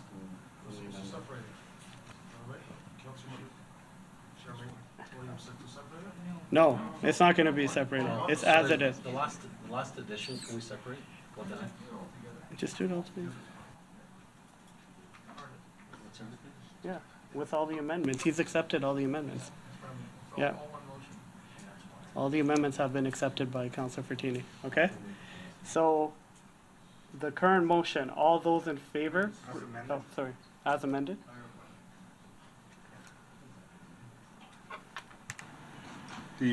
So that's gonna be, number 12, the last one, the position of, council liaison coordinator to be retained as a corporate, okay. Just wanted to make sure about that. So I guess we're voting, but city clerk, for a recorded vote, you would call it. Okay. So through you, Mr. Chair, a recorded vote's been requested on the main motion as amended, so it's on the entirety of the motion. All in favor, please stand to be counted. Showing in favor is Councillor Santos, Councillor Vicente, Councillor Palashi, Chair Singh, Councillor Maderos, Councillor Williams, Councillor Fortini, Mayor Brown, Councillor Dillon. All opposed, please stand to be counted. Showing opposed is Councillor Willens and Councillor Bowman. Mr. Chair, that motion carries 9-2. Thank you. Thank you, and thank you to staff with all their work. I know they were working on tight deadlines, so thank you for bringing that staff report forward. 7.3, we have other new business. We had for a consent motion for the minutes of Accessibility Advisory Committee. So moving forward to 7.3.2. It's a motion first introduced at the December 5th, 2018 Committee of Council meeting and was deferred for today's meeting. Councillor Santos, since you first introduced the motion, we will start with you. Do you have any comments? Pardon? No, we're good. We're starting with the person who deferred the motion. So through you, Chair, I'm going to ask that we do get a report back to City Council regarding the options and around the acting role of mayor versus a deputy mayor model, simply because we're a growing municipality and other municipalities have deputy mayors. I'm speaking on this as a new counselor who reads about, I'm reading about 1,500 pages a week of material, going to a number of different events. We just had a town hall last night, meetings. The demands of this job are quite significant, and I accept that. I'm unclear as to what that means for me in January, actually being the acting mayor. So I'm also a single mom with a puppy at home, thanks to Animal Services. Thank you very much. And so when last minute things happen, when the mayor is not able to attend something, I actually have to plan everything accordingly in order to attend. And if I'm not able to attend as acting mayor, then who goes in my place? So there's some clarity in terms and consistency that's required in this role, but also the role of a deputy mayor, if I understand it from other municipalities, would require a little bit more of consistency in the role should the mayor not be available at an event, etc. So I'm going to ask that the report does come back to us at council and staff work on that for all of those various reasons. Thank you, Councillor Santos. Councillor Fortini, you have the floor. Thank you, through the chair. Just wanted to add, going back to this motion or what we asked for a report, can we look at all other municipalities, how they do it? If it's done by the residents, it's done by council, it's done by the mayor. I know John Tory himself appointed 2 mayors. He just appointed them himself, or is it done by us? Because, you know, it always causes a problem. Who wants to be the deputy mayor, and it puts us in a bad position. There's only one spot, and we're going to have to pick, and there's always causes that problem. Okay, so I do believe we have a motion on the floor to defer this back to staff for a report. Do we have a date on that or a timeline? Or just refer back to staff? Do we have a timeline, or we're okay without a timeline? That's okay too. Yeah, without a timeline is fine. I'll call to vote. All those, yeah. Oh, Councillor Fortini. Will be done, we have to have at least a year before the next term, right, Peter? Sorry? So, through you, Mr. Chair, yes, if, and staff will do the review. If the intent of this is to look at, for the next election, because there are models out there where the deputy mayor essentially is either voted in directly or is voted, or is appointed based on the the number of votes for the councillors that are elected. would have been So those are deputy mayor. different models Yeah. that we'll explore, and if council wants to make those changes, it's a composition change, and those changes have to be in place in the year preceding the election, so it'd be December 31st, 2021. And just another question, what happens if, like, looks like the province wants to call an election within 2 years, so how long? That's why we're looking at trying to get this done. So through you, Mr. Chair, staff will Yeah. report back certainly this Yeah. year in Okay. terms of doing the research. Okay, good. Okay, Mayor Brown? the I just floor. want to specify, I'm hearing different things. This is to research for the creation of the position for the next election. I guess Councillor Santos can clarify her motion. I should clarify the motion. I would actually like to see what the options are within this term, because there is a lack of clarity of what we do in our acting role of mayor. I think some of us need some level of predictability in our lives. I'm the acting mayor here in January. I actually don't know what that means. If our mayor, given all the events that the mayor has and the different meetings and everything else that's happening in the city right now, if the mayor needs me to step in for something, I have so many other things in my life that I'm not able to do that. So then who takes my place? I think that having a report back on options for deputy mayor provides a little bit more consistency and predictability so that some of us, myself included, definitely can plan our lives accordingly. Okay, thank you for the clarification. Councillor Willens? Yeah, thank you, through you, Chair. It's pretty clear now in the councilor's handbook. If you're not, certainly if the acting mayor is not available, the staff generally goes to the next one that's available. So if it's somebody, let's say it's Councillor Dillon for February, they would automatically resort to go to him to see if he can fill in. And they just sort of go down the line. But I'm okay with having a report come back. Yeah.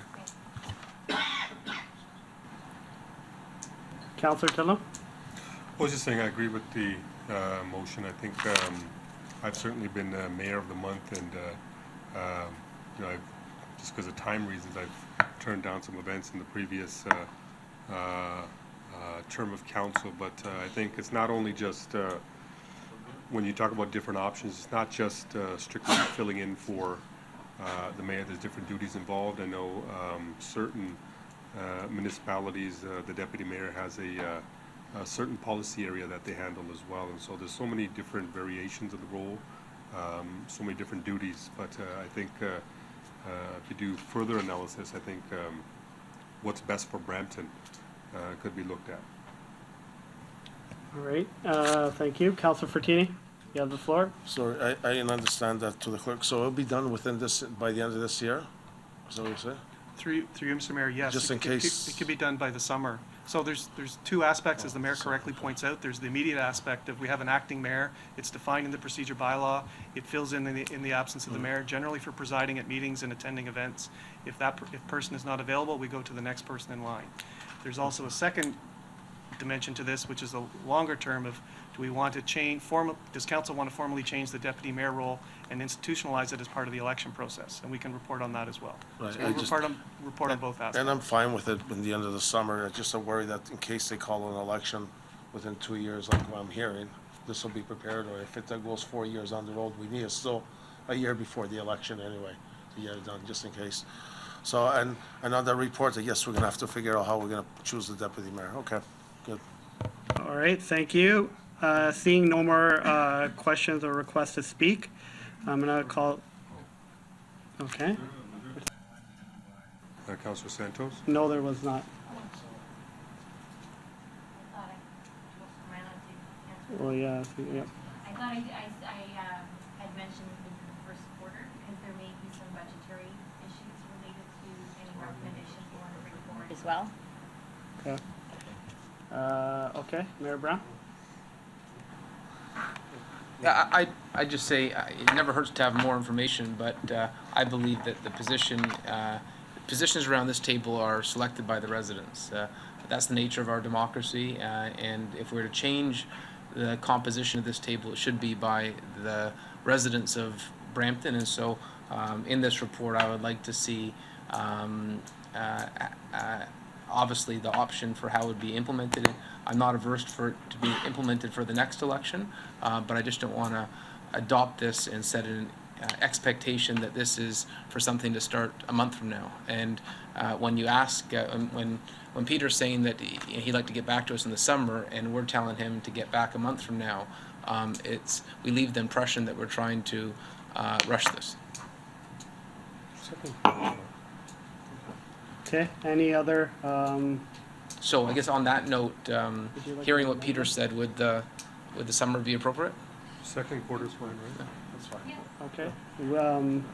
Friendly amendment was suggested by Mayor Brown. So would you say, Councillor are you saying Santos has, second quarter then? Councillor Santos has accepted the amendment. I would like to call to vote. We have it right in front of us. Have the changes been made to the motion right in front of us? Through you, Mr. Chair, it is that motion. We haven't typed up the other, but it'll be reporting back by the end of Q2. Everybody comfortable to call the vote? Okay, we'll call the vote. Sorry. Is the Q2 written in there, or is that just implied? It's going to be, that's what It's going to be. Okay. Okay, so I would call to vote. All those in favor? And the motion is carried. Okay, so we're moving on to 7.3.3. Discussion item at the request of City Councilor Williams regarding the provision of childcare services during City Council and committee meetings. Councilor Williams, I will give the floor to you. If you could press your button so I can. Thank you. Sorry? I pushed the button. Well, we talk a lot about families in Brampton. Families are the backbone of our communities. You know, families provide stability, nurture children, bring us joy, inspire us to be compassionate and enterprising. Families come in so many different sizes and makeups, and I should know I have 5 marvelous monsters with my husband Steve. So when in council, as we debate an issue that affects our families, I believe we need to be as accommodating as possible to allow people with families to participate in our council decision-making process. I'm hoping to eliminate one of the barriers to that participation. Childcare offered through the city will allow parents with childcare needs to be able to come to our council meetings without the burden of worrying about childcare.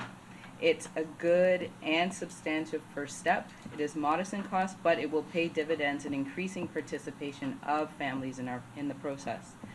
So when I mentioned to someone that I was bringing this forward, they asked, aren't you afraid that people are going to say you're only bringing this forward because you have 5 children? Maybe you want childcare for your children? And no.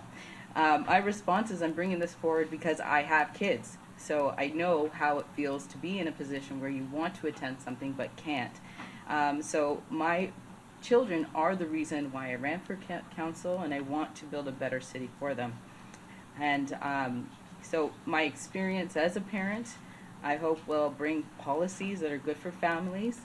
So I do want to move a motion, whereas City Council often calls on residents to register to give delegation to council or committees of council.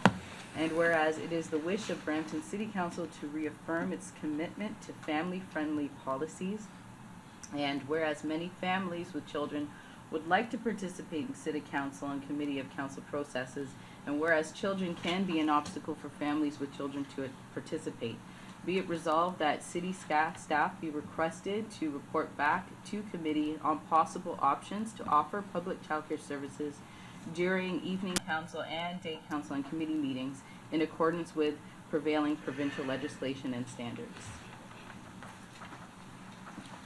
Thank you, Councillor Williams. Councillor Pelletier, you have the floor. Thank you, Mr. Chair, and thank you, Councillor, for bringing this forward. I think it's a great initiative. I'm very open to looking at what the report says and comes back. It would be a little bit of change in venue of service. It's not a change of service. We currently provide this service in our recreation facilities and whatnot. So I'm not sure how it looks in here at City Hall during meetings, but I know I have heard from residents that would have liked to have come and delegated or listened to a council meeting and being awarded the opportunity to ask questions, but they didn't. They weren't able to because of the children that goes along with being a wonderful parent. So And the last thing I would do is bring my children to council chambers, especially my three. So I support the report coming back to council for debate. Thanks. Thank you. Councillor Fertini. Thank you, and, yeah, I'm gonna support it too. I just want to worried, you know, with daycares in my mind, if we need a special staff, we need so much window space for light, insurance, a special room. If there's no kids, what do we do with that staff? But, you know, I think it is a good idea. So maybe we could add that in the report, and I will support it and see what staff says when they come back. Thank you. Thank you. Councillor Santos. Thank you through you, Chair. So thank you, Councillor Williams, for bringing this forward. We spoke about this before together. I'm happy it's here on the floor. I'm a mom as well, and a single mom at that. I wish we could have doggy daycare here as well, but we'll keep it to just the childcare. I think it's also an important opportunity to increase community engagement for those parents who want to delegate and just can't because they're tied to their obligations at home. So I do support this motion, and in fact, in my previous workplace, we would have CUPE members who do early childcare learning actually provide the childcare, and many of them live in Brampton. They would provide childcare during council meetings as well as conventions over a weekend for a very nominal fee to the parents. So I think I see a CUPE person out here at the back. Perhaps we can have a conversation about it. But I look forward to the report. Thank you, Councillor Santos. Councillor Medeiros. Yes, through the chair, I also thank Councillor Williams for bringing this forward, and I do think it's a reflection of trying to be an inclusive and open council and recognizing some of the restrictions on families. I would hope that also then the report addresses what we do corporately as well, just to ensure there's consistency across the board with what we do as a corporation at our various places of work, and how would we manage this as well, and that also that it wouldn't be used, you know, and I hate to say this, but I wouldn't want, you know, folks to come and delegate and just look for childcare services and how we manage all that. So I don't know how that all works, but I do thank you, Councillor Williams, for bringing this forward, and it just shows us the City of Brampton taking a step in the right direction and being on that progressive, you know, front line moving forward. So I thank you. Councillor Tillam. Thank you. Apologies. Thank you. I'm supportive of the motion. Just a quick question is, are there other city councils who also, and I'm asking this just because I don't know, who also provide this service? Or you don't know? Through the chair, we can certainly do some benchmarking as we prepare the report and provide that information for council. No, absolutely, and I think, again, I think it's a good idea. I think certainly one of the advantages of the new councils, we have so many different perspectives now, and so it's definitely something to look into, and I commend Councillor Williams for bringing it. Thank you. And Mayor Brown. Yeah, just to say, I have obviously having served at 3 different levels of government, it is something to encourage more mothers to participate in public service, that it's service that's helpful for participation. And so I don't have any children, despite my mother's disappointment. So I hope she doesn't hear this. I'm going to get in more trouble because she wants more grandkids. But I have no children. I still think it's a great service to provide, and hopefully that causes more people with young kids to see participation in city politics as having no barrier. So it's a good idea. I commend Councillor Williams for suggesting it. Thank you. Councillor Vicente, then we'll call to a vote. I'd just like to say thank you. I'm a dad, and I support this request to have staff look at this as well. Thank you. Thank you. Seeing no other questions? Oh, Mayor Brown, do you still have? Nope. Okay. Seeing no other questions, and we have the motion in front of us. All those in favor? Okay. All those opposed? Motion is carried. All right. Item 7.3.4 is a discussion item at the request of City Councilor Williams regarding possible sign bylaw exemptions for limited personal expression lawn signs on private property. So Councilor Williams, you can begin the discussion. Yeah, so I'm bringing this forward because I've become aware from speaking with bylaw staff and our sign bylaw, that our sign bylaw is in conflict with the Canadian Charter of Rights and Freedoms. Residents of Brampton should have the same rights and freedoms enjoyed by other members of Canadian society, not fewer. So I'm putting a motion on the floor, whereas Brampton Council is committed to uphold the Canadian Charter of Rights and Freedoms, and whereas the Canadian Charter of Rights and Freedoms includes Section 2, where all Canadians are guaranteed freedoms, including freedom of conscience and religion, freedom of thought, belief, and expression, freedom of peaceful assembly, and freedom of association. And whereas residents of Brampton may from time to time want to express their opinions on matters of public policy that affect them and or their community, including but not exclusive to issues related to the LRT, Brampton University, all-day GO train services, and other matters from time to time. Be it resolved that committee reaffirm its commitment to protect Brampton residents' charter rights to freedom of expression and direct staff to report back to committee on possible amendments to sign bylaw 399-2002 to permit limited personal expression lawn signs on private property. All right, thank you. So on the list, first we have Councilor Fortini. Thank you. The floor Through is the ch- yours. Through the chair. So to bylaw, I want some more, I'm gonna ask some questions, please.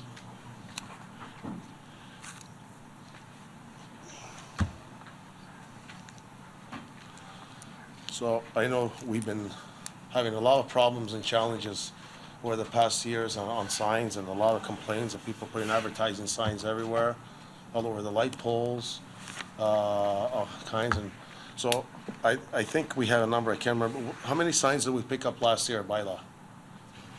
Just over Advertising. 36,000 Wow. that we So- could pick up. That you picked up. So, I don't have a problem with this, but I think if we're gonna support this, they should have a permit. So whoever puts the signs up, we could actually go after that person, just like election sign. Or else we're gonna start plastering all kinds of signs all over. We're already having a big problem now with the cost with bylaw, courts, gas, garbage bins, signs everywhere, stickers on poles, newspaper ads, and it's gonna cost. And we're getting calls all the time on this, all the time, on it. So unless there's a permit, just like the election sign, so you could actually go after the person and say, hey, you got 10 days, to advertise, you take it down. I cannot support this because we've been having a lot of problems with the signs and stickers everywhere on this. So- This is in referral to private property and just speaking to their own personal views on their private property, not on Okay. public property. Fair enough, okay. Councilor Fortini? So we still need, on private properties, okay, I misunderstood, sir. So you still need permits, just the same, on private properties, it's the same thing? If I may, Yeah. through the chair, in response to Councilor Fortini, the sign bylaw does not require permits for election signs. So election signs are specifically a class of signage that is exempt from permitting requirements. And that is one of the few signs that would be permitted on a residential property, solely on the residential property for a period of time as specified by the elections. The only other exemption to residential signage is for a lawn sign for sale, real estate agent for sale signs. And there is, again, no permit required for those real estate signs. I think as I'm reading through the motion, that the request is for an exemption for personal expression signs. At this point in time, and it seems to be suggested it's for political expressions, but could be open to interpretation for expressions of any personal opinion, whether for or against any issue, whether it be municipal, provincial, faith-based. I don't see a limitation at this point, but if staff is directed to report back, obviously we will provide options. Right now, you cannot control the message on a sign. What the sign bylaw does restrict is the number of signs and the location and size of those signs. So that is where we come from as far as regulating signage, not the message, but the sign itself. And that's what I'm trying to clarify. I don't mind the signs. Okay, it's on private property, and I get it. But the problem, we gotta look, you still need something when people have a message. That means I could just put any message and say, can I knock on your door, put this on, and put it on? So what example we're saying? A lot of the signs blow all over the place. Now, I understand the election signs is election. We're trying to even get rid of those because of all the mess we're doing. So if we start putting these signs on, I have no issue. I just worry, so long as we got a permit. Because we gotta hold someone responsible for at the end of the day when they're blowing all over the place and the type of messages. Other than that, it's on the report. All right, thank you, Councillor Fortini. We have Mayor Brown. Yeah, I thought about this motion that was put forward by Councillor Williams, and as someone that has put up a lot of signs over numerous elections, I actually say, this being my first election in Brampton, it was refreshing to have a very strict sign bylaw. Refreshing in the sense that the time frame was shortened. At first, I'm like, I want to get my signs up right away. But then I realized that there's so many games that are played in these campaigns, and you lose 200 signs a night and this and that. And by having it so strict, it really eliminated a lot of the shenanigans. And I realize there's going to be public policy campaigns, and this one is on cannabis, but there'll be others in the future, and there'll be instances where you don't want signs and you do want signs. I just say one thing for us all to consider is that for the campaigns that get the most animated, it does become a mess. It becomes an absolute mess, and you see 10 signs on someone's house. I know the rule says whatever it is 2, but the more animated the campaign becomes, the messier it gets. And so I actually, having participated in many different cities and in by-elections when I was a party leader, Brampton has one of the strictest laws, I think, because of the fact that elections here are more animated, and I think you'll find that it's actually good for the city that you have a sign bylaw that's so strict. But in terms of what Councillor Williams mentioned, that the sign bylaw could infringe the charter, just to get some quick clarification on that, why don't we get Dennis to offer feedback to council to make sure we're consistent with all our legal obligations. Thank you, and through the chair, municipalities in Canada have the right to regulate signs. It's a statutory right that the city has. The courts have wrestled with the issue of balancing that right with the protection of free expression. It's not always predictable where the court will come down, and it is situation, or if you will, bylaw specific. Having said that, I would note that there was a Brampton decision in 1998 which dealt with election signs, and it was found by the Ontario Court General Division that the bylaw imposed a reasonable limit on a candidate's freedom of expression rights.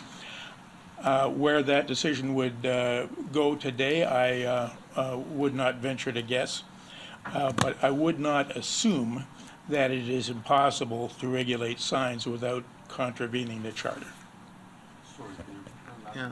I would not assume, and I would recommend to council that council should not accept as a proposition that regulation of signs is necessarily contrary to the charter. Since I still have the floor, can we is it possible to be a little bit more unclear? Because that is as clear as mud. Do you feel confident that the city's bylaw wouldn't face any legal challenges? To respond more directly to the mayor's question, Mr. Chair, I have not reviewed the bylaw. I do not have any particular confidence that in its present form, it would survive with respect to signs on residential property. However, I would say that it should be possible to craft regulation or restrictions on signs on residential property that would be okay. Thank you.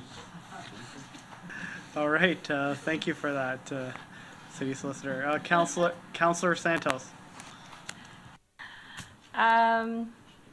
Through you, Chair, to possibly staff, do we know of any other municipalities that kind of have a free-for-all, sort of sign policy? Or are we more consistent with what other municipalities do in terms of their sign bylaws? Through you, Chair, to Council. Sorry. I am not aware of any municipalities that allow the type of signage on residential properties in particular that is being proposed with this potential amendment. Certainly, the city is somewhat stricter when it does come to election signs and other signs that, while exempt, are still somewhat controlled in our bylaw. Technically, mobile signs, which you do see on the roadside and occasionally on commercial and industrial properties, are permitted, subject to certain conditions, limitations on, again, size and location and height. However, that same permission for temporary signage, even for charitable organizations, does not extend to residential properties. It is only for properties that are zoned anything other than residential. So places of worship can put up temporary signage as an exemption. However, they do require approval for location and size. Okay, thank you for that.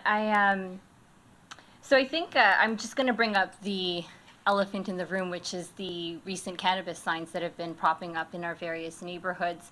It's a black sign with a picture of a cannabis leaf, and at the bottom of that sign it says "Not in my hood" or "Not in my neighborhood," not in our hood. So where I have concerns about this motion is I could literally take away the symbol of that cannabis sign and put an image of a person, put an image of a Khalsa school, for example. Based on our planning meeting yesterday, residents could put an image of that Khalsa school, put a religious symbol instead of that cannabis symbol, and at the bottom still maintain "Not in our hood." So that actually infringes on the human rights of other in the charter as well, probably far more so than our sign bylaw is currently now. That is where my concern is. And the word that the solicitor used was balance, I believe, finding that our bylaws, or somebody on staff said balance, the word balance of the freedom of expression, including the sign bylaw. But for me, that is my concern. I could literally take that sign and replace it with a symbol that promotes white supremacy and say "Not in my hood." And based on the motion on the floor now, that sign would be allowed. Therefore, I cannot support this motion. Thank you. Councillor Tidlam. Thank you, Mr. Chair. I do understand, I don't know if I understand, but I can fill in the blank with your motion. I understand and don't understand it pretty much, but I think there's many other ways, and I think the solicitor was clear that there's other, that it doesn't necessarily infringe upon somebody's rights. I think there's many other ways to express oneself aside from signs, and I think what you do is open up a can of worms. And I know there was a political angle on this, but I think politicians would probably benefit from this most, because you can get whatever issue that you're fighting for, you can get a whole bunch of signs put up. I don't think regular people in everyday life really have that many issues that they're gonna, litter the roads with signs with. We do have strict bylaws, whether it's for signs. We passed some bylaws in June that you can't play loud music, is that infringing on somebody's rights? And the next example I give is not a joke, but we passed a bylaw that you're not allowed to urinate in public. Is that a infringement on somebody's rights? And so, like, where do we go from there? Again, you could say anything is against the Charter of Rights, but I think we're good where we are. Everybody I know is tired of signs. Everybody likes to keep their neighborhoods clean. I think there's different forms we can express ourselves. We can have a town hall. We can do so many different things that we can take it up in an election if it's regarding the LRT or the GO train service. So you can talk to your elected official. But I just I don't see if this is necessary at all. Thank you. Go to Councillor Williams. Thank you, through you, Chair. So I toyed with like how to word this. And yes, this came up because of the not in our neighborhood signs. And the reason why I brought it forward is because when the city asks the public for their opinion, and especially around whether we should opt in or out, it's a form of another way for the public to express what they think. So right now we have one hand saying, we want to know what you think, but then we have the other hand saying, we don't want to know what you think and we're going to take away your right to tell us what you think. So in regards to questions that the city is presenting for the public to answer, and wanting to hear from public feedback, having the right to put a sign on your lawn that expresses how you feel in regards or in answer to the question the city is presenting, I think the public should have that right. And there are many people who have called me and said they're very upset that they aren't, like, no one is now hearing what they want to say, whether they are not able to come to a meeting. They're choosing to use this option. And this is for private property only.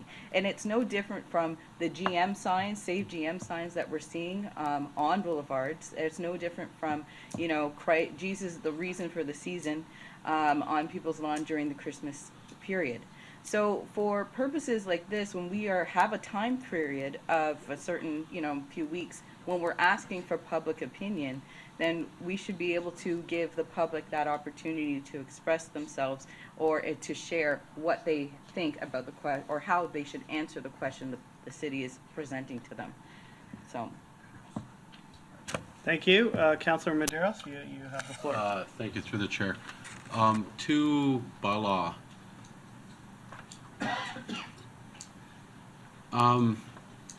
So when we look at signs, do we look at the accuracy of what the signs are, I guess, messaging? Do we understand? Do we sort of regulate based on what you can say or not say in a sign? No, we don't base it on messaging whatsoever. We base it on the fact that it's in a prohibited area. Through the chair, policing or enforcement of currently of signs or illegal signs across the city. If we were to allow, for example, personal signs, in terms of content, in terms of, would you think, and where I'm trying to go, we effectively put ourselves into a position where residents who want to express whatever message they have could be perceived as offensive to other residents. And we essentially become the law enforcement officers, because you guys would get the calls, would be asked to intervene and determine how appropriate. Councillor Bowman puts on, I love, the Leafs on his front line. We're taking all those signs down, sir. Would that not also create a challenge for enforcement? It does create a challenge for us, and that's why we don't look at the content of the message, because there's a proliferation of signs all over the place. without content alone, just look at the shape, size, color of the signs. We take down everything from the sail signs, it looks like a sail, like a sailboat sail, that are 12, 14 feet high that have messaging on them. We take down the standard placard signs. We have a difficult time in taking down any of the signs that are posted with adhesives to poles, mailboxes, etc. It's a very large volume of work. When I talk about 36,000, that's not all the signs. I mean, we can't get to a lot of them. The proliferation of signs has also taken place in the sense that they come off of private property and they migrate on to public properties. In the case of some of the recent signs we're talking about, we've taken 8 off school property, which is private in a sense, but also public. So we have a daunting task doing that. I can also tell you that when we allow the signs to migrate to other areas, it becomes difficult to take the signs down. We've had some in intersections. We have videos given to us by community members where people put ladders on the street light that's on the island separating the roadways, two-way roadways, and they're climbing these poles during rush hour to put signs on there. And so we can't even take those down anymore safely. We go to Public Works and rely on our partners there. So this has become problematic in the sense that it's becoming dangerous almost to a point. If that answers your question. Yeah, and through the chair, in your experience, do law enforcement get calls of neighbors complaining about neighbors for various activities? Absolutely.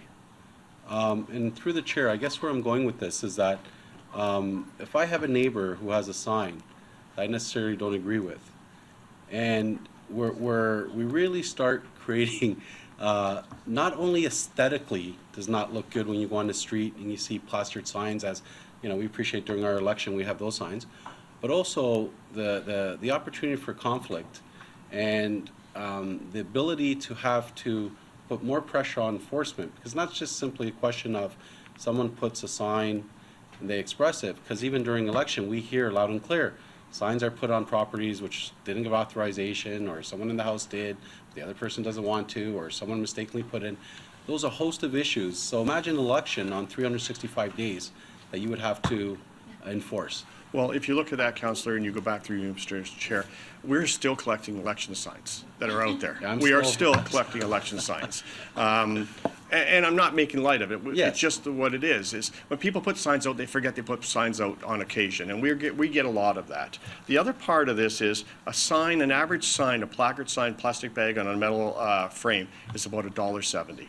So they're almost like a fire and forget issue. People put them out there, they're so cheap. If we take 100 of them, they don't care, because tomorrow night they're going to have another 100 back out there. So that becomes problematic for us. We have 4 people that I employ at night, on night shift, just to take signs down and hand out some parking tickets, and it's a full-time job. I can tell you that 3 or 4 years ago, we were about 20,000 signs, 17,000 signs we were taking down per year on average, and we pushed it up to just short of 37,000, and we are only scratching the surface. And we look at signs such as, if we get into the sign debate, and I just want to put this last point out there, is, and I can say Councillor Williams does have some signs out there, because we have been interacting with you, Councillor, about taking some signs down. But I worry about the other side of the equation, because if we say you have the freedom of speech to have your signs out there, I worry that the other side would have the freedom of speech, and if they proliferate all that over the city, that becomes combatant, and we become a battleground of signs. So I just want to stay away from that. Yeah, and through the chair, that's essentially, I guess, getting back to my original point, we ended up getting caught in the middle for this. And the only thing I would suggest about this motion, and understandably the good intentions coming from Councillor Williams, is that the one issue would have a big impact across the board continuously over time, and understanding the passion for the one issue. And I do say there is possibility from a private perspective to rent signage and all that stuff on boulevards if that's available. Yes. So let me just finish by saying this. So we have collected 36,000, 37,000 signs, but our charge for illegal signs is far, far under that. We're only talking maybe 1,000, JP? about 1,000 signs. The difficulty in prosecuting people who put offensive or are inappropriate signs out there is very daunting. We have to prove ownership of the signs, so very often lots of signs don't come with somebody readily identifiable. So we have to go through a large process. So, and I'll give you an example. One sign may take us 2 days worth of, a day and a half work of investigative work to figure out the ownership trail before we can get to the courts to try to get that. So it is, for everything we can't prove ownership for, it is a very, very tough task out there. Thank you. Thank you, Councillor Medeiros. We have 3 more speakers left. I'm going to put Councillor Williams as the last to speak and then call for a vote. Councillor Bowman. Thank you, through you, Mr. Chair. No, Paul, you touched on, Councillor Medeiros asked some of the same questions I was going to ask. I was going to essentially ask, what does it cost for one sign to prosecute? One sign to prosecute on average, and don't hold me to this, I would probably say it's somewhere in the area of $100 to $300, depending on how far through prosecution you get. The $100 would be our officer doing his or her work, maybe to $150. Then we have to take it to the court system, and that court side of it's probably another $200, $300, $400, $500, depending on the prosecutor coming involved, witnesses, and then the justice of the peace. And I know you're going to this next part of the question is what fines do we receive? We probably receive about $50 on conviction, and we don't get conviction on a lot of the signs. Okay, great. Thanks. That's all I got for you, Paul. Thanks. No, yeah, just one other thing. We're entering a very strange area here because we're looking at, and believe me, Councillor Williams, I appreciate what your goal is, but we're entering an area where we have to determine, does the freedom of one person trump the rights of the rest of the neighborhood? For instance, to see signs, to have a neat neighborhood, to have a clean neighborhood, to have a quiet neighborhood. Does it cause dissension among neighbors, basically? And lastly, we're entering an area where one of you two, are probably going to have to make a decision on what is proper, what is obscene, what is not allowable, and who gives us the right to make that decision? Is there a little book that you can buy that says, here's what you can and can't say on signs? I think we're entering a very, very iffy area on all of that. So I would just prefer to leave things the way we are myself, but we'll see what the rest of council thinks. Thank you, Councillor Bowman. The order got reversed accidentally. Councillor Vicente and then Councillor Williams, the final word. I agree with the comments from staff and from people around the table here that the bylaw as it is right now strikes the right balance. No one in the city of Brampton is restricted from stating their opinions in many different ways. And so I think in the interest of just getting on with the business that we have on our agenda, I'd like to ask Councillor Williams if she would withdraw the motion, please. Thank you. Councillor Williams. I'm just, thank you, through you, Chair. I'm just concerned that in some cases we're picking and choosing what we want to complain about. And, I respect that some people are not happy with the signs that they're seeing, especially the not in our neighborhood signs. But, I think if we are allowing Save GM signs, we are allowing Keep Christ in Christmas, and we are allowing other signs, even signs that we may not even know what's being written in different languages.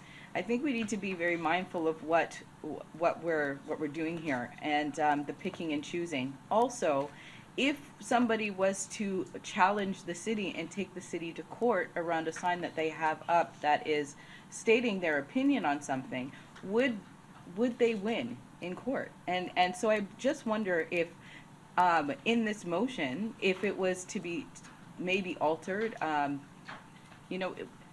know I'm just looking at a report back, on this issue, on what would be a healthy or balance, I guess, between allowing people to publicly express what the city is asking them to express during a time where there is a big debate, if there's a time frame, because I'm really concerned with the picking and choosing what we want to see and what we don't want to see, and I'm also concerned with if somebody was to challenge the city, would their, and they use the charter as their support, as their defense, would it hold up? So that's my concern with withdrawing. I think CAO, Acting CEO Patari would like to comment. Thank you, Mr. Chair, and I believe legal may also want to weigh in.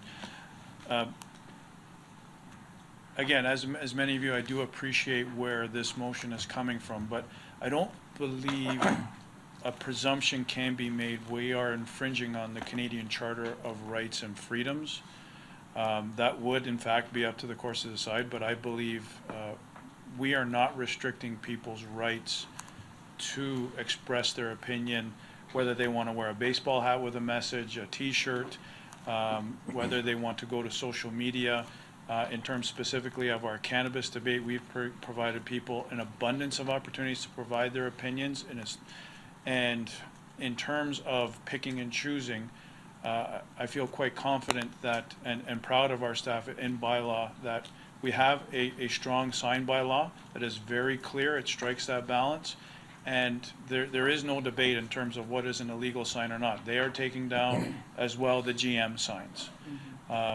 And as you can appreciate, we took down some of the not in our hood signs, and one was on your lawn. Yes. So we don't pick and choose, and I'm very proud of what they have done to clean up this city from where it was before. When you would just drive over the border into our neighboring municipalities, even in election time, what a difference.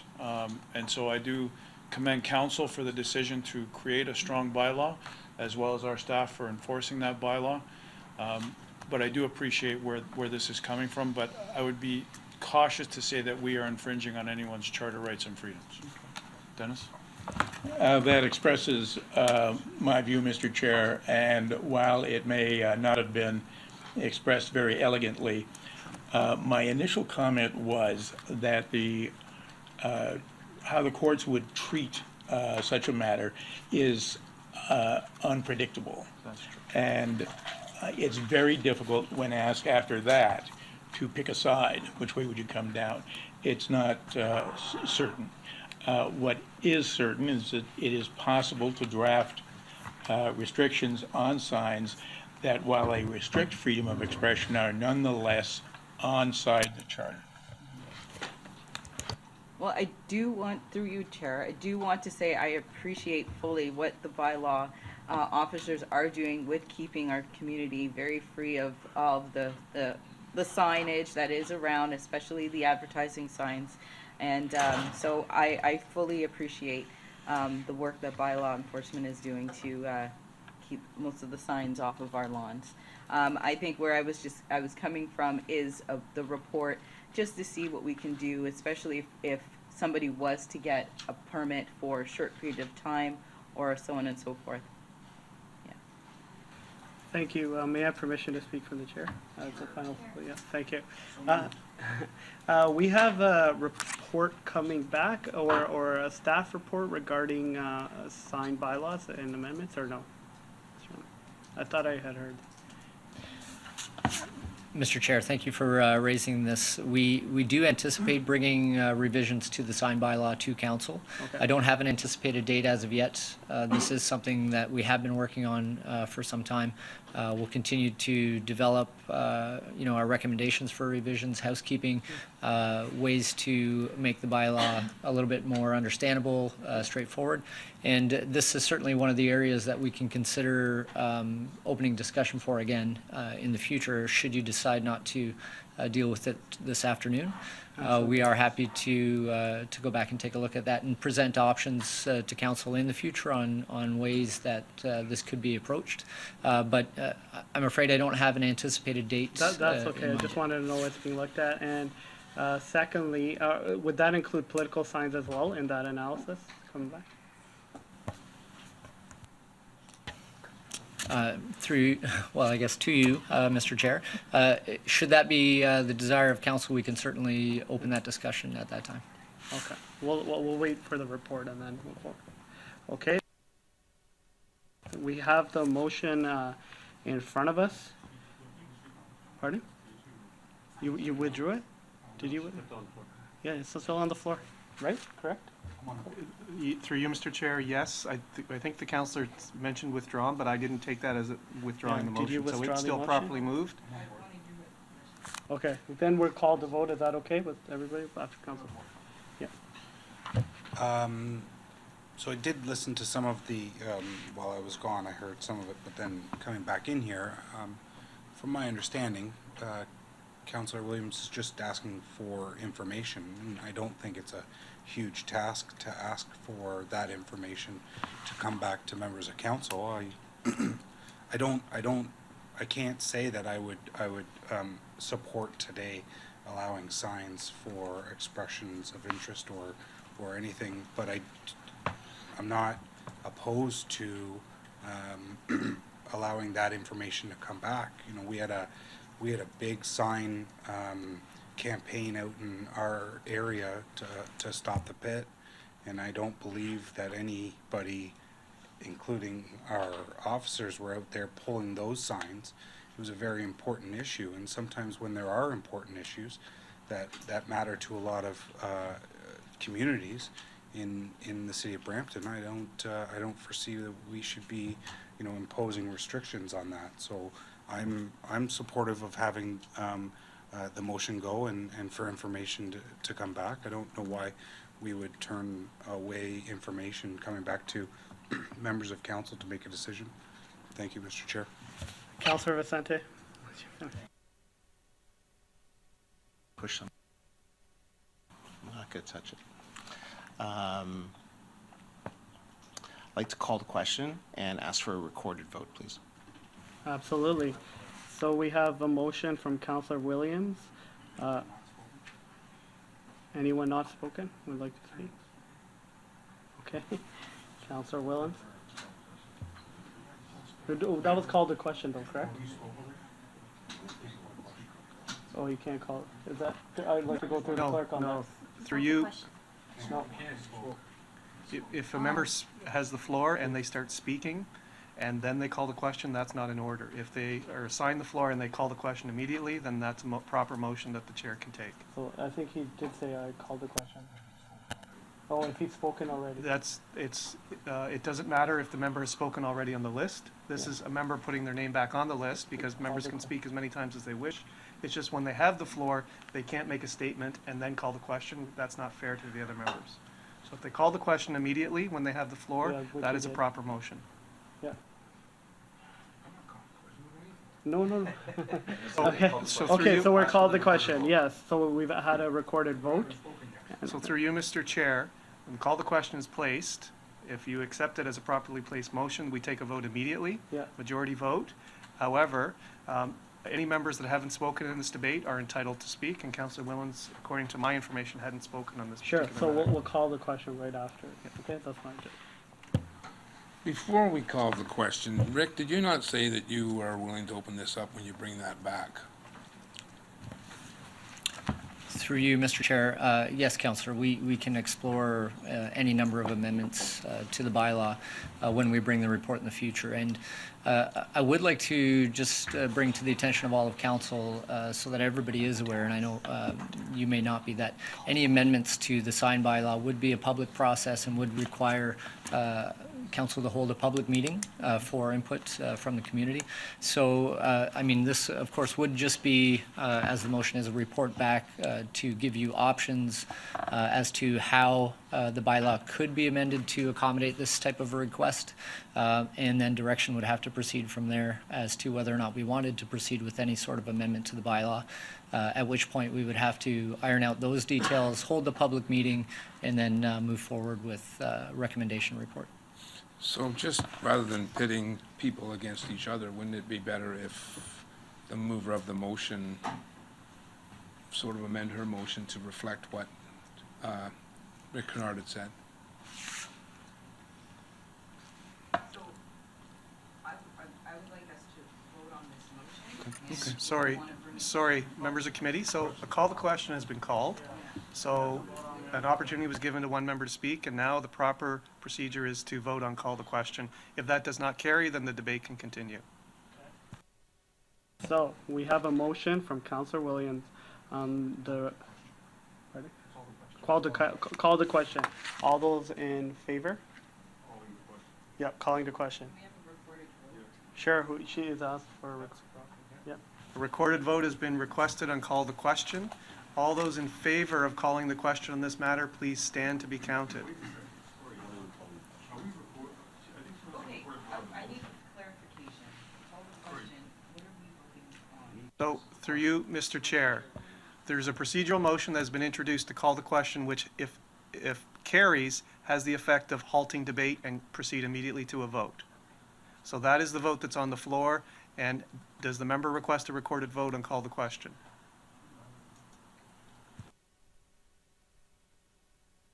Called the question. All those in favor? Carries.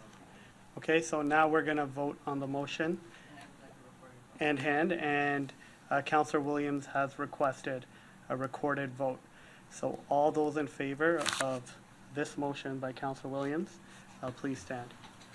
So those in favor of the motion, please stand to be counted, and showing in favor is Councillor Paleshi and Councillor Williams. All opposed to the motion, please stand to be counted. Showing opposed to the motion is Councillor Santos, Councillor Vicente, Councillor Willens, Councillor Bowman, Chair Singh, Councillor Medeiros, Councillor Dillon. Mr. Chair, the motion does not carry 2-7. Thank you. And does that wrap up the discussion? Because that was the motion, right? You're Yes. correct, so it fell. So we'll move on to 7.3.3, discussion at the request of City Councillor Williams. 7.3.5, apologies, 7.3.5, which is a discussion item at the request of City Councillor Williams on Brampton logo and word mark, brackets Flower City. Councillor Williams, you have the floor. Okay, hopefully I will be quick.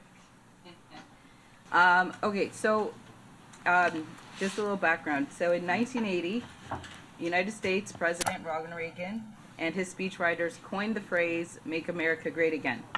He used it in numerous speeches and during his election campaign. But in 2012, president that we currently have there in the States cornered the market on the phrase, "Make America Great Again," by applying for a trademark. Ronald Reagan said it, but the president owns it now legally. And if anyone else anywhere tries to use it, the president would launch a legal action, and he already has several times. So nothing can be printed with the phrase, "Make America Great Again." For commercial purpose, without the president's permission, Reagan's family doesn't get a penny, and the speechwriters get no royalties. Well, the city of Brampton coined the phrase Flower City, and we have trademarked the phrase, but we don't own it exclusively because there are two other companies, one who has registered the phrase Flower City Dental, and another who is currently trying to register the phrase through SIPO. And SIPO is the Canadian Intellectual Property Office. So Brampton taxpayers are at risk of losing the value and the benefits associated with the Flower City brand that they paid to develop. If another city anywhere in Canada decides to brand itself as Flower City and successfully applies for a trademark using the phrase Flower City, then we may be out of luck, and the city of Brampton will have wasted millions of dollars in advertising, branding, identity spending for the past 16 years. So I'm trying to see if we can protect the millions of dollars in taxpayers invested in creating the brand and the value it brings to taxpayers by making sure we are in the process of, and we are currently constantly trying to protect our intellectual property with the Canadian Intellectual Property Office. So, taxpayers know that we have a new council and a new mayor and a new way of doing things, and as part of our way of doing business, I'm asking that, staff report back on the progress of protecting our trademark and wordmark registration from any further infringement. I consider myself a member of Team Brampton, and when we as a team go out to attract investments in highly skilled, knowledge-based businesses, we need to demonstrate that we as a city have our own house in order. Intellectual property is the foundation on which New knowledge-based businesses and highly skilled jobs are built. So let's make certain we protect our assets.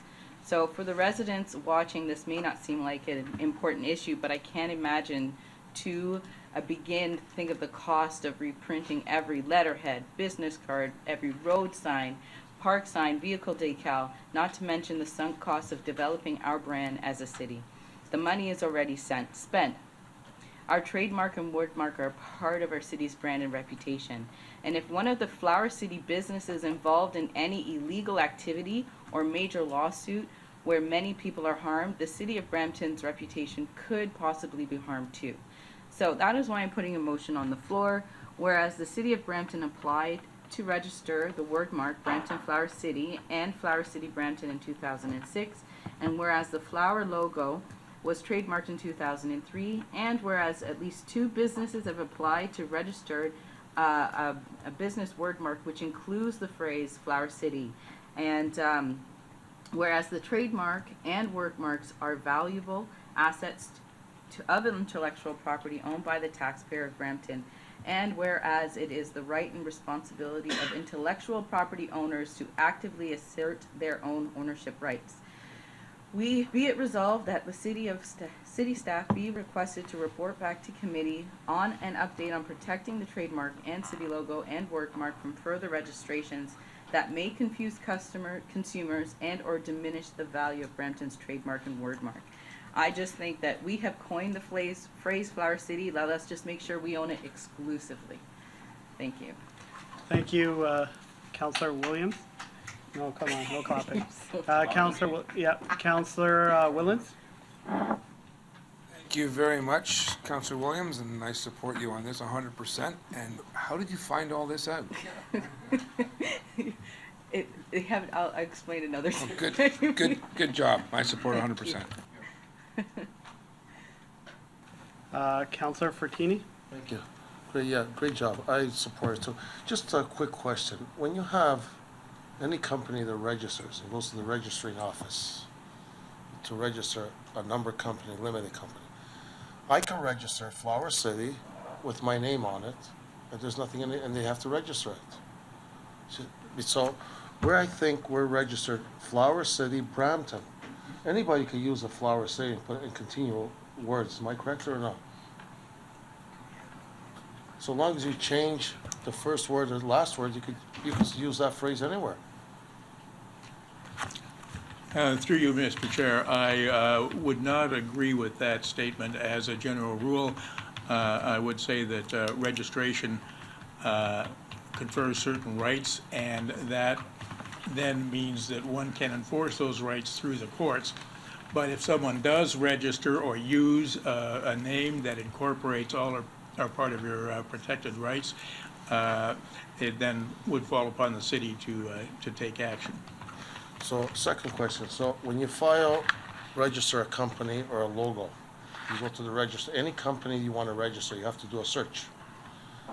If what Charmaine, Councillor Williams says, 2 companies already try to register, how does that crisscross if one already has it? How's the second one get it done? That would require a review of the circumstances. I suppose any number of companies or individuals could use a name offending against the rights of the mark holder, but it then would be for the mark holder to take steps to assert its rights. And usually that's done by corresponding with the individuals involved and by way of a cease and desist letter. But, second question. I go down to the registration office here and where the courts are. When you register a company, any lawyer has to register a limited company. They have to do a search. It would pop up that someone already has it, and they would say, I'm sorry, you cannot use that name. So that's right, kind of how they crisscross, which I'm okay with it. I just am a little bit confused, that's all. Because it should be registered there, and someone else cannot do it. Mr. Chair, the registration of corporate names involves a name search for the purpose of avoiding passing off, which is to say that you are looking to prevent your corporation, which may have established a name already, from being confused with the name of the new corporation. And that is a very limited purpose and doesn't speak to IP rights. So my last question, I'm a little, so if someone already has us registered, Flower City, and they used it already, how are we gonna take it? If we never registered in the past? My understanding, Mr. Chair, is that we have registered, but that will be Oh, the okay. subject of the report. Okay. All right, thank you. Councillor Bowman, you have the floor. Thanks very much. Through you, Mr. Chair. Thanks, Charmaine, for bringing this up, and probably some of you have noticed that we don't even own Brampton.com. That's why we're Brampton.ca, because we didn't go through the process of registering years and years ago. So maybe we can buy .com, but who knows? No. And Councillor Tidlow? Thank you, Mr. Chair. So, just trying to figure out what we're trying to do here. So, we did register the trademark into Brampton Flower City and Flower City Brampton in '06. Water logo is trademarked in '03. So where are we trying to shut these? Is the intent of the report to shut these businesses down and prevent further people from using the word Flower City? And is anybody allowed to use Flower City? Because we have a some dance competition that happens in Rose Theater. It's called Flower City Dance Competition, and the city, I know, city culture staff was helping them with Flower City because it promoted Brampton Dance Act. So what's where are we going with this if it passes? What's the intent, actually? Through the chair, I do not know the answer to that question. The IP program is administered through Strategic Communications, which inherited it from the former Department of Economic Development. It may very well be, however, that the name is being used with permission of the city, and it would require some review to be able to give you a proper answer. So I think she wants to say something. Hi, Councillor Dillon. Through you, Mr. Chair. If the question, if I understand it correctly, is what is in the intent of the report that we are bringing back? What are we? I just don't know what's the ultimate goal of the motion? Well, in terms of what we would prepare in response to this motion, would be kind of clarification regarding the use of Flower City by other entities, businesses in Brampton and beyond, and that would require some advisement with some intellectual property expertise in order to get to the bottom of that question and provide the answers to all of council. I will say in tandem with this process, we also are working on updating our trademarks with logos that are currently being used by the city of Brampton, and that report is also targeted to come back this quarter. So just I guess point blank, nobody's allowed to use Flower City as a business name, is that correct? In order to get, through you, Mr. Chair, in order to get a definitive response on that, I'd have to consult our intellectual property expertise. So perhaps the solicitor can chime in. Can somebody use Flower City or no? My understanding is that we have registered rights to the use of the mark, and the mark cannot be used without city permission. Consequently, if there was an unpermitted use, the city would be in a position to take action initially by forwarding a cease and desist letter, and if that is not successful, then following up by legal action. Okay, so final question, would it, so I understand, businesses might be profiting or benefiting from the word Flower City. Would we go after the dance competition as well? Because the city itself helped competition, it's a pretty big one. I'm just trying to find out, trying to gauge to what level we're. Through you, Mr. Chair, I think the intent of our report will be to bring that back, to give the information on what we're permitted to do under law with our current registration of the Brampton Flower City and Flower City Brampton words and then get an indication from council or direction regarding if you desire us to pursue those businesses that do have Flower City in their names. Gotcha, so what I'm getting is staff is in favor of the motion from what I'm taking to look into it, so I'll support it. Seeing that there is no other request to speak, I have a motion from Councillor Williams regarding the Brampton logo and word mark. All those in favor? All right, okay. Yeah, it's okay. Councillor Williams has requested a recorded vote. So I guess all those in favor can stand. Showing in favor of the motion is Councillor Santos, Councillor Vicente, Councillor Willens, Councillor Palashi, Councillor Bowman, Chair Singh, Councillor Medeiros, Councillor Williams, Councillor Fortini, Councillor Dillon. Mr. Chair, that motion carries unanimously, 10-0. All right. All right, and next order of business, I believe is 7.3.6. Discussion on parking and GO trains. So Councillor Santos had requested that discussion, so I will hand it over to Councillor Santos. Thank you.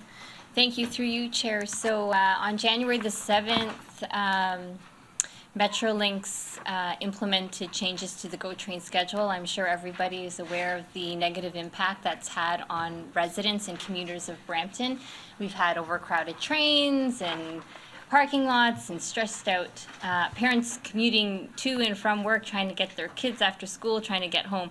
So I put this motion, I'm going to present a motion specifically dealing with the parking issue, because there's very little that we could do with the scheduling issue other than advocate to Metrolinx to change the schedule to accommodate our commuters in Brampton. But I've received a number of complaints from the stressed out commuters in our city who are trying to do the right thing and take more sustainable means of transportation to and from work.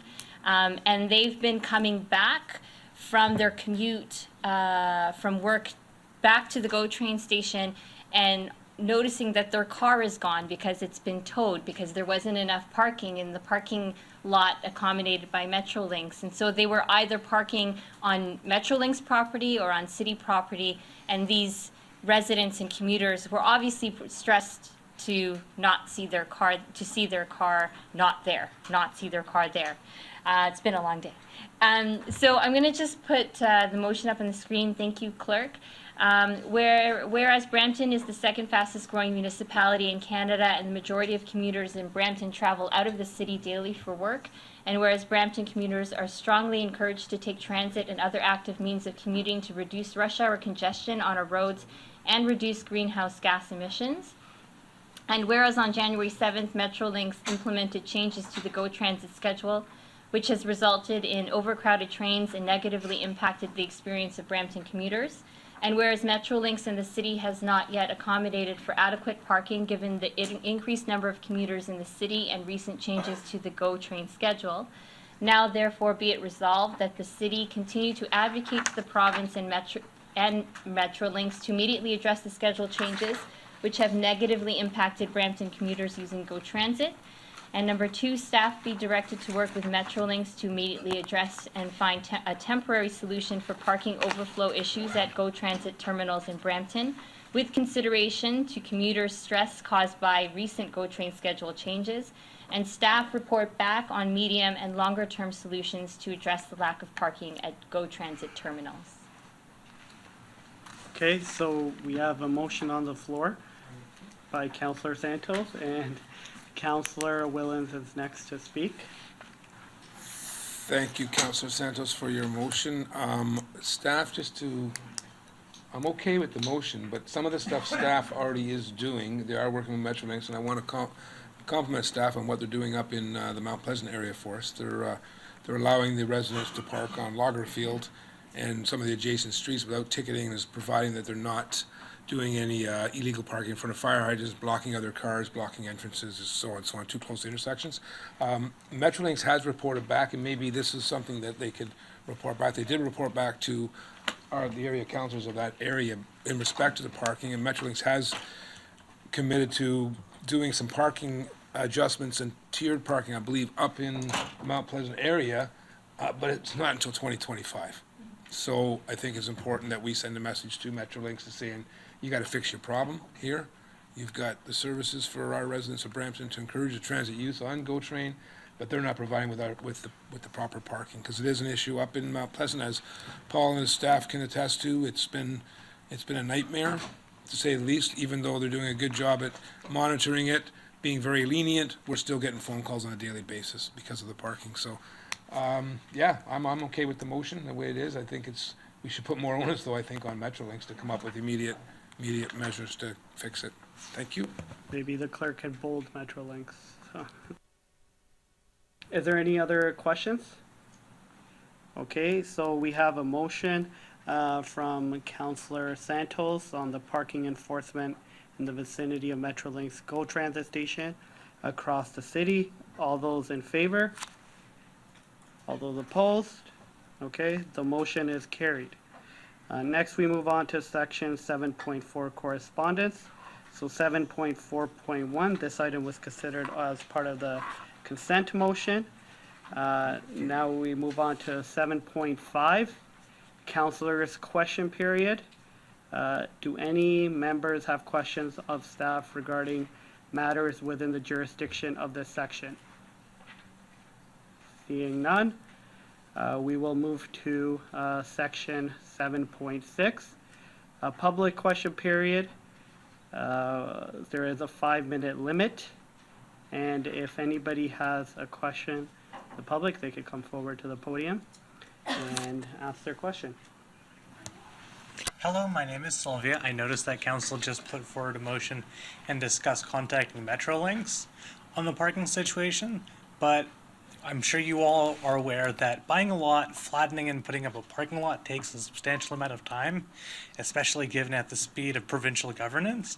And I was wondering what steps the city was looking at for improving municipal transit service to GO stations. I frequently take the 511, the Steeles bus, and regularly do go to Bramley GO, and that bus is absolutely packed. So that can be improved much more quickly than Metrolinx can do something, and instead of attempting to hope that Doug Ford decides that Brampton is important enough to actually deserve their time, this is something the city can do, look at within city budget, and talk to the head of Brampton Transit, who is a city employee, as far as I'm aware, and the city could move on this much faster. Thank you. Councillor Willens wishes to speak. Just quickly to answer the question, it's not with regards to the transit. I mean, Alex could probably certainly answer that. But in terms of this land use around the Mount Pleasant area, I know our staff, our planning staff has been working. The problem is a lot of the land around Mount Pleasant is privately owned by developers. But they are trying to see if they can come up with some kind of a parking situation of their use of that land until Metrolinx has, because you're right, Metrolinx does take a long time. So we are working with that. I don't know how successful we'll be, but we are trying to work with them through our planning department, so to help that area. All right, thank you. And any other questions from the public? Seeing none, I guess we move on to section 8, Public Works and Engineering section, where we switch. I just want to thank council, staff, and the public and people watching at home. Thank you.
and Counselor Willens.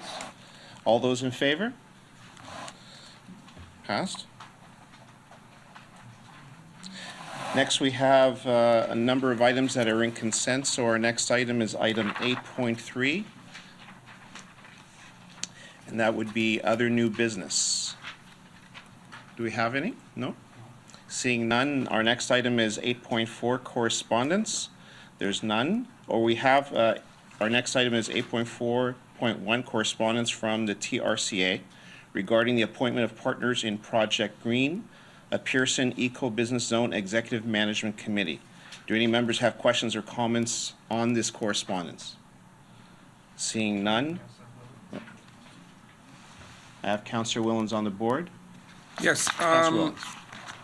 I am currently sit on the Partners in Project Green on the executive management position, and I would be willing to go back on. There is a lot of unfinished business that we have continued from the time that I've been on there. I also sit on the community engagement as well on that, so I'd be willing to put my name forward to continue on. I have conferred with TRCA and the Executive Management Committee of it, and they're willing to bring me back on, but it does have to be voted on in our councils. So we have a motion to appoint Councillor Willens to the TRCA. No, not TRCA. Partners in Project Green. Appoint the PPG? And that is seconded by Councillor Bowman. Do any members have questions with regards to the motion? Seeing none, we can take a vote. All those in favor of the motion to appoint Councillor Willens to the PPG? That passes. Thank you.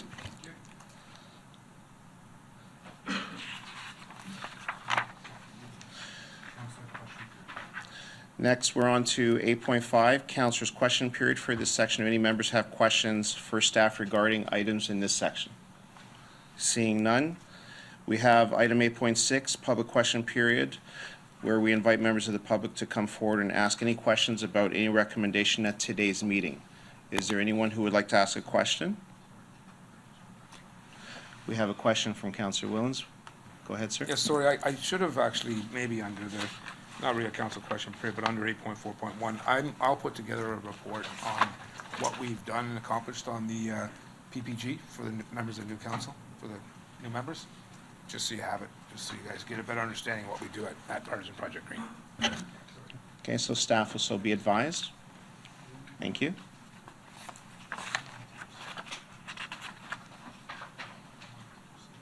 So we don't have any questions from the public. And so that concludes this section of the agenda. I pass it on to Chair Santos for Community Services section. Thank you very much. Quick. And you're back, Councillor Willens. Thank you.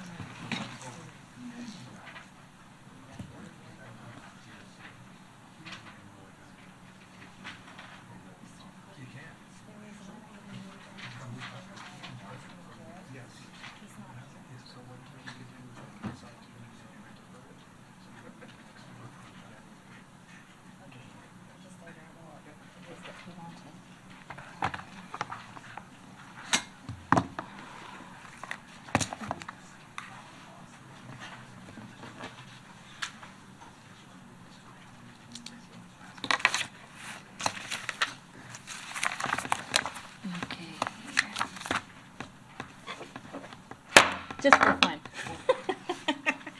Thank you. So we are now at item 9, Community Services section. Item 9.1, staff presentations. There are no staff presentations. Item 9.2, we're now at reports. So item 9.2.1, a staff report regarding a pre-budget approval and request to begin procurement, physical security services at various City of Brampton locations for a 3-year period. Do any members have questions or comments of the staff regarding this report? Questions? Councillor Vicente.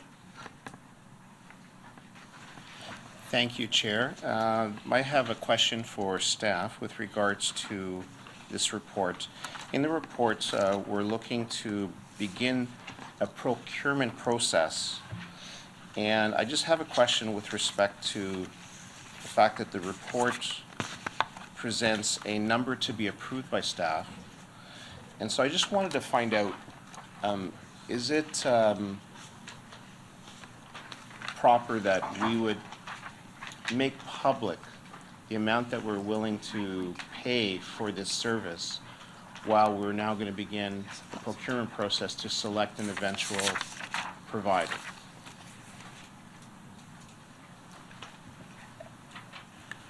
Through the chair, so it is common practice, so we've, part of what we've got now is this is for a blanket order, and it sets an upside limit on the services that we're looking to contract out. It doesn't necessarily mean that we're going to spend up to that upside limit.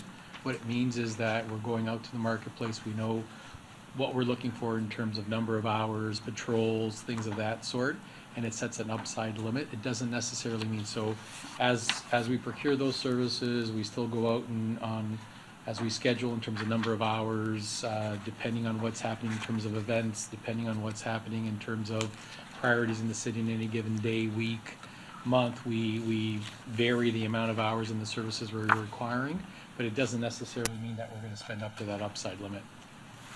Okay, because thank you, through you, Chair. We have another request here for security services, and the same thing, where the amount is publicly known, and we're going out into the marketplace to secure a vendor, and essentially we're telling all vendors what the city is willing to pay.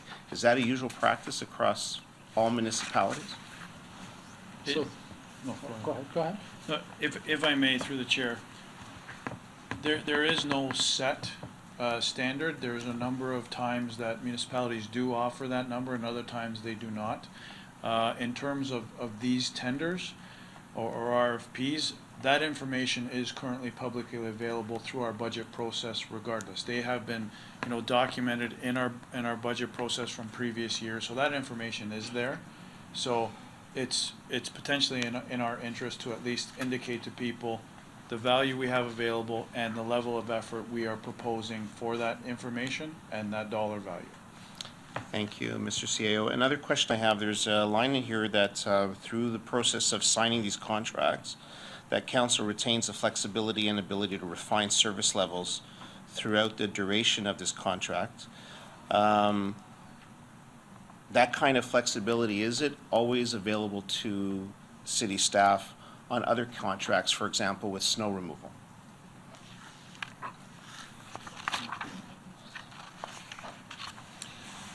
Through you, Madam Chair. So it's not currently in our snow removal contract, and one of the challenges with different contracts is whether they're primarily around labor or around equipment and other capital expenditures that the contractor has to make in order to successfully deliver the contract. So while we could certainly going forward look at provisions in there, there's a lot less flexibility, say on a snow clearing contract, because of what the contractor must bring to the table to deliver the job, than if it's strictly a labor type of activity or a intellectual property type contract. Thank you, and because... Sorry, if I may, Councillor? Yes. Through the chair, specific wording was added to this procurement and to this report, just specifically to advise council that as we are in the process of refining our community safety strategy, we wanted to give council every assurance that there's going to be opportunities where we can sort of mix and match the current service offering that we have through our security services. So we didn't want council to think that we were nailing ourselves down to a specific service level. We wanted to give council the assurance that when we go out and we procure these services, we will still have maximum flexibility to adjust our service levels, adjust what we're doing based on council's direction.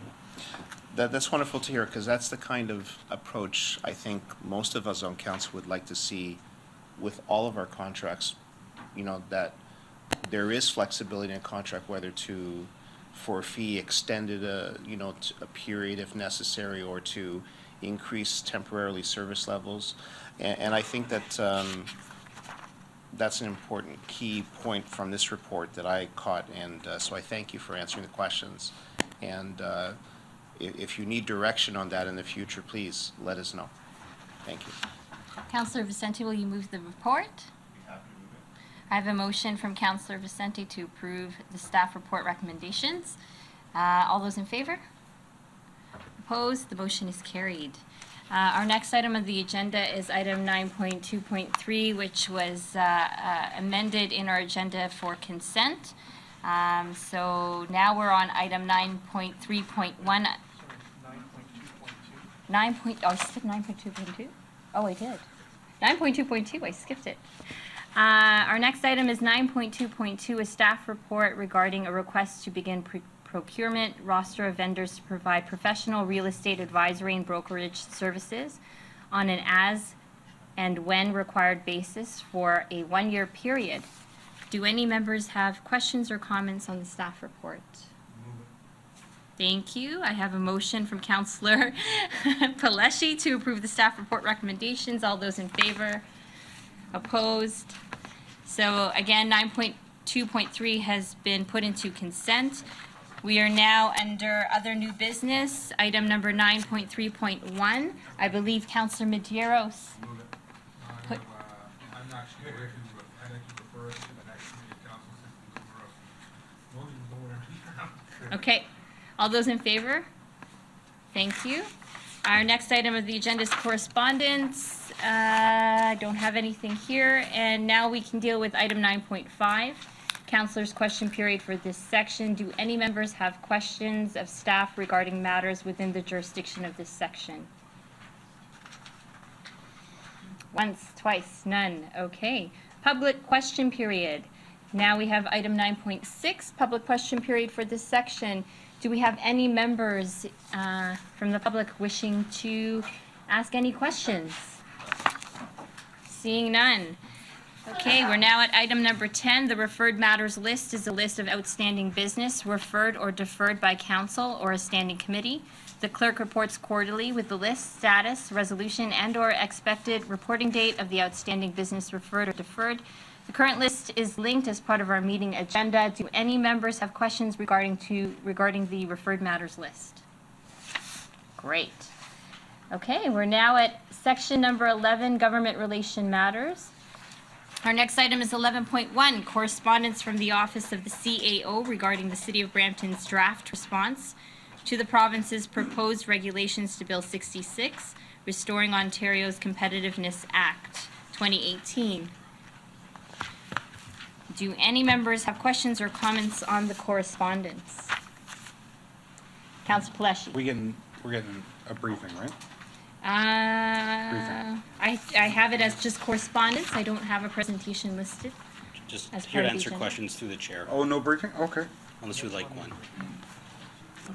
Which one's a briefing? Just really quickly through the chair, so Bill 66, what we have provided are comments to the proposed regulations on Bill 66, in particular as it relates to the Open for Business Act that was introduced a couple of weeks ago. So they gave a very short turnaround time, so comments are due by January 20th. So we did work with planning and development as well as economic development and culture to provide some comments. We have also worked with the Region of Peel, and I was on part of a phone call with City of Mississauga and Town of Caledon. So again, the comments presented here are just more for clarifications and some recommendations in terms of the use, some of the clarifications on some of the language and definitions. We are not providing comments on the specific legislation, as we can once that goes through the regular legislative channels. So that's really what the briefing memo provides. So we did want to. So I did want to just. I think it's important for these draft consultations to come through council or committee in case there are any comments. There was a question around the downstream effects if should another municipality choose to implement that. So we do actually have that within here as well, because we do believe that neighboring municipalities should have an opportunity to comment on other municipalities' decisions. So. Great. Thank you very much. I have Councillor Singh. No, I had a chance to read through the questions. I thought they were appropriate, especially around what does new mean, particularly around job creation. Did you find those were consistent concerns with other municipalities? Because you said you talked to Mississauga and Caledon. I guess you shared notes, so were their concerns similar to ours? Through the chair to the councillor, yes. Internal conversations, we're in the same boat as City of Mississauga in terms of the potential implications of this, if we were to take the risk on and foregoing some of the provincial planning. Other than the growth plan, most of them do not affect us. And Mississauga is in the similar boat, and Caledon, obviously, with the Greenbelt. They would have to, because the province has put a jobs threshold, I think municipalities are, really a little bit more cautious in terms of the implication of moving forward with an open for business bylaw. Okay. And when the province answers the question, will come back to the Council again, right? Through the So chair. we can see the response? Through you, we may or may not get a response, but part of our GR program is we will continue to monitor this. So as the bill makes its way through the legislature, we'll obviously provide any comments, any amendments to the regs. We will make sure that that's part of the regular briefing, and we'll try to do some analysis in terms of what we said. Yeah, so if there are, I'm happy to take probably until Friday, just give staff to incorporate them, and then we can officially submit them. Perfect, thank you. Thank you. Thank you, Councillor Singh. Councillor Paleshi. Thank you, Madam Chair. Yeah, no comments come back. Do we, or have we looked at, or have we thought about, or have they provided an opportunity for us to delegate at all?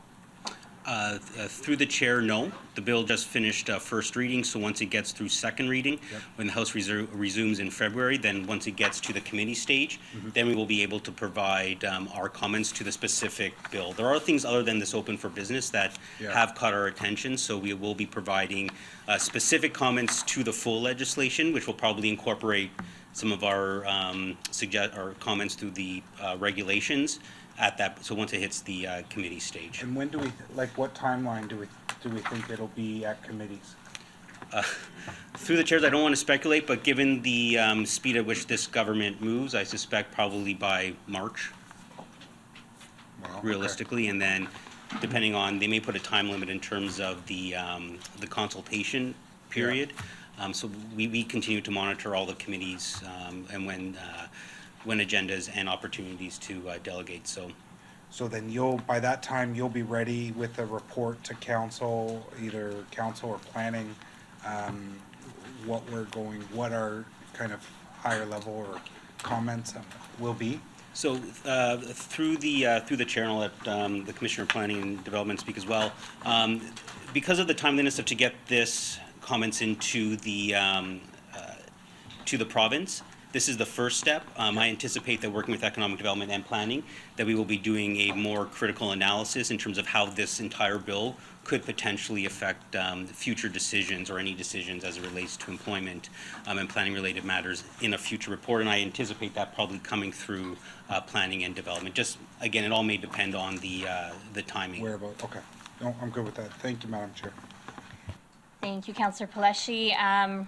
Request to speak from the chair to my colleagues. Thank you very much. I just wanted to emphasize the vulnerabilities around our green spaces with respect to this particular bill, especially those protected green spaces. This does leave some of our green spaces vulnerable. I did speak with Lowell before to ask whether or not we had a significant amount of green spaces, and we don't necessarily, but I just wanted to highlight that for council to keep in mind. Not in terms of protected green spaces that would be implicated in this bill, but the surrounding municipalities do, such as Caledon, for example. And through the chair, that's a good point. So while we have a small, and correct me if I'm wrong, Commissioner, we have a small portion that's protected through the Greenbelt.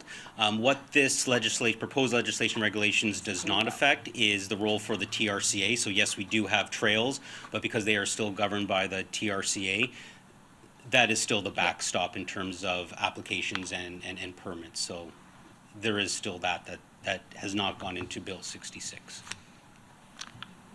Thank you, Madam Chair. And from what I'm understanding and hearing is that TRCA and CBC are not going to have jurisdiction over that green space.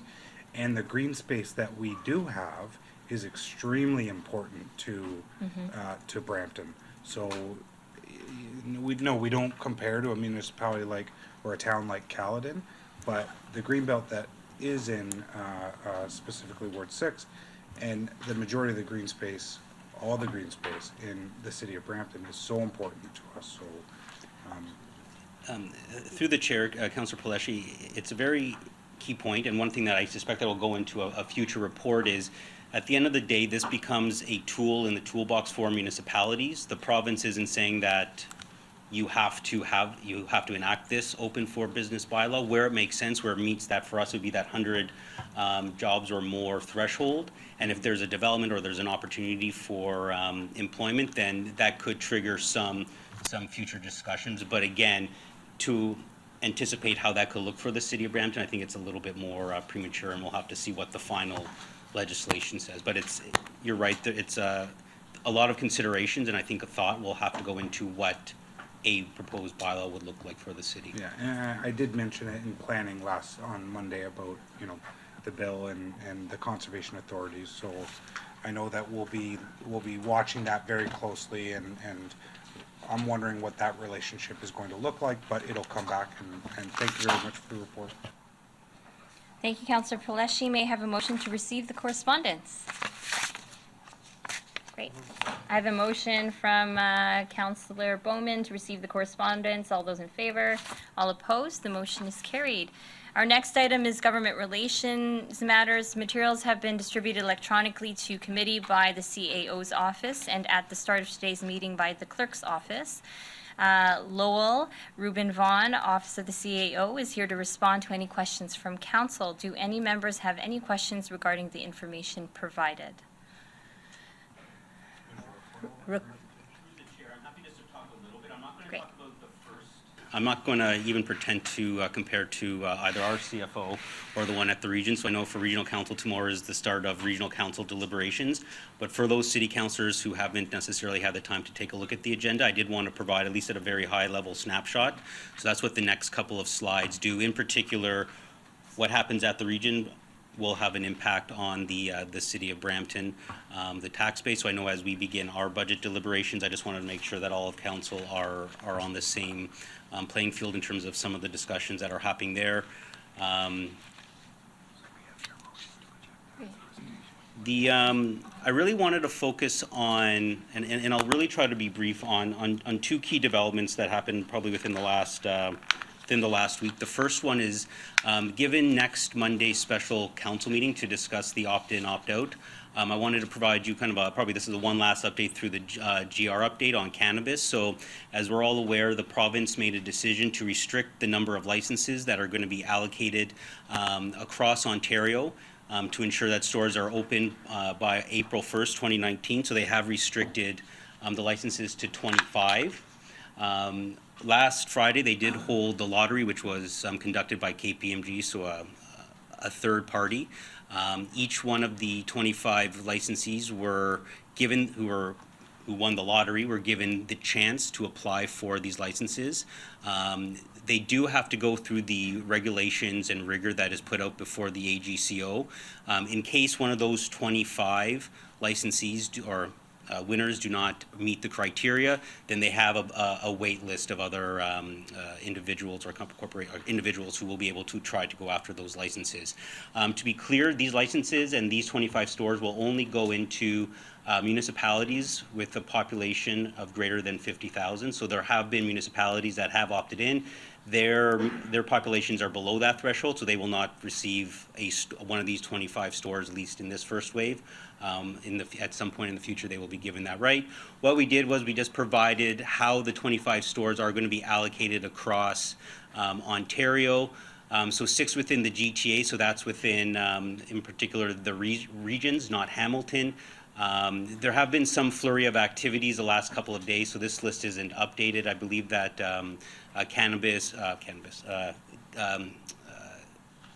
Caledon, as well as Burlington and Ajax, all have gone in earlier in this week.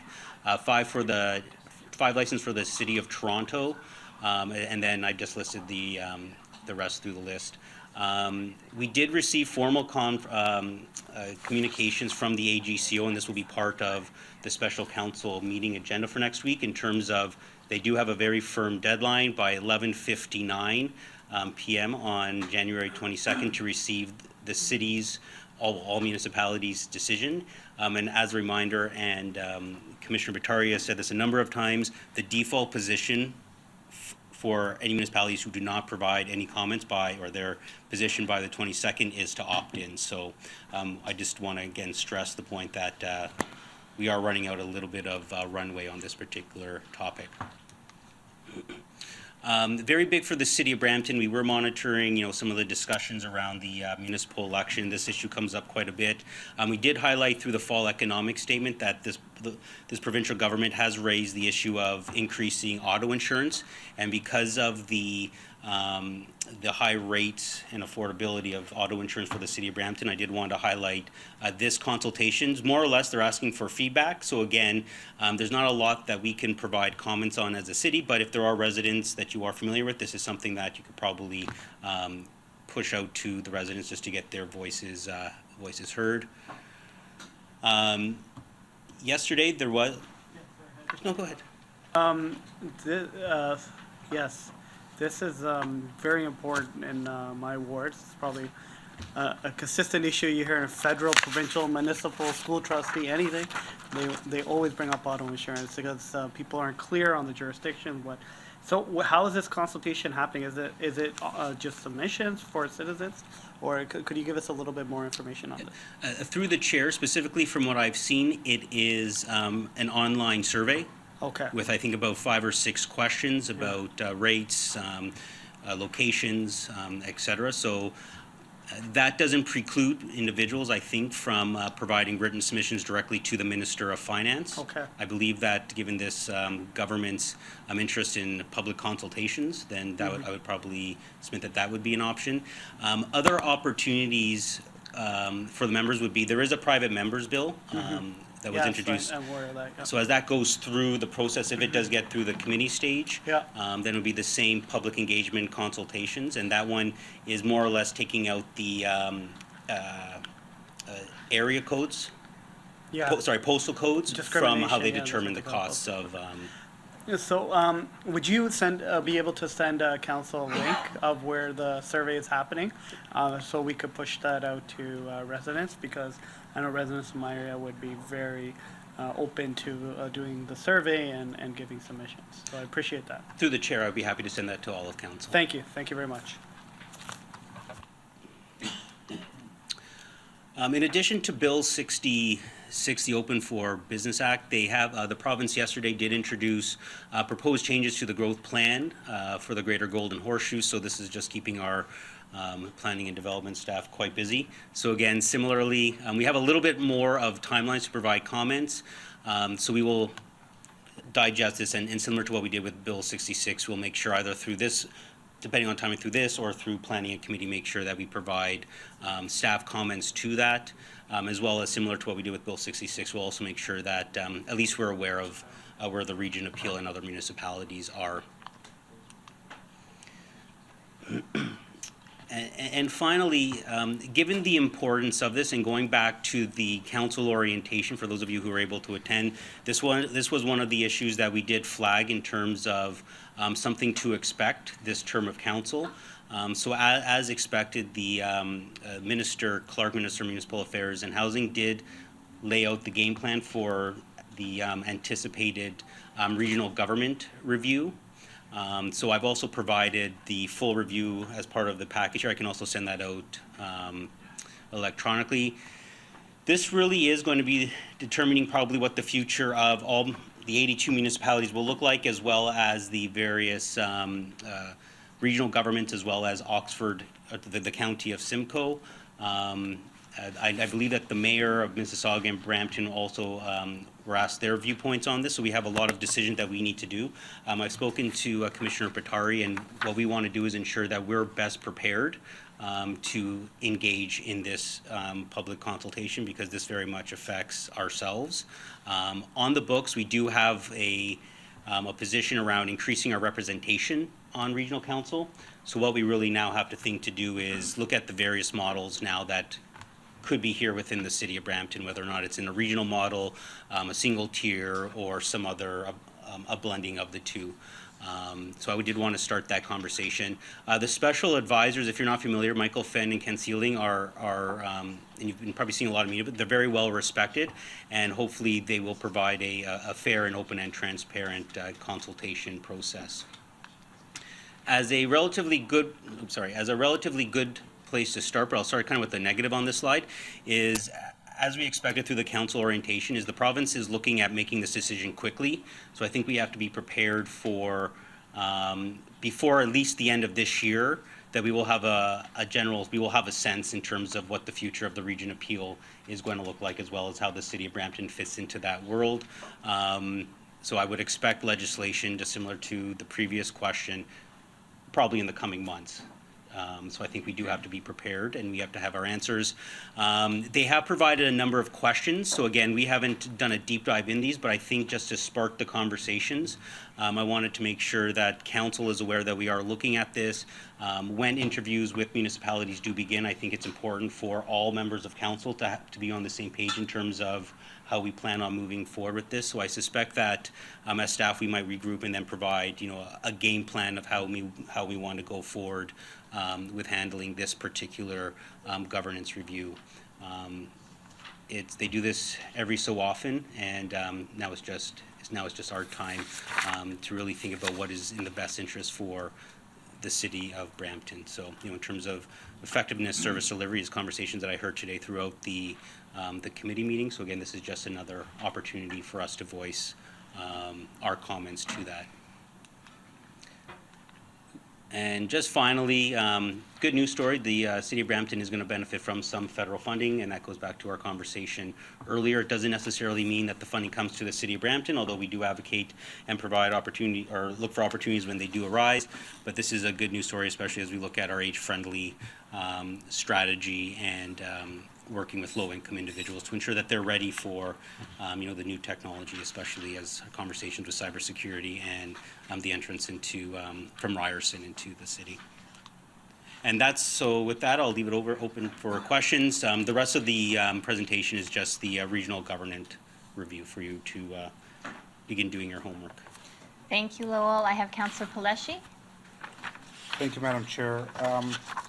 Thanks, Lowell. With the regional government review, and I think it was enacted last term that regional government had to review, or maybe all municipalities had to review every blank number of years, 10? I thought it was every second term. Every second term. Every 8 years. Every 8 years, you're right. Okay.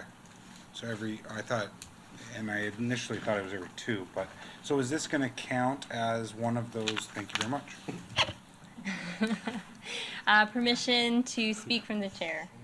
Thank you. So I have just wanted to comment on the slide related to the lottery of the cannabis stores and that particular issue.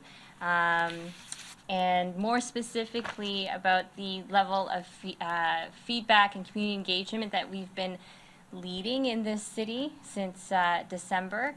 But some of the voices we haven't heard from that I think our city deserves to hear from are actually our fellow elected MPs and MPPs in terms of what their advice and feedback is to opt in or opt out into retail cannabis stores in their own city that they represent.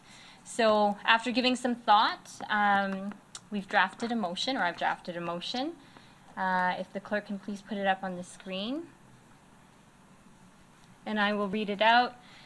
Whereas on October 17th, 2018, the federal government passed legislation making it legal for those over the age of 18 and 19 in Ontario to possess up to 30 grams and to use recreational cannabis. And whereas in Ontario it is currently only legal to purchase cannabis online through the Ontario Cannabis Store with provincially licensed private retail stores as of April 1st, 2019. And whereas the Alcohol and Gaming Commission of Ontario is responsible for licensing private retail stores to be open by April 1st, 2019, and whereas due to a national cannabis shortage, the government of Ontario has restricted the number of licensed private retail stores to 25 with the AGCO conducting a lottery on January 11th, 2019 for the following distribution of licenses. Do I have to read all of it? I do.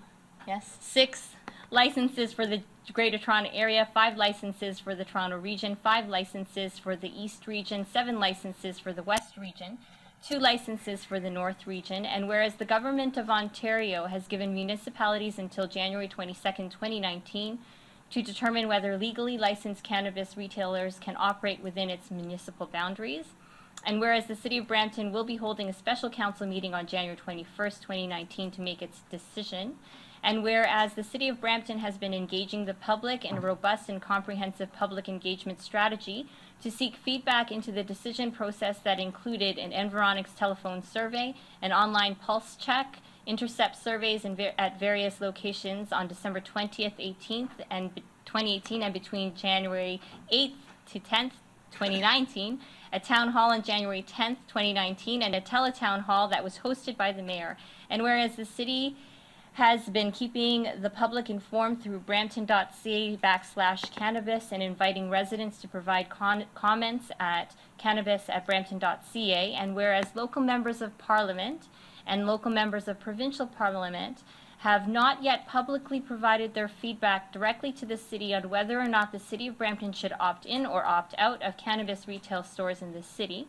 Now therefore be it resolved that correspondence immediately be sent to all local MPs and MPPs publicly requesting their comments as to whether the city should opt in or opt out to allowing physical retail stores to City Council no later than Friday, January 18th, 2019 in writing, and to confirm their attendance at the January 21st, 2019 Special Council meeting. And number 2, regardless of its decision, that the city continue to advocate to both the provincial and federal governments for its share of revenue to offset all costs associated to the city, Region of Peel, and Peel Regional Police due to the federal government's decision to legalize cannabis. And finally, number 3, regardless of its decision, that the city, along with their municipalities, continues to advocate to the provincial government for a greater voice in determining where licensed stores can be located, especially in proximity to sensitive land uses. So there's a motion on the floor, and I have Councillor Williams to speak. Thank you, through you, Madam Mayor. I think this is an excellent motion, and I'm just wondering if we can add, I know there is a lot of, unfortunately, there is a lot of people who are medicinal users feeling like they have to resort to recreational stores to get their cannabis for medical reasons. And so I'm wondering if we can add in there that we are going to advocate for medicinal users with the MPs, MPPs, so that we can start looking at how we can make it better for medicinal users to access their cannabis, rather than having them to rely on recreational marijuana stores in the future, or even currently. I think advocating for medicinal users is important, and I know many of them have really valid frustrations with the process that they have to go through in order to get their medical cannabis. So I'm just wondering if there could be a piece around advocating for medicinal users in this, to really kind of start looking at how we can, on other levels of government, work with the medical industry so that we can help those who need cannabis for medical reasons. Thank you, Councillor Williams. I would take in the advocating for medicinal users to MPs and MPPs as a friendly amendment. However, MPs have already legalized cannabis, so they have, in a sense, the federal government has already advocated on their behalf by making that legislated. So that's kind of my perspective. But I would take it as a friendly amendment if we could find the right wording. So and the thing with that is when medicinal users have to, just say in the future Brampton does opt in and we do have cannabis stores opening, many medicinal users are saying that's where they need to go in order to get their cannabis. I just wonder if the medical field could do some work around changing their model to support and support medicinal users so that the stigma is taken away. Doctors are willing to prescribe in those type of areas. So advocating for medicinal users so that the medical system can be more willing to support cannabis as a viable treatment form. Thank you, Councillor Williams. If I could respond to that question, if colleagues are okay with that. So the intention of this motion is very specific communication to MPs and MPPs asking for feedback and advice on whether or not they believe our city should opt in or opt out. While I agree with your sentiment that there needs to be something added, it doesn't quite fit in terms of the purview of the intention of this particular motion, which is specifically directing either the mayor and or staff to ask the MPs and MPPs whether or not they think the city should opt in or out, based on the fact that they are the ones who have asked us to implement their decision.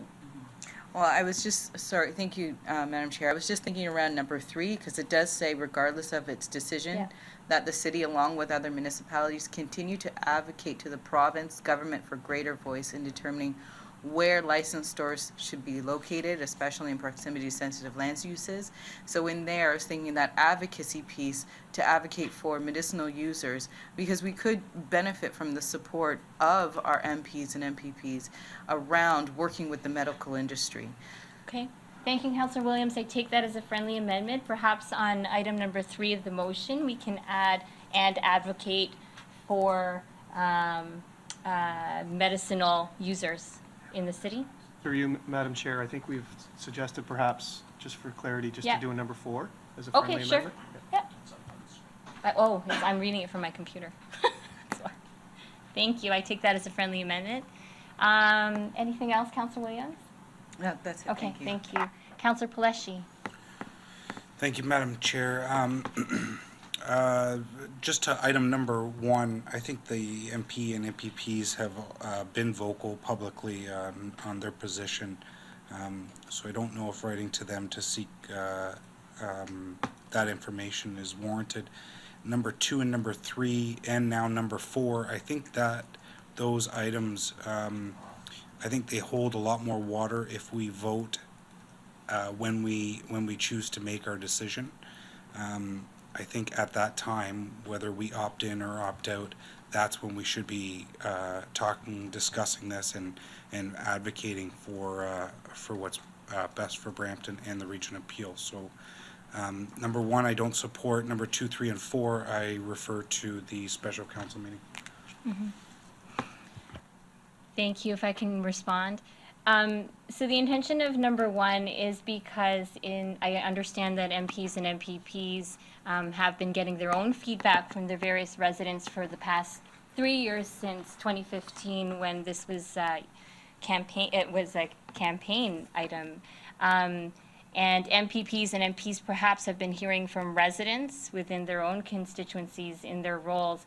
We have actually gone through our own exercise, so trying to get feedback from the MPs and MPPs, and we have a special council meeting. It's our decision to implement retail cannabis in the city. What I'm finding is that the community is split at the moment, and perhaps MPPs and MPs could help us providing advice and feedback based on their own advice and feedback that they have received over the past 3 years that we have not been privy to.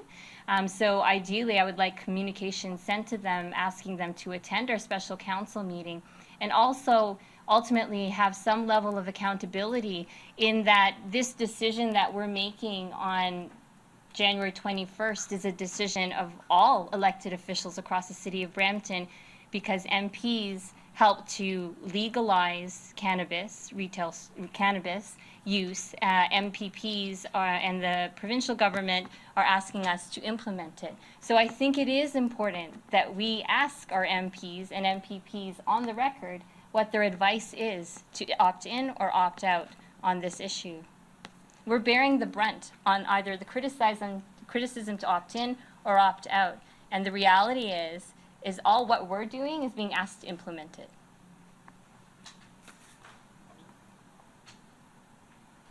Any other further questions? Okay. So Madam Chair, if I understand Councillor Pelessi's intent, he's requesting that clauses 2, 3, and 4 be referred to the special meeting, and that's a motion, so that's a proper motion that can be placed. So we would vote on that, and then vote on, depending on the outcome of that, vote on the clause as, or the motion as presented, or as amended if it's only clause 1 that remains. Okay. Councillor Williams? So if you want to move to the thank you, Madam Chair. If we're going to move it to the special meeting, then maybe I should withdraw number 4 and just keep it for the special meeting? Would that be better to suit this motion? Yep. Okay. That's fine. I'll withdraw number 4 and then keep it for the special meeting. Councillor Vicente? Yes, thank you, Madam Chair. To Councillor Pelessi, are you then requesting the removal of item 2 and 3 and allow just the first item to move forward in the motion? Are you asking for the mover of the motion to amend it then? No. Okay, what are you asking for, if I may ask? Councillor Pelessi? Thank you very much, Madam Chair. Through you to Councillor Vincente, I'm referring item 2, 3, now just 2 and 3, to the special meeting. That's what I'm asking.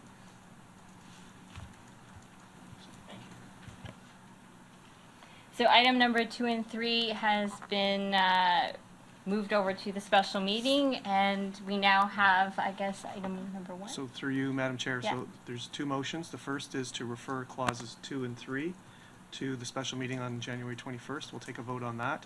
If that carries, then all that will remain will be clause 1.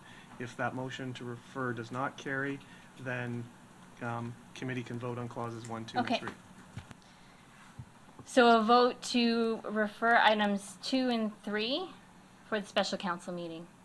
All those in favor? Opposed? Okay, so now the item is now referred to the special meeting. We now have item number 1. Therefore, be it resolved that correspondence immediately be sent to all local MPs and MPPs, publicly requesting their comments as to whether the city should opt in or out to allow physical retail stores at the City Council no later than Friday, January 18th in writing, and to confirm their attendance at the January 21st special council meeting. Councillor Bowman. Thank you very much, through you, Madam Chair. In regards to item number 1, Joe, what have we done in regards to our MPs and MPPs so far?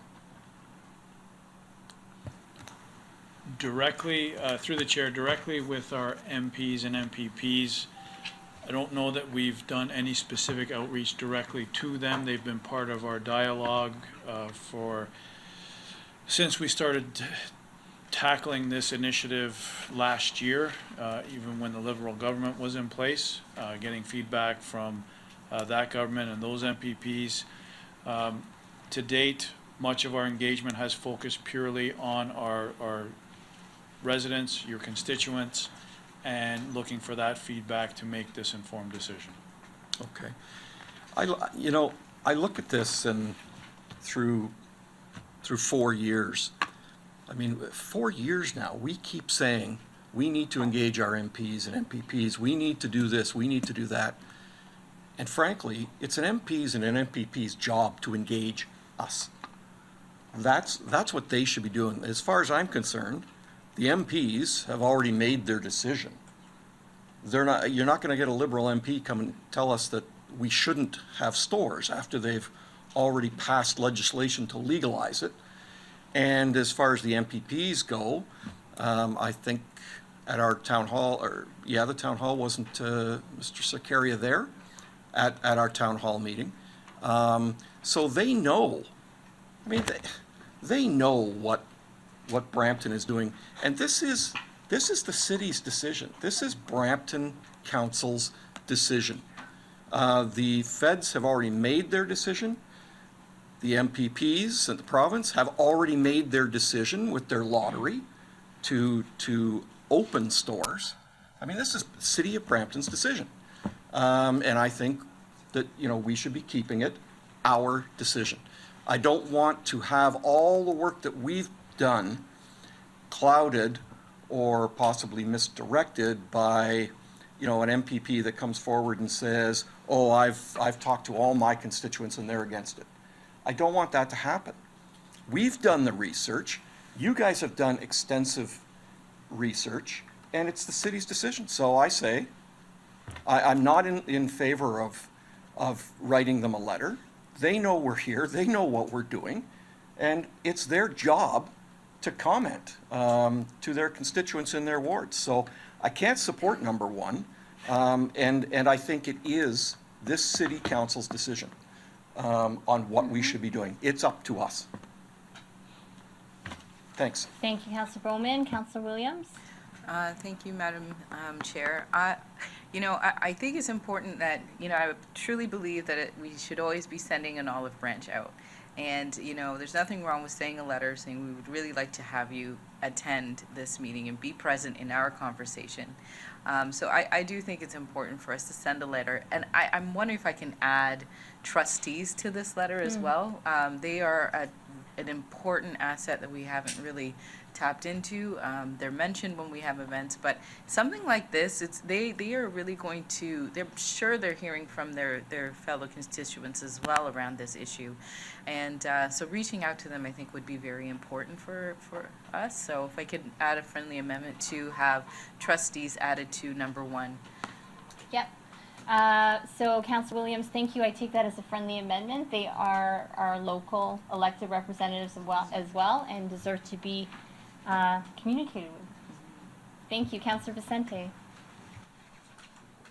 Thank you, Madam Chair. I support the motion as it is amended. I think it really is important to engage with our local elected representatives. It's true that as part of their government, they approved cannabis across the country, and they approved cannabis to be sold within the province of Ontario. And now they are asking us to approve retail stores here in the city.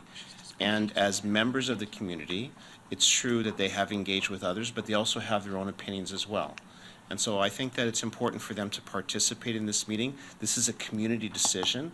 And Councillor Bowman, to your point, perhaps we haven't done as much as we need to do as a city to engage with them. And yes, they should be reaching out to us proactively to engage with us. But I think that it would be very appropriate, as this issue has really galvanized the city and has great importance for so many people. I think that having them participate in the meeting, to invite them to speak to us and to members of the community, I think has great value. And so I support this motion, and I hope that if they're listening, that they will heed our invitation, and that they will come. So, but they will read the letter. And so if it passes, I'm confident that they will read the letter, so I support it. Thank you, Councillor Vicente. Councillor Pelletier. Thank you, Madam Chair. Through you to members, and I agree with what Councillor Vicente is saying about requesting their attendance. I don't have a problem with sending out a letter requesting that they be at the special council meeting. My problem is asking what their opinions are, really, because they've provided that through social media networks. They've provided that through word of mouth, and they also made their decision when they voted upon what they voted on. So I don't know if I can split this at all, because I'd like to support sending a letter requesting their attendance at the special council meeting to the MPPs, and the school board trustee. I'm not requesting their comments though, so that's what I wanted to kind of split up. Mr. Fay, work your magic. Through you, Thank you, Madam Councillor Chair. Pelletier. So clause 1 really does have two parts: to request public comment from the MPPs, MPs, and local school trustees, and also to confirm their attendance. So if it could be split into two motions to be voted.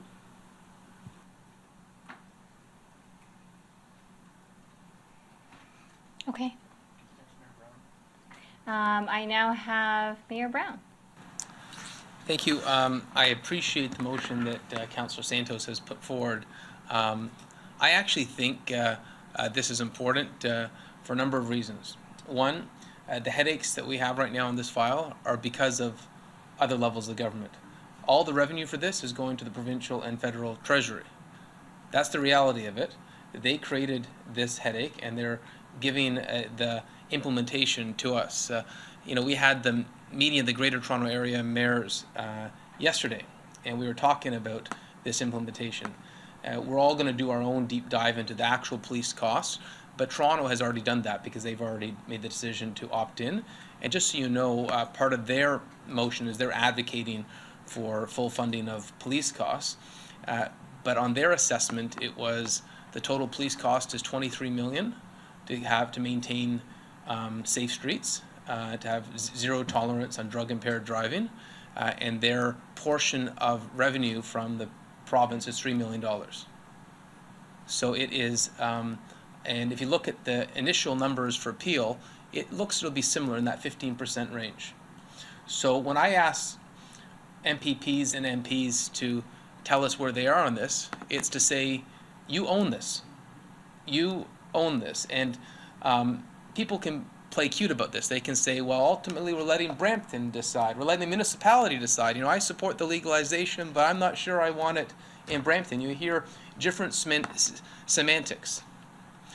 The way it's been put to us is if you don't respond positively, you're assumed to opt in. I'd like to take the spirit of Councillor Santos's motion, and if I had the blessing of council, knowing this is going to pass next week, I would like to send a letter as mayor saying we'd like to know your opinion before the council meeting, and if you don't respond, I would assume that you support the opt-in. Use the same language they use for us. Use the identical language they use with municipalities, because ultimately, if we have problems, and we are going to have problems with this implementation, we're going to need them to fix it. When we talk, and just to put a little bit of flavor to this, and the reason I want to stress this point, when 85% of the cost to have zero tolerance on drug-impaired driving isn't covered, what that means for a local police force is we either have to say, we're going to find the money elsewhere, which is we're going to raise your taxes to pay for it, or we're not going to respond to some crimes. And that's been the easy route in the past. We've made decisions like, well, we can't go raise property taxes again, so we're just not going to respond to break and enters. We'll let them file an insurance report instead, or we're not going to respond to a car theft. I don't want to put the Peel Police in a position where they have to say, we're not going to respond to that next crime. It creates escalating crime. And so I think, given the headache they've given us, and this is the tendency, they download a program to municipalities and say we have to find a way to pay for it while they benefit. I think given the fact that this is their idea and two governments benefit and one pays for it, they have to own this. And by owning it, by coming out and saying whether they want us to do it, I think they'd have a greater stake in fixing it when there's headaches. And so I would encourage council to pass this, and I hope that I would have your blessing to send a letter in advance of this being officially passed, telling them that we want their opinions before Monday's council meeting. If they don't respond, we'll assume they support the opting in. Thank you, Mayor Brown. Councillor Willens. I think that pretty much clears up what I was going to say, pretty much. So I'm kind of on the fence though, because I tend to agree with Councillor Bowman's statement is that but you basically said it too, they put us in this mess and we know what their opinions are, but I'm okay with your proposal, Mr. Mayor. Thank you, Councillor Paleshi. Thank you, Madam Chair. I know that the past council, the mayor needed support of council to do something with advocacy. Does that still carry with the current mayor, or? Through you, Madam Chair, yes, those are the CEO responsibilities as set out in the Municipal Act for the mayor in terms of promoting and representing the municipality and advocating.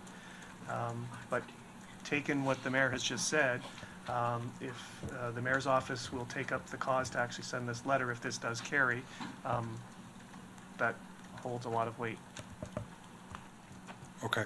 And then with the two other items, Mr. Mayor, you weren't in the room, but we've deferred those to the special meeting so that, and I felt like those items had more weight at that meeting when we make our decision about opting in or opting out. I still think that the MPPs have made their decision, but I do support requesting their presence at that meeting. And I'll always support you sending them a strongly worded letter or however you need to get what's best for Brampton.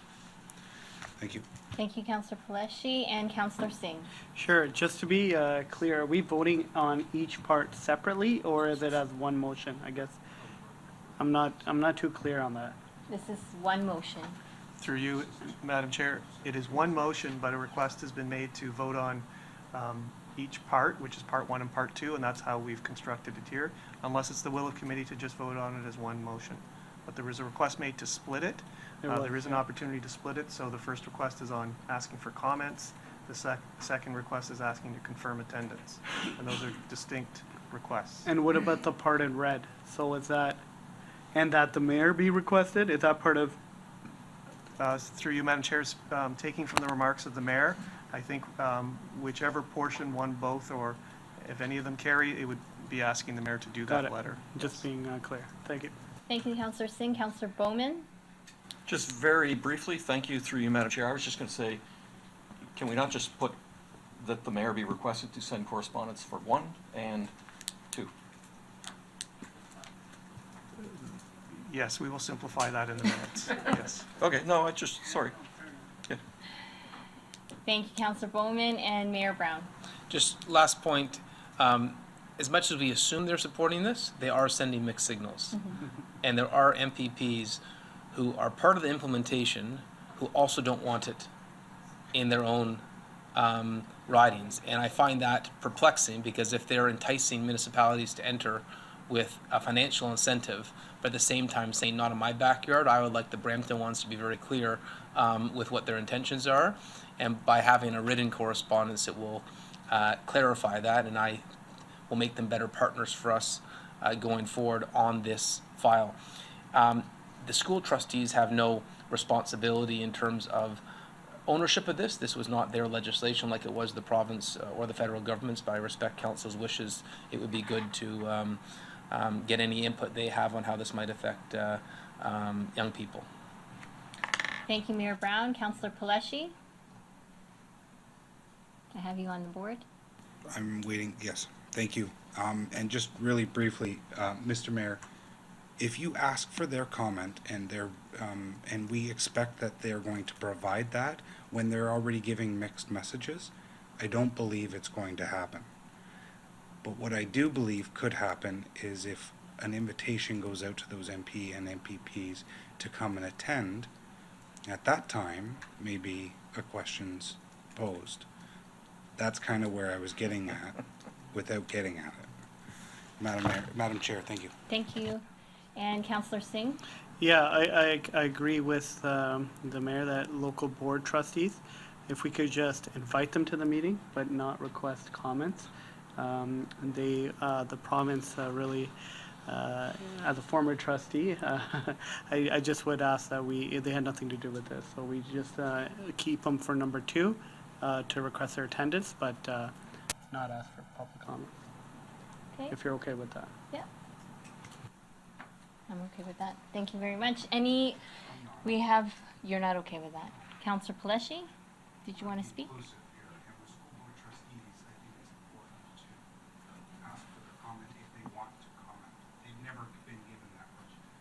They've never been provided that opportunity. Yeah, long as the reversal, if they don't respond, just for consideration.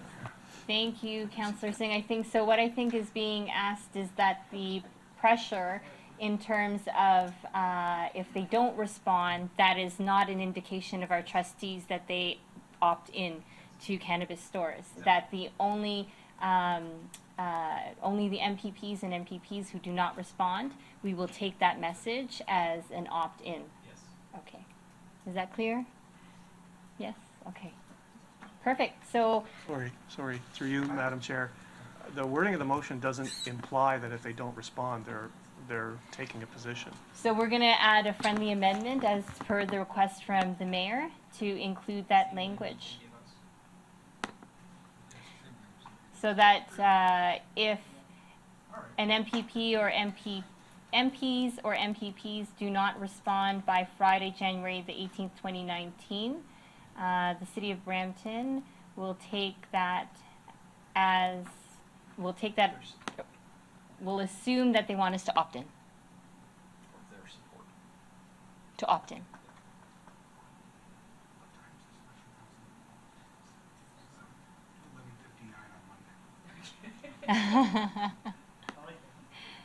Okay, thank you. I have Councillor Willens.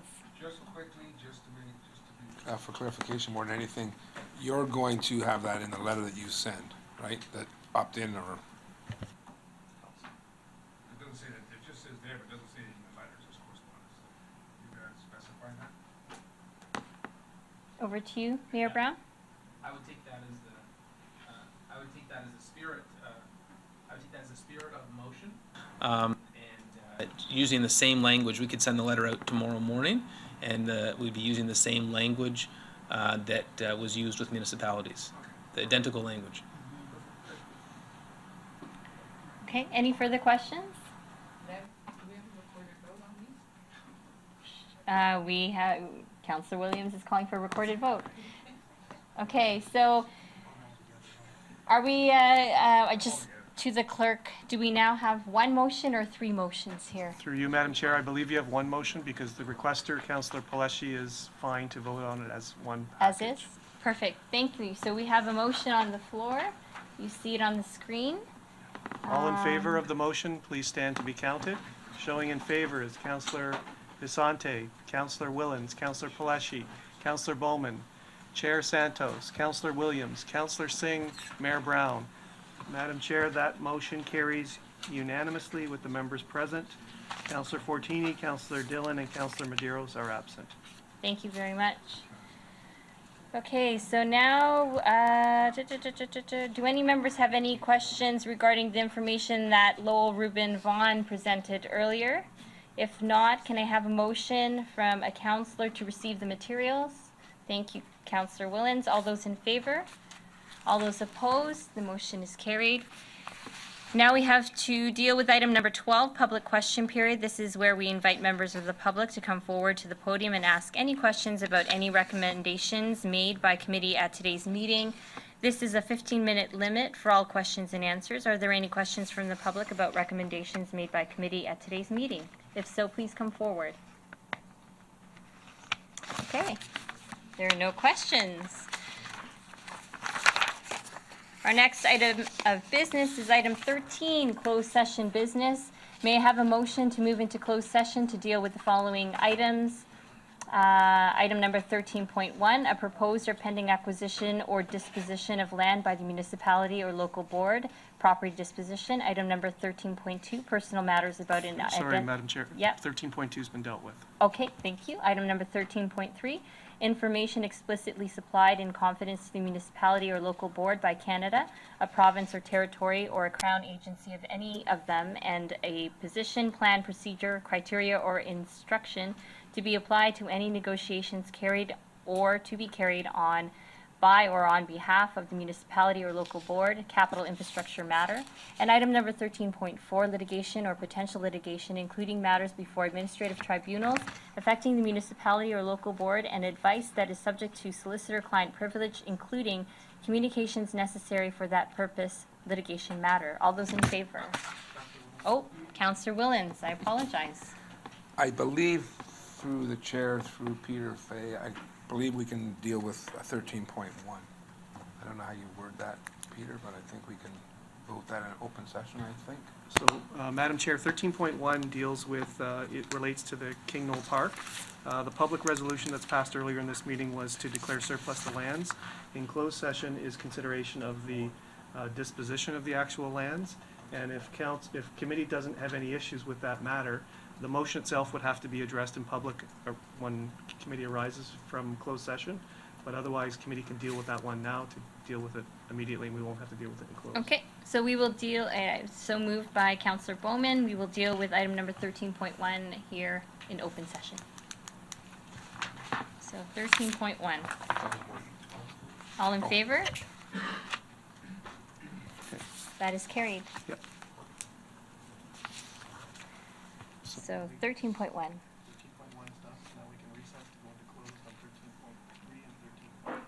Perfect. May I have a motion to move into closed session to deal with these issues? Councillor Willens, and thank you very much. And Councillor Paleshi is asking just for 10 minutes. All those in favor? Opposed? Thank you.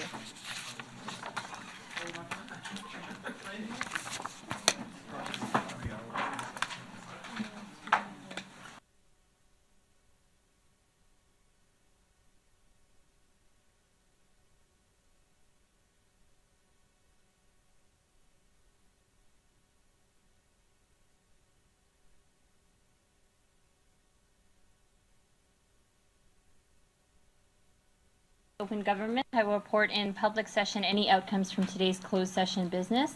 As a result of our closed session today, I will report the following. That item 13.3, do I have to read out the whole item? Information explicitly supplied in confidence to the municipality or local board of Canada, board by Canada, a province or territory, or a crown agency of any of them, and a position plan, procedure, criteria, or instruction to be applied to any negotiations carried on or to be carried on by or on behalf of the municipality or local board, capital infrastructure matter. This item was considered in closed session and direction was given to staff. And item number 13.4, litigation or potential litigation, including matters before administrative tribunals affecting the municipality or local board, and advice that is subject to solicitor-client privilege, including communications necessary for that purpose, a litigation matter. This item was considered in closed session and no direction was given to staff. Our last item of business is item 14, adjournment. Thank you, members, for your respectful consideration and recommendations today. Thank you to staff for your information and advice. Today's recommendations will be presented to City Council for approval at its next regular meeting on January 23rd, 2019. Committee is next scheduled to meet Wednesday, January 30th, 2019 at 9:30 a.m. May I have a motion to adjourn today's meeting? Motion? Motion from Councillor Vicente to adjourn this meeting. All those in favor to adjourn the meeting? Opposed? And that carries. Good night. The meeting is adjourned. Thank you, everyone.